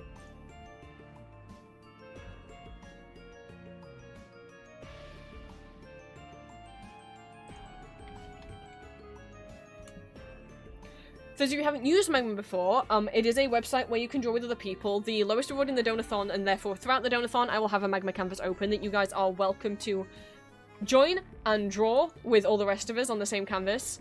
There are a few rules, which is don't draw any gore, or blood, just to not trigger anyone. Don't draw any triggering content at all, you know, no body horror, vent art. Please don't do that. No not safe for work, nudity, or sexual stuff. That will get me banned from Twitch. I dropped the link in my Discord, but it is not a Discord exclusive activity. If you are in my Twitch chat and not a member of my Discord, all you'll do is just put your hand up in chat and be like, can I have the link, please, Prince? And I will DM you via Twitch the link. The only people I will not give the link to is if you are a first-time chatter on the day, I will not give it to you in your first stream. Like, any first-time chatters today who come back during the donathon, I'll give you the link because it'll be your second stream. But I don't immediately give it to people who have just shown up and instantly been like, can I have the Magma link? Because in the past, there's a danger in doing that with other I've seen it happen to other streamers where they have like Magma or Gartic Phone or Scribblio, something like that on stream where other people can draw. People come in and say, hey, can I have the link, please? I want to draw with you. They go, okay. And then they immediately like either draw or copy and paste in either like hardcore porn or something bigoted, and then immediately report the streamer for having porn on their stream. There are people who purposely prey on, and sometimes it can be trans streamers in particular, in order to try and ban them by asking to enter their Gothic phone session and then drawing something that's against Twitch's rules and then immediately reporting them and getting their account banned or suspended. So if I don't give you the link straight away, and I want to wait, you know, until you've been to a couple streams, please don't take offense. I've seen that happen to friends of mine. We're just being careful. So let me get a new canvas going. I'm not going to give you guys the link yet, because it's not donathon time yet.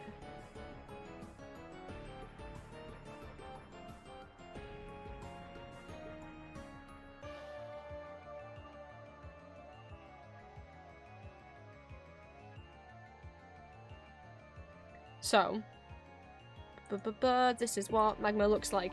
It's free, but you do have to make an account. I would prefer it if you made your account the same as your Twitch name, so I know, or Discord name, so I know who you are. If you're in my Discord. If you're not in my Discord, then I won't recognize that name. You guys can't really see. Let me minimize this down. Go away, Photoshop.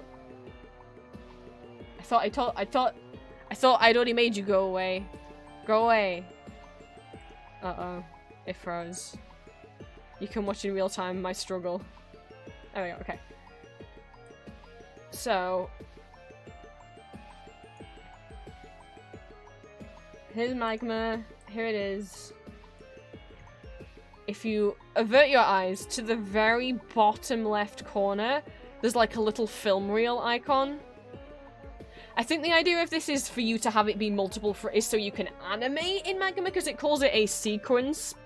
It calls it like a sequence, not pages. So I'm wondering if the point of this is that you're meant to be able to like 2D animate in magma. I don't know, but you'll come down to this corner, you'll click on this, and it will bring up like, and then I can just make a new page.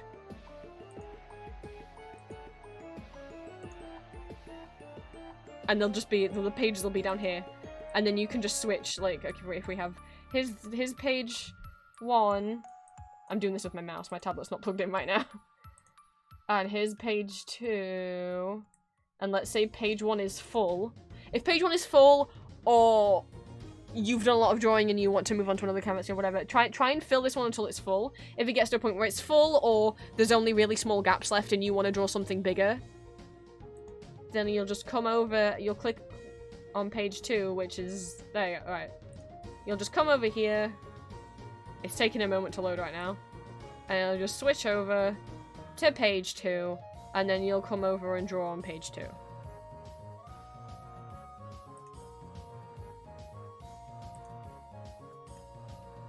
But we don't need page 2 right now, because I'll set it up with 2 pages, and then I'll check in on you guys. And,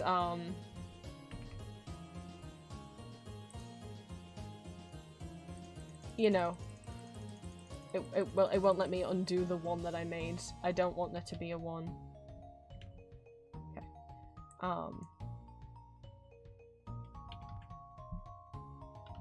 And once you guys fill page 2, if you fill page 2, then I'll make a page 3 and so on and so on.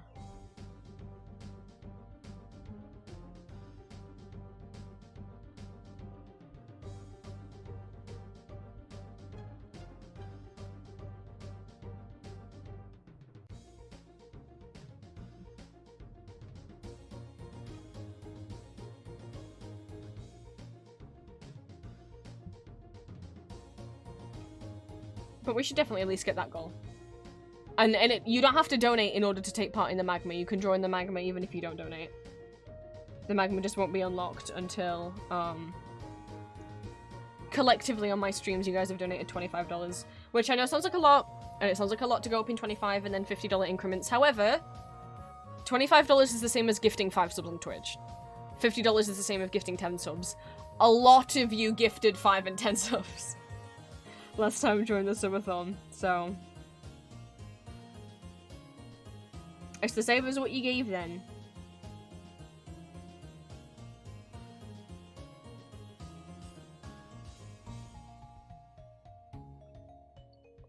I am umming and ahhing about raiding a new person that I don't know or not. Oh no, but as I said, like, I want to at least, I did say this yesterday, I want to at least, before I ever raid someone, have watched their streams at least once, so I know that they are a safe space. I'm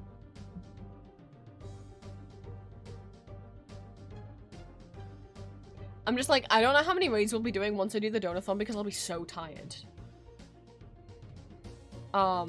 What? Blaze? Thank you so much for subscribing with Prime Gaming. Please enjoy all of the emotes you'll now have access to and the ad-free viewing. Thank you so much. I don't know if you've been lurking for a while. You don't have to speak up and chat if you don't want to, but thank you so much.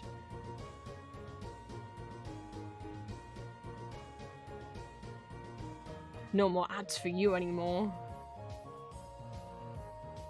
But yeah, I want to peep in on other people's streams more. Once with the donathon, obviously on some days I will be raiding directly into Julia. Been looking for streams. Oh, I hope you've been having fun. Thank you for the first time chat.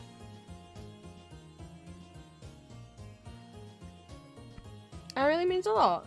I have no problem with people lurking and not wanting to chat. You're more than welcome to. If you don't want to be acknowledged, that's fine. Sometimes I don't want to be acknowledged. I don't want to, you know, not all of us want to be perceived all of the time. Yeah, I need to try and do a better job of watching other people's streams. I mean, if someone that I knew better was online, then we would absolutely be raiding into them. But None of them are awake yet. They're all American. That's not true. They're not all Americans. I know Smilk was waiting earlier, but I guess Smilky already finished stream. I was hoping I could still catch them while they were live. Oh. Someone just started stream. Hello.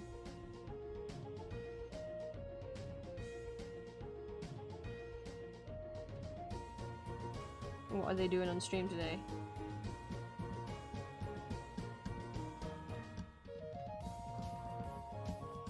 I've got to sit through an ad about voting.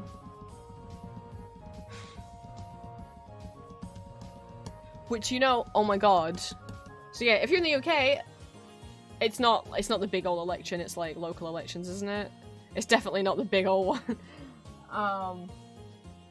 My parents tried to hide, well, my mum tried to hide my polling card from me.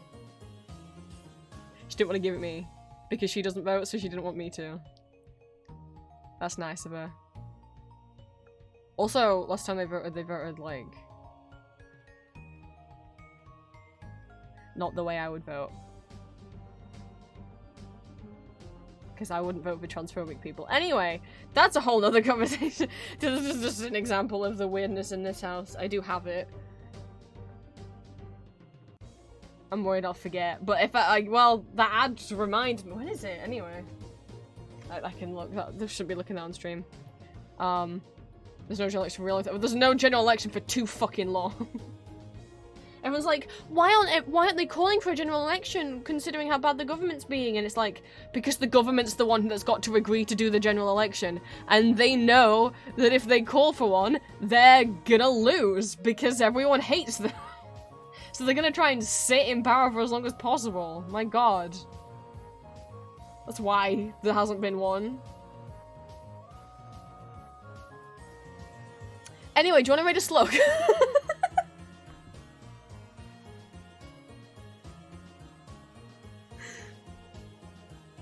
Sluggy McSlugs online. It's been a while since I raided them, but I know that they're cool. I want to double check Slug's pronouns. Oh my god. This is not the same Sluggy as- this is not Sluggy from Twitter who does Arcane fan art. This is a different Slug. Don't get your slugs confused.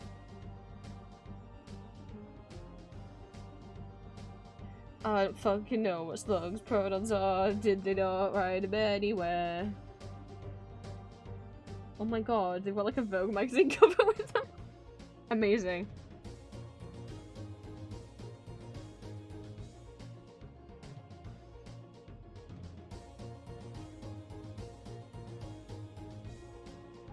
I'm going to their Instagram. In the hopes.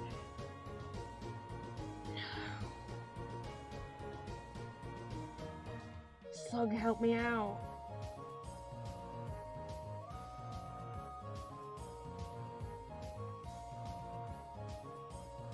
Slug's panels are so cute!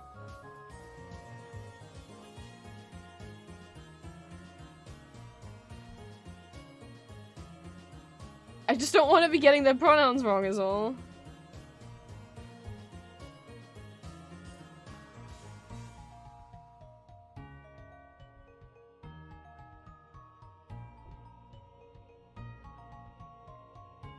Well, I mean, not everyone has to share their pronouns if they don't want to. So I'm gonna use they, them, because they don't have anything listed. But I could be wrong. So don't take me word for it.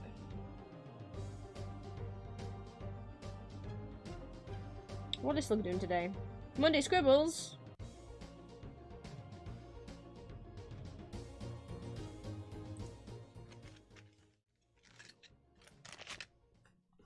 Honestly, I should go over to Slug's channel just to scroll all the way down their panels and see the art of them on the Vogue cover.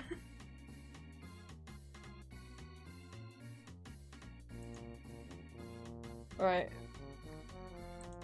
I don't know how long I'll be sticking in Slug's stream, I'll try to. It's not dinner time yet.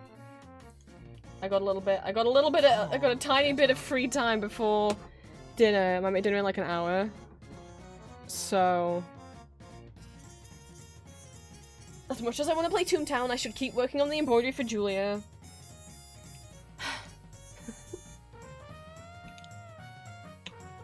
It's this music. It's making me wanna. But also, again, I don't want to get ahead of Julia, though I do want to meet. Well, yeah, but then I need to do that with Julia. She's at work right now. After waiting at home. Actually, she's not at work right now. She'll have finished, won't she? I'm gonna go check my DMs. I think she was. Didn't she say her shift ended already?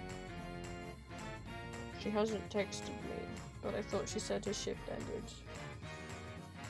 At what would be 5 PM for me. Maybe I was wrong and it's 6.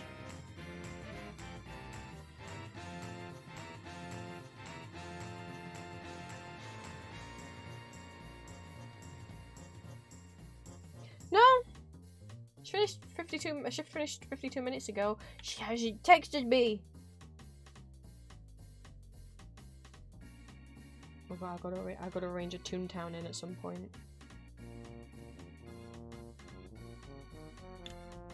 Okay. So, please don't forget, Wednesday, 10 AM Pacific time, 6 PM UK time, live on Julia's channel. I might be there if she wants me there. If I'm awake, I'll be awake. I gotta go out in the morning, but yeah, I'll be back by 6 PM. I might be eating. It might be it, so I might be in a bit. I mean, obviously, I'll be in chat. In terms of whether or not I'll be on mic, and you'll be able to hear me in Julia's streams, that will depend. I mean, I definitely probably will be eating for that first part, so you won't hear me then. But I'll try to be there. Julia might want to be on mic on her own for at least the first bit, you know. Makes sense. Please come along, donate if you can. Obviously, any donation given throughout Julia's stream or my stream, they both count. You'll just be unlocking different rewards. But especially considering the donathon is in Julia's name. And her stream is the first one. It'd be really nice if we could make it really special. Because as much as she's excited, I don't know if she's nervous. I'm a bit nervous. Maybe this is me. But I know she's really stressed about the bill, so, hopefully it'll be fun. But understandable as well if you guys want to, like, if you already have an idea in mind of how much you want to donate, maybe if you do half of that on Julia's and half of that on mine, if there's rewards on my list that you really, really want, if you want those sweet, sweet body pillows. My stream will be, well, my first stream will be on Thursday, 2 AM Pacific time, 10 AM UK time. I'll be going for a max of 10 hours. Depending on what you get the timer to, Julie will be going for a max of 6 hours. I will not be there for the whole 6 hours. I will need to go to bed at some point. Because that would be until,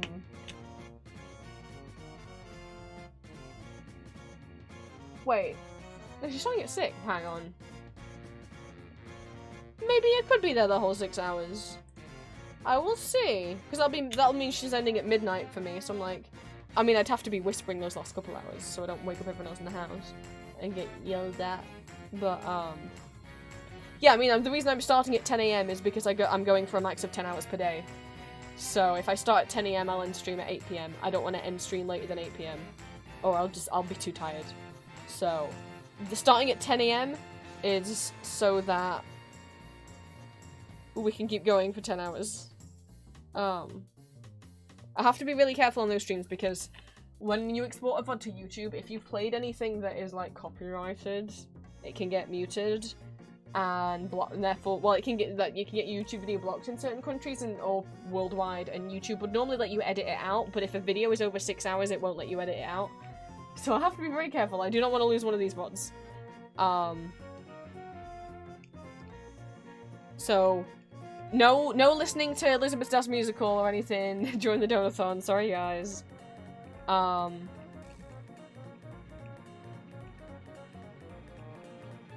But so Jill will be streaming Wednesday, I'll be streaming Thursday, and then we'll both be streaming. I'll be streaming Friday, and then I'll raid into her stream.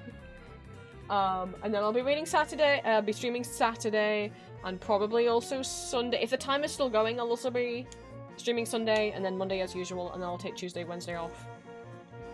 And then be back at it on Thursday if the time is still going. See if you can get it to a silly 4-day number. The timer is starting at 6 hours and we'll be counting down to 0. It won't be starting from 0. I should have said that as well, for people that aren't familiar with how subathons and donathons work. But it will be starting at 6 hours because that's the minimum that the stream will be for.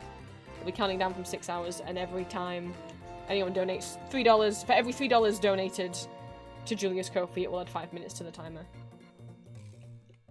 So, get it to a silly number. Last time during the subathon, you guys like wouldn't let it dip to single. It took ages to dip below 10 hours. It wouldn't go down to single digits. So you know what we could watch as a celebration, because that didn't get caught by YouTube. We could watch all of Barbie and the Rockers again. We didn't actually watch all of it last time. I just sped through it. But that could be a reward. If we get past the $2,000, we can watch Barbie and the Rockers in its entirety. Copyright people don't... Hasbro doesn't care if you watch Barbie and the Rockers. It's not Hasbro that own Barbie, it's Mattel. Anyway,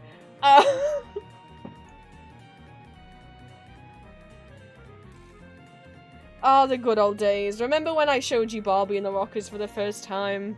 We were so young back then. It was 6 months ago. Does it feel like 6 months ago?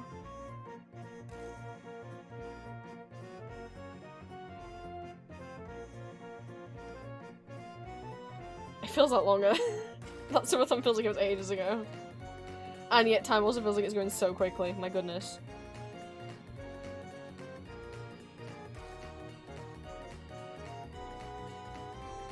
I don't know whose theme this is at the moment. I'm into this one. Whose is this? Like 30 minutes in, I'll have to look at the video to find out who this is. I don't know whose theme this is.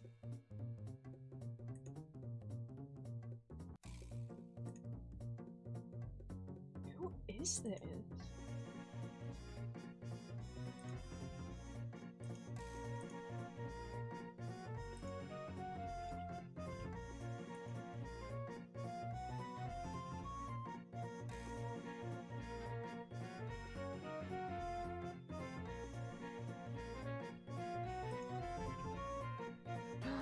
A new 10-minute power hour. I know what me and Julie will be watching lately. Whose theme is this? It's currently 33 minutes in. I'll have to go back to the YouTube video.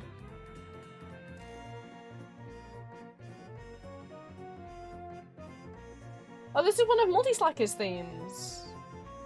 Aw, the little sleepy guy. Oh, this is the break time phase. What a nice break time theme.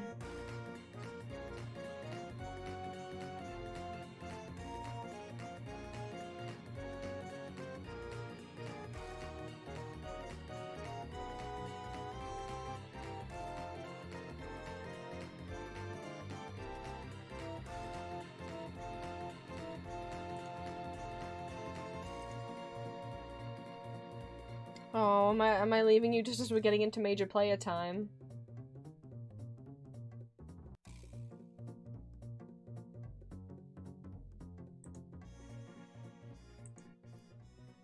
I'll let major player play out a bit.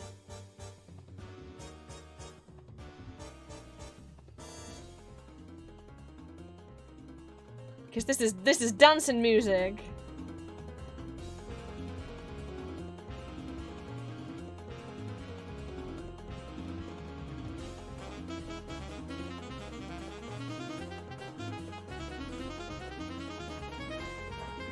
How much health he has? Who? Major player? He's... So, the locations they take you to starts off, like, gets harder in difficulty each time, so you start off in Toontown Central. And then...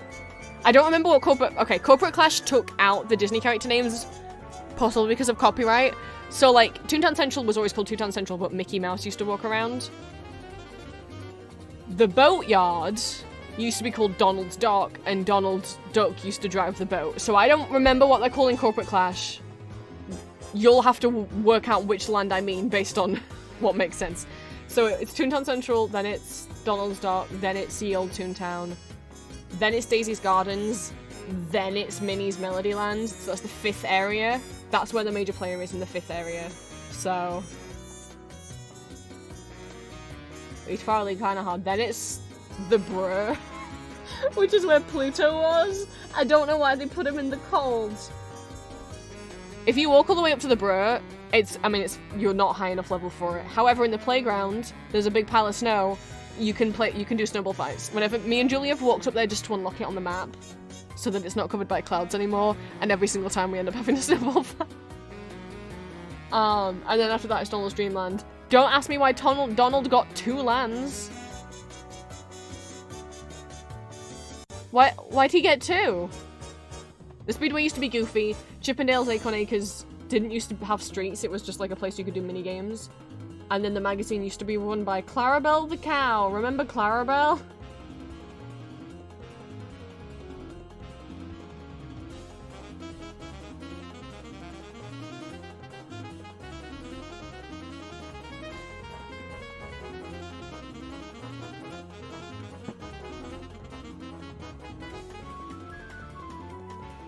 Okay, we're gonna raid. We're gonna raid out. Next time I see you guys, it'll be Donathon time. Next time I see you guys, you might hear me. I might be collaborating with Julia in her stream. I might not be. If I'm not, I will at least be in chat, being the good mod that I am. And,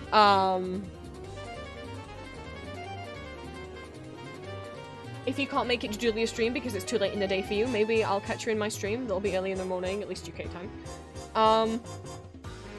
As I say, if you are planning to donate, obviously if there's a reward you really, really want from one of our streams, save up for it.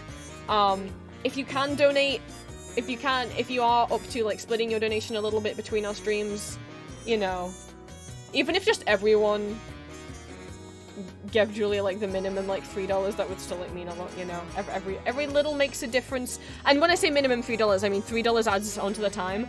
But I think you can give someone any amount you want in Ko-fi. Can you? Oh, so Julia's Ko-fi is set to $1 each. So yeah, the smallest donation you can make is $1. But, you know, if like everyone who followed us gave $1, like my Twitch following plus Julia's Twitch following combined, that's like almost 1,000. You know? I know that's not how many people watch the streams.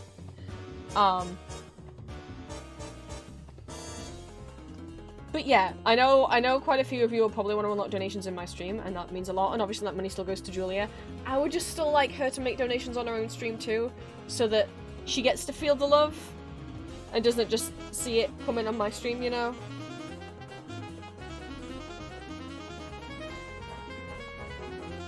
I don't want to stop listening to Toontown music now. I'm really vibing. Julia's on her way home!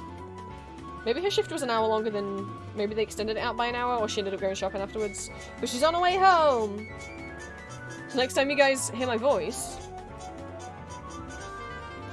It'll be during the Donathon. I really hope you guys show up. Even if you can't donate anything. Just moral support, and obviously, even if you don't donate, you can still enter the giveaways. Even if you don't donate, you can still join in on any of the games or activities that we'll be doing with chat. So... you might get stuff, even if you don't donate.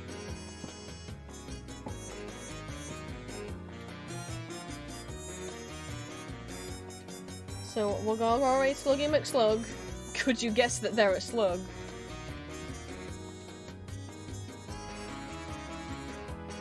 I'm gonna always try and give a shout out to whoever I raid before I raid them, in case Twitch leaves any of you behind, especially on mobile. Twitch has a bad habit of, like, not bringing people along with the raid. Not during an ad break! No! B for me. Oh, we're still in it though. We're still in it. Sluggy, my back, Gil. Oh, come on with the salt. Look. This is fair and square. Everyone, watch this. Watch this. This is fair and square. Watch this. Watch this. Sorry, I didn't know how loud that clip was gonna be. I didn't know that clip was gonna be that loud. That hurt my own ears. Watch and learn. Hole in one. Sorry, that even hurt my own ears. Wait till that fucking ad's done now.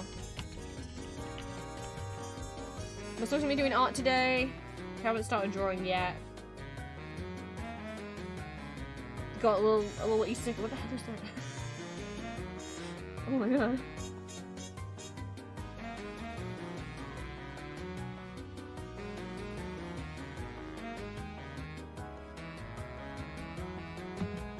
I'll wait for the ads to fucking stop.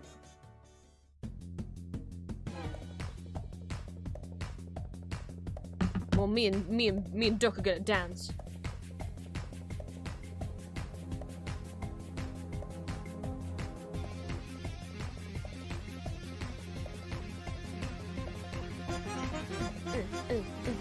Okay, you're back.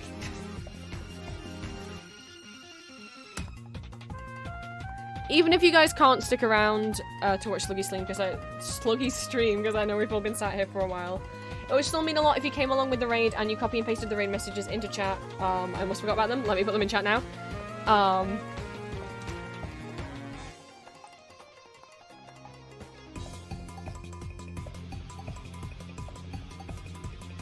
haven't got enough time to grab the other one.